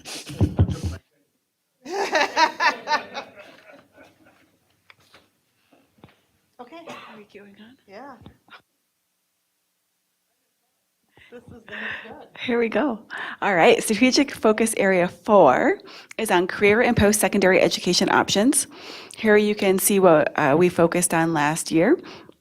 And as you are keenly aware, because we've talked about it a lot this past year, it's something that learning and teaching and our secondary teams have really focused a lot of our efforts on. So you can take a look at our action plans and then our outcomes really revolving around well, you can see the initiative is to provide career and work-related skills and curriculum to our PK-12 students. We tweaked it a little bit this year, and we're really focusing on life skills and personal finance in terms of that career and PSEO in preparation for life. And that was really based on a lot of the feedback from the board last year when we discussed this. And so here you can see that outcome is relative to that area. And so here's junior achievement. We talked about that earlier. You can see the number of students who had at least one lesson. And then the life smarts and the 1.0 and 1.2, which focus on those life skills like being able to go grocery shopping, sewing on a button, building, and then the personal finance of building a family budget, understanding how far, what you're going to get for X job, right? So our students can really start to anchor that knowledge on a base as they are heading into high school and understanding the importance of being economically successful. So you can see our next steps are to continue with EPIC, Get Ready, Gear Up, the personal finance and the life skills. Certainly we want to increase those numbers, but I do also want to point out that while they are lower than we might like them to be, because our students are taking other courses, such as a reading support, or maybe they were a double music and they weren't able to fit this in that year. We do also offer the monthly career and college readiness lessons that do impact or do include the personal finance aspects, but of course it's a monthly, it's not as in-depth. So that's why we want to continue to increase those numbers. If you take a look at 4.2, that's around engaging higher education, business, and community partners. The which you've heard about from Gail Cruikshank when she came here, you've heard about from Leah, was one of our action plans, and then Career Start, Career Launch alignment with Boys and Girls Club. That's been on there for a couple years, and you can see here the outcomes from the Get Ready, Gear Up, student advising, and then the enrollments for EPIC courses. And then, of course, our career and college advisory met regularly this year, and their impact was evident, as you heard throughout the year in our course guides. We'll talk about that in the next slide. So that advising is either one-to-one or having our career center advisors go in and deliver lessons. So 92% of our students got either a whole group or an individual session at Tech, and it's slightly lower at Apollo, but we had an empty spot there for several months, so that makes a lot of sense to me specifically. We know that the career lunch alignment has been on there for a couple years, and I regret to say that we have not moved that dial yet, but we have begun the conversation between McKinley and that career launch, which is the high school portion of it with the Boys and Girls Club regarding virtual career preparation. We know that some of our McKinley students don't always have access to the same facilities that our students at Apollo and Tech do, so we're exploring virtual options. There are some virtual options of teaching students some welding or some other hands-on skills that we're really excited about, and so we're hoping to make real movement on that next year. So we are hoping, of course, we're going to continue with 1A, 4.1A and 4.2A of when we add things on, please know that we aren't letting go of anything else. We just feel confident enough in our base that we feel like we can extend ourselves.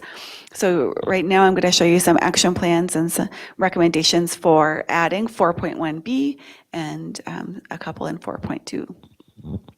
So we would like to add on that we are going to ensure that all 8th through 12th grade students have personal action plans that tie to high school enrollment to post-secondary goals.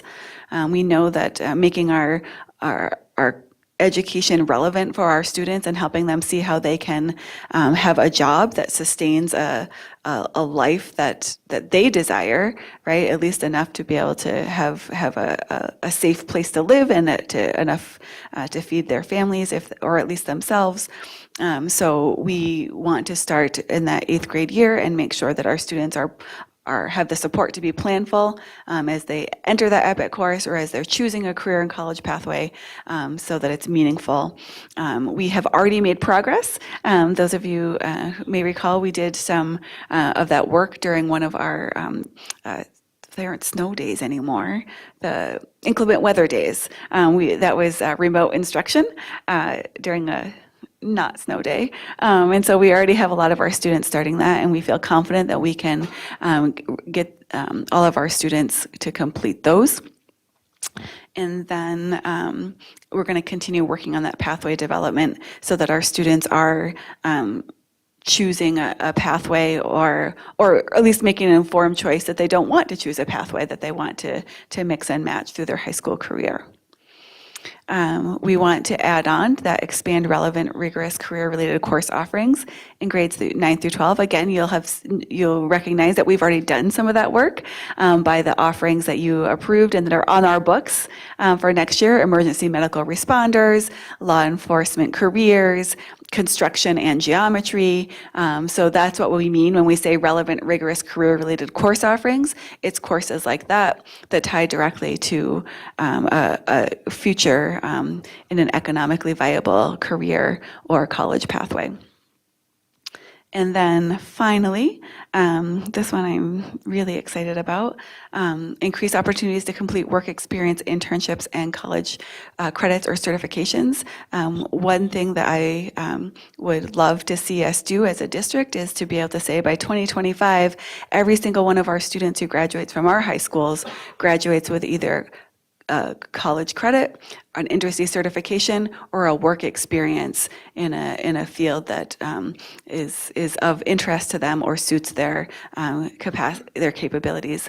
And I think that would really set us apart from our area schools if we could promise that to our students. And as a learning and teaching team and as a secondary team, we are all on board. We're making incredible strides to be there already, and we feel certain that we can guarantee that to our students and our families in our community.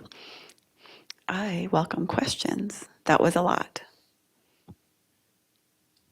Natalie? Yeah, all that's super interesting to me since I have a senior and a junior next year. So the one thing I wanted to say, and I don't know who this needs to go to, but about AP. So both of my sons have just taken a ton of AP classes. And what was so interesting to me is looking at the 3 colleges now that my oldest wants to go to, it's so varied in what those colleges take. Like one of his colleges takes nothing because they can, because they're private. And then, like U of M takes almost everything that he took. So I wonder if there's, I don't know, so he seems surprised by that. Maybe it's just because he wasn't listening on the day that was talked about, but I wonder in these plans if they can say, this is where I might think about going, and then base their AP offerings, because it's the AP versus senior to sophomore, 2 options that might, so yeah, just to tailor if they know they're going to go to a 2 or a 4-year, especially a 4-year college, to tailor what they're taking, because now some of the AP courses won't actually be at any of the 3 colleges except that he took, which was still fine. He still did great, and it's great that he took it, but he was like, oh, darn, I should have taken something easier. I'm like, no, it was great, but just maybe to be more specific with them about here's what you look for when building your plan.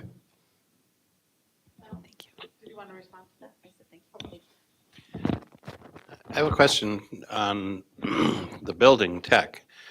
There's a lot of strategy that went into the placement of career and, how do I want to say it, where the classrooms were and the visibility into the classrooms. And is that having an effect, a noticeable effect on students and student interest in different career fields? Yes, I would need to go back. I know we have Amy lays that out for us year by year comparison on FTE. I think that's probably the best way to assess that, right, is looking at the FTE changes, because we base those on course enrollments. So I know that those have changed over the years, and it's increased in those CT areas that are well, everything at tech is around and visible. I would need to go back and look at Apollo to do a comparison, but I know at tech that's grown. Anecdotal, or what's the word I'm looking for? It's late. It begins with a C. You know what I mean? Like, yeah. Dr. Green. We can do this for hours, Dr. Green says. So I suspect that there's a connection, but we actually have the data to prove it, when we compare these 2 schools. Thank you. Really good point. It'd be nice for all of our students to have that access or that visual.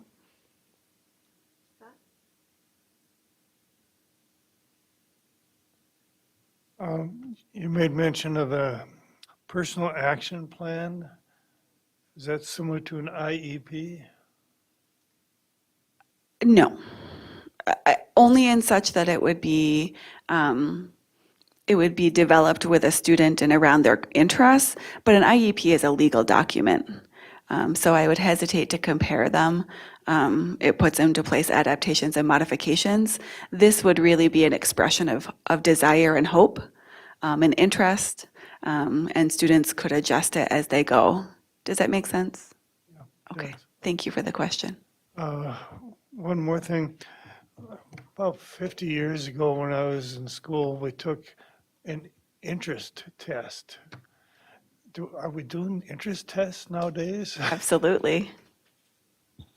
We do them often every year, because students' interests often change as they feel successful or not, as they learn about more things. So we do those each year, and that information does feed those personalized learning plans. Because I remember 9th graders, all they knew about was teachers, so everyone wanted to be a teacher. By the time they hit 12th grade, they had a lot more different interests. But we do a test for that every year. Okay, that's it.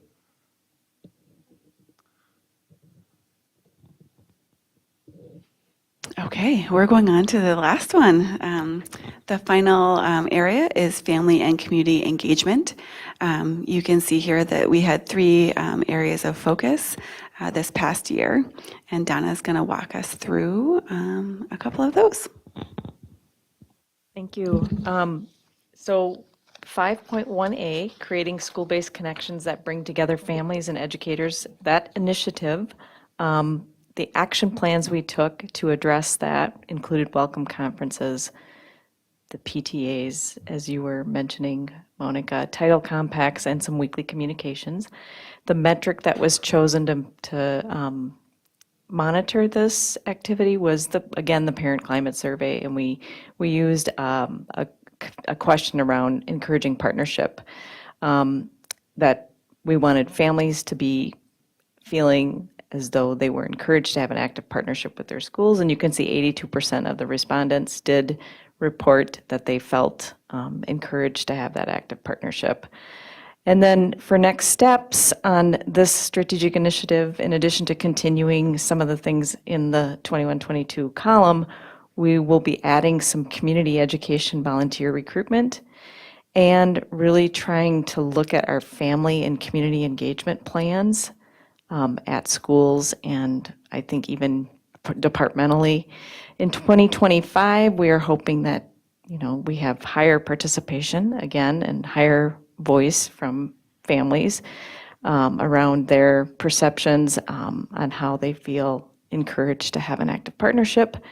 We're hoping to see increased activity in terms of volunteership in schools and in the district. And then the last one is around working with families to increase access to early education and early literacy. And that is something that Director Omar is working in partnership with early childhood and families out in the community to get those resources in people's hands.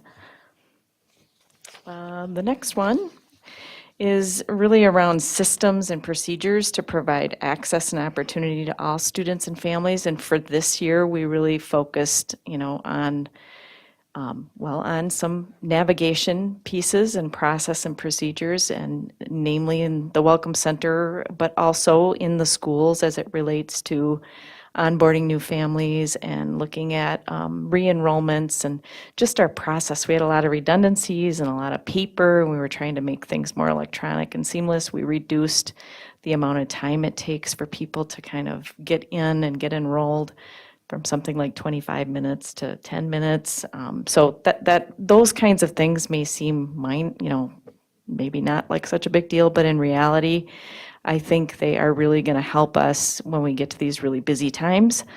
We also are trying to increase accessibility to our systems and to the collaboration and the communication pieces. And so we will continue to do those things. We will continue to have hours that go beyond the regular day in August and September again this year, and we will continue to be partnering with our departments in transportation and nutrition services as well to help make sure we're getting all those pieces in order. And then just looking to, again, provide access to our EEOC staff. We departmentally, as a district, are looking at putting together on-demand videos where those make sense for our families. We're looking at working with our vendor to improve our iOS apps, so how families are accessing the systems that their kids use and that they need to use on tools like phones and iPads. And again, I would say, a real focus will be on how families are accessing information related to extracurriculars, activities, opportunities beyond just enrollment and things like that.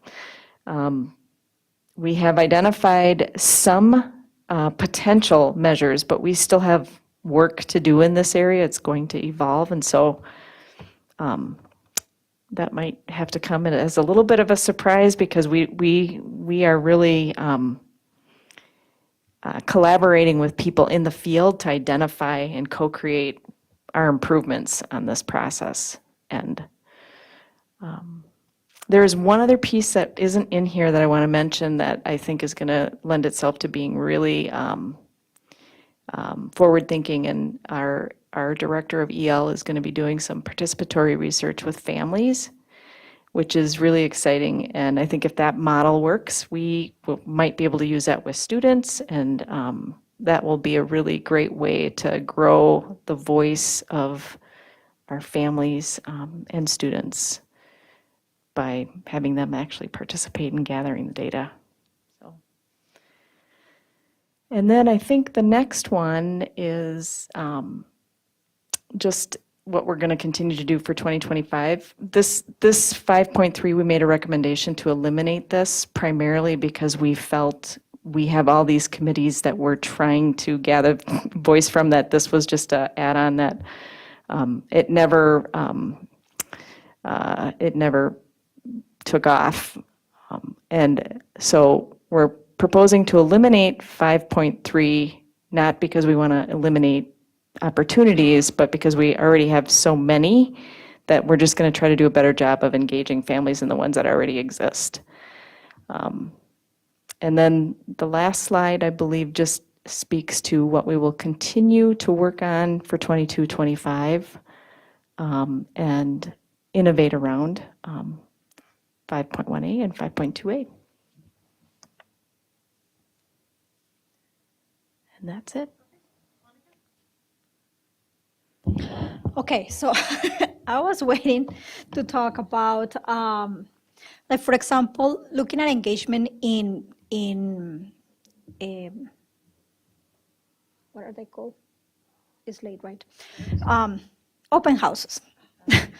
Or why don't we do things like dividing the survey, the climate survey, into little pieces or little questions that you ask at different times? Like, for example, in an open house, do you feel welcome? Kind of at the end of the conversation or whatever. Did you feel welcome? Or maybe you ask the kids sometime, aren't those meetings as well? Do you feel engaged? I don't know if the kid answer will be different with the parent decide or not. Maybe not, and that will give us another thing. I know that this will give us different type of data, and we will have to look at the type of data. But I am more concerned right now that we don't have good data. We have a really low samples to understand what we have. So I was thinking about that, and also in terms of parent engagement. I love some of the things that I saw, that I'm seeing that are happening. I like what Equity is doing, and like what the engagement that Equity is providing, and they talk about those groups with parents. But I don't know if there is any measurement around that. If any measure, I don't know, why don't we look at engagement through those opportunities that are there designed to engage parents? So what are the measurements of those things that, one, tell us if that is actually working, and second, that tell us more about this goal overall. So I still see, and I say still because I have seen it along the times, and I actually was part of the core team that worked in this thing, very kind of disjoint the measurement part with the goal of the objective. Since we work in this thing and we were working about measuring and objectives, I still did not, and especially in this one, I still don't know, see them together. The goal of the thing is that sometimes I think that we're so much worried about getting in terms of measurement, that we're so much worried about getting the data to measure this thing, then we are not working enough in the activities, or somebody else is working in the activities to improve what we want to improve. And I still see these two things. We ended up talking about climate and over talking about climate survey because there is nothing else that allow us to measure this kind of thing. So that was long. I know it's late. I'm sorry, but that's kind of my feedback about this thing, and maybe we can brainstorm another time, or maybe part of the retreat or whatever, in terms of what else we can do. Yeah, appreciate that. Zach? So just to clarify, I know it would be nice to increase our response rates, but anything more than 20% in this scale is considered good. That's the average. You ever seen the mayor talk about the city response rate? He was happy to get 20% one year. Okay? So yes, it would be awesome to get more as hard work. It's crazy hard work. I'm throwing that out there so we know. That's important. Also, I think this entire presentation deserves 2 board meetings and not the second to last agenda item. And so the other question is this is something that our retreat, which we never did. And yes, there's plenty of good reasons why we didn't, but this whole thing deserves so much more than a discussion at 11 o'clock where I'm started worrying about Donna's drive home and does somebody have a place here for her to crash? Okay, so there we go. Dr. Putman's offering. Bob says, hey, she's got a couch. So I had to say this because this is good data. This is awesome. This is what we got. And it's good. And I appreciate everything since you've come here and built and continued the awesome stuff. But like the deep we could go deeper and deeper because we all want to know. And I talked to Superintendent Putnam. That's I think the first time I said that, because the questions I get, as is the safety, right? So the 78% of the participants said that child feels safe. That's our target is 90, and I can explain psychologically, right, how people don't feel safe. Well, feelings are always real. They're just often based on distorted thoughts and perceptions. So this is, in everything you do, we also need to highlight how and what we're doing and be able to deliver that message, a little more clearly and specifically. So if we ever get a chance to have a retreat, I think that would be a primary goal, because the primary concern in this community is safety, and it's not going to change much anywhere in the time soon. And the fact is our schools are a really safe, welcoming, caring, amazing environment, especially 742. So hopefully this isn't the last we touch on this and we have a more thorough, yeah, that's all I have, kind of. Monica? I'm waiting for the next time that we touch this topic to respond to what you just said to me about the 20%, but we're gonna leave it like that right now here. Comes back again and again and again, but we're not doing an action item tonight on this. Al? No, in the past, we used to go into a superintendent's review right about now. Yeah. So, just for the record. Yeah. You remember those? Yeah. I was going to kind of go down the same path Zach was going down when he first started talking there about how collecting data is. I've never worked for an organization who found it easy to collect data from people who weren't obligated to give it. When I worked for, way back when I worked for Penny's, you were always trying to get, customer surveys. You wanted to know what the customers thought about your stores and what you needed to change and you could never get that data. It was just impossible to get it. And you never trusted it when you got it, and Windmark was the same way, and, we'd hire companies to go out and survey customers, and you just never get that data that you really, truly want, and that's kind of just the way that it is. And you have to take what you get and do the best you can with it, because you're not going to get 100% response rate ever, unless they're obligated to provide a response, and then you might not get the response that you want, because it might have other factors. So that was my 2 cents on that. There are ways, though, to collect data I mean, you can go out and hire, I mean, think about like with the levies, we've gone out and hired firms that would go out and survey people anonymously, not connected with the school district. And Donna, that's not against anything that you're doing. It's just, it's another way to collect data and get data. And then you could take and do your magic with it. But we could look at something like that too if we need it. If we need it, it depends on where we're at. Monica and then Natalie.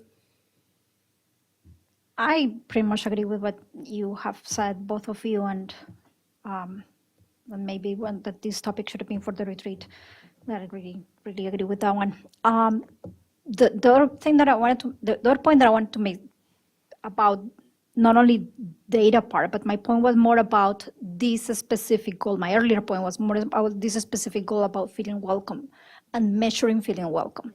The one thing about feeling welcome is that you can send me 100 surveys or emails about, did you feel welcome here? And one day you come and you ask me personally, did you feel welcome here? And I might tell you, you know what, you haven't asked me that ever again. Because you might skip over those ways of asking you that specific question. And it's not about, and then we will say, they never asked me. And I actually know that has happened. I have asked people about opinions that they have or not have given to the school that I know are in the climate survey, and they have said they never ask. So it's just one more point to come about that, how we look at these specific goals and the data that we're collecting, not thinking that you're not doing a great job, because you are, and I don't really want that to come out that way. But I think that you are, and I think that I take my bad hat that I don't have on to Sylvia before. Sylvia really helped us organize this and see this in many other ways. And so I'm really proud of the way that we do with data, the work that we have been doing with data in this district. So it's not a critique of that, but just another way of looking at these specific goals that we have around this. Natalie, go ahead. Yeah, I don't know that I mean, I'm not trying to be down in the mouth about it, but I don't know that we'll ever get better survey data, because that's just the way surveys go, which means we have to do something different. So, Director of Innovation, like that's the sort of thing, like in my work in the community, what we've found in working with like spaces like the Paramount, who are working super hard to be welcoming and to have everyone feel like that's their place to go. It doesn't matter what they're doing, because there's still barriers. So then you can't say, well, people aren't coming, so I don't know what to do. Then you have to go to the people. So I'm just imagining this will only be for K through maybe 8, because a lot of our high school families don't go to conferences unless there's an issue. But asking that exit question at a conference would be great. I also can see that when I'm going into a play at the high school, that maybe I'm asked a question on an iPad. Like, what about this feels welcoming or whatever. And that's kind of annoying, but you might get some more people, and you could say, like, you get $1 off of your ticket. I mean, like, just to incentivize giving us data, but then also to bring the measurement where the people already are, is what I want to say at 11:15. All right. Or we could buy the data from Google. Because they know.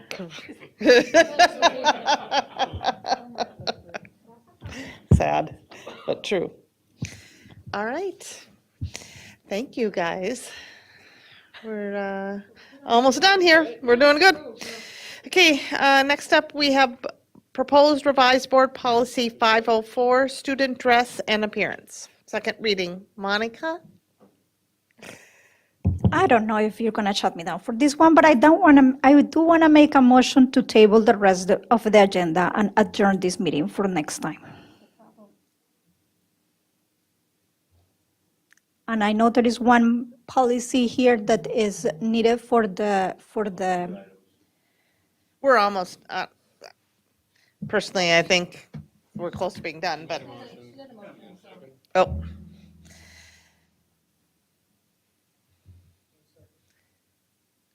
I'm sorry, did you say you'll second? No. Okay. Fine. Okay. So we're gonna, I mean, I feel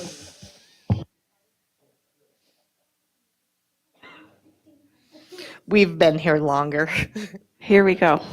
Okay. Well, here we go. This is, I really want to set a record, Al. So that's what I'm going for here. Number one. So this is our second read of student dress and appearance relative to head coverings. As you will recall, at our last meeting, there was some concern with the way we had written it, some very valid concern that it seemed to imply perhaps that only school administrators had the right to, or were given authorization to address any concerns. So our recommendation here, after further consultation, is for it to read, headgear for students in grades 6 through 12 may be worn during the school day, provided the head covering complies with other district policies and does not interfere with the learning environment. Staff may direct students to remove headgear that is disruptive of the learning environment.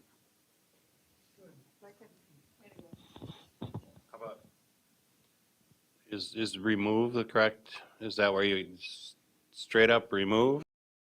Remove or adjust, remove or Remove. comply? If it's disruptive to the learning, if a staff member deems it disruptive, we would like them to direct the student to remove the headwear.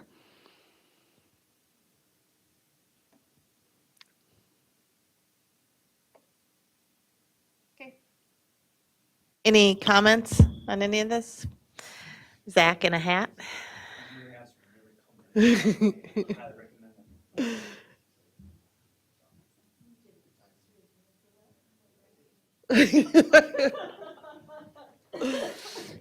Any other comments? All right, moving on. Proposed Board Policy 698, which is formerly 614 and 618, Comprehensive Balanced Approach to District-Wide Student Assessment Plan. This is the first reading. And we have Donna Rober hanging in there till the final call here, and Laurie Posch, Executive Director of Learning and Teaching. Thank you, Board Chair Hawes, Superintendent Dr. Putnam, board members, St. Cloud community, if you're still up and listening. We are bringing forward this policy. You have all seen this, I believe, once, and this is the first reading. We had a presentation the last time we met on the why, but just to kind of refresh, as we have talked about being very focused on improving student learning, and we were looking at our testing plan and had made the decision that we needed to have a more comprehensive, cohesive, consistent approach. We devised this policy for you to review. This policy will establish the responsibility for creating the components of the plan. It doesn't mean any of our federal, state, district-wide required measures to meet federal and state reporting and all of that. Anything happens to that, that still continues. It really will be about engaging our practitioners and our students as a request from this board to helping us co-create and design a plan that really is more holistic and more comprehensive. And so I don't know if there are questions that anyone has. I would just tell you on the second page, we did add a bullet about local expertise, including the perspective of students as it relates to the plan, will be considered. We will, once this policy is approved for the upcoming school year, we'll have a district-wide assessment design team that kicks off the work. We will have a goal of having a deliverable in your hands for the next 2 years so that we can start to see the progress and see the results. The plan does replace policy 614. 698 does replace policy 614. And we did say 618, and I just want to let you know that 618 really isn't changing yet. It will be impacted by the work of this design team. So that's just a formality, and we can bring that to the Board Policy Governance Committee for further explanation and detail. Questions? Monica? I'm confused about what you just said. So this is the first reading, right? It's not going back to the committee, is it? Right. She was just talking about, this is a first reading for Board Policy 698. I guess this question wasn't to me, but I'm just answering it. But she was just talking about Policy 618. Yep. Okay.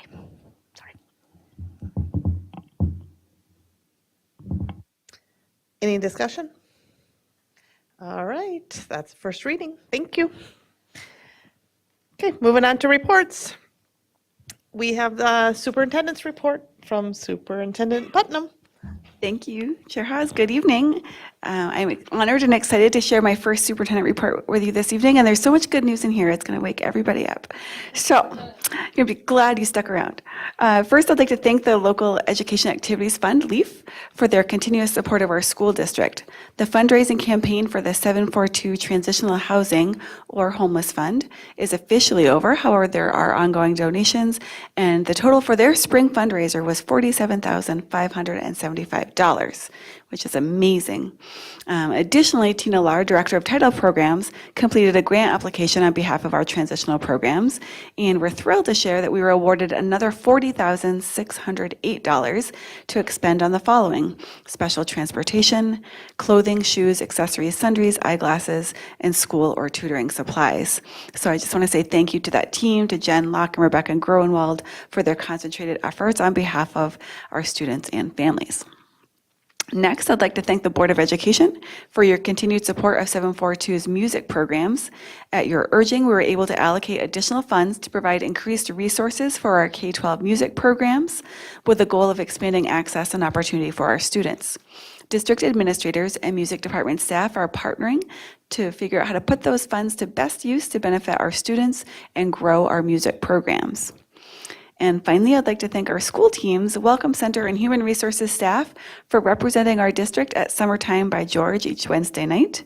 Our 742 booth allows continued connection and outreach to our families and community. We encourage all of our families and staff attending this wonderful event to stop by. If you don't work for us yet and you want to join our amazing team, this is a great place to sign up. Or if you want to register for school with us, it's also a great opportunity to do so there. And in conclusion, I want to thank this board, district staff and families, and our community for providing me with such a warm and supportive welcome as I take on this new role. Okay, thank you. And 7 o'clock meetings is not going to last Just welcome me. We should have 2 meetings this month, not 1. Yeah, that's fair. We did have 2 meetings. No, not in July. Yeah, we did. What time? Yeah, one started at 6:30, the other one at 9. Second one started some other time. Okay, next up, we have the Board of Education Standing Committee reports presented by the committee chairs. So Board Development Policy and Governance Committee, Monica Seguir-Schwartz? Nope, you're good. Okay, Board Finance and Audit Committee, Al Dahlgren? Yep. We met July 8th. We had 3 items on the agenda. The first one was Board Policy 799, fundraising by booster clubs and school support groups. Amy reviewed and committee discussed possible revisions to the policy. There's large portions of the policy that are procedural and will be moved to the procedures document. The revised policy and procedures document will be on the agenda for Board Finance and Audit Committee in August for a final review prior to going to the Board Development Committee and School Board for review. Second item was the Granite City Real Estate in-kind donation related to Westwood donated land, which we discussed tonight, so I won't here.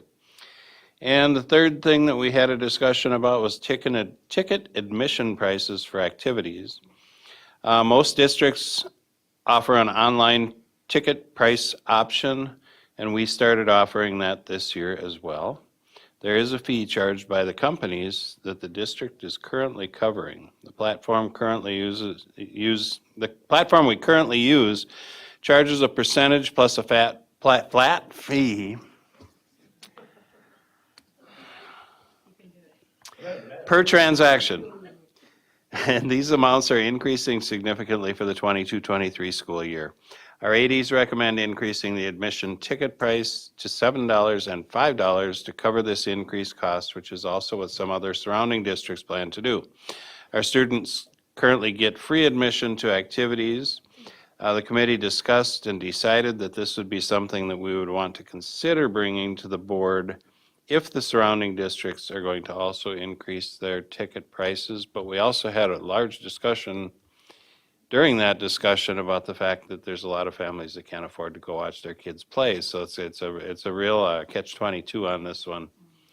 And we don't know where to go with it. So it may just come forward to the board. We'll have to make some type of decision in the next finance committee, but it'll come to the board and it may be open for some substantial discussion. That's it. Thank you. And Personnel Negotiations Committee, Dr. Green, do you have a report? Yes, I do.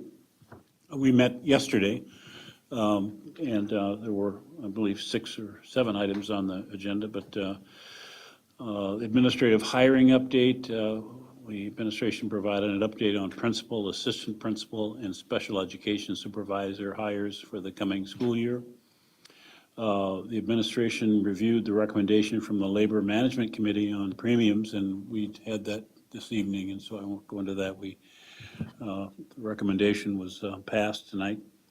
Committee reviewed recent changes in secondary music staffing, and that wound up to be an ongoing discussion. It has not ended yet. The committee reviewed the supervision relationships between district leaders and family members to ensure compliance with Board Policy 495, nepotism in employment, and we were satisfied that we got that done. Executive Director of Human Resources reported that we now have a new bargaining unit for LPNs effective July 1st, 2022, and have signed a memorandum of agreement for enhanced pay for 22-23 to improve our recruitment and retention of LPNs in the district. Summer hiring update. The district has been actively hiring for all positions for the coming school year and is offering referral bonuses to current employees for new hires. A referral bonus for all positions is or $500 referral bonus for all positions and $750 referral bonus for sped para hires. And of note that's not in my notes here, and so I'm flying kind of blind on this. I heard our director, Tracy Flynn Bowe, say that in some years we were down 40 or so paras. That number is now 20, which seemed to be significant. That we're the lack of, we're only down 20 as opposed to 40, so that's got to be something that teachers are going to enjoy. So hopefully hold that. I think that's what it meant, right? Yeah. Yeah, okay, good. That's my report. Thank you. All right, thanks. And last up, we have future agenda items. We have the August board meeting work session topics will include data literacy and continuous improvement process, discipline data, year in review presentation, and policy readings. Does any board member want to suggest a future agenda item? Board Policy Development and Governance Committee will review the requests and report back on their recommendations. Appreciate the silence. Okay, meeting is adjourned. It is 11:31 p.m. Thanks for hanging in there tonight, and we'll be back, is it August 3rd? Have a good night. You are proud of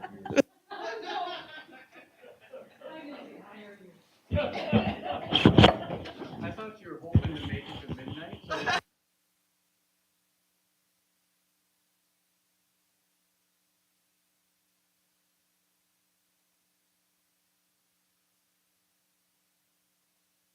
See, Lori,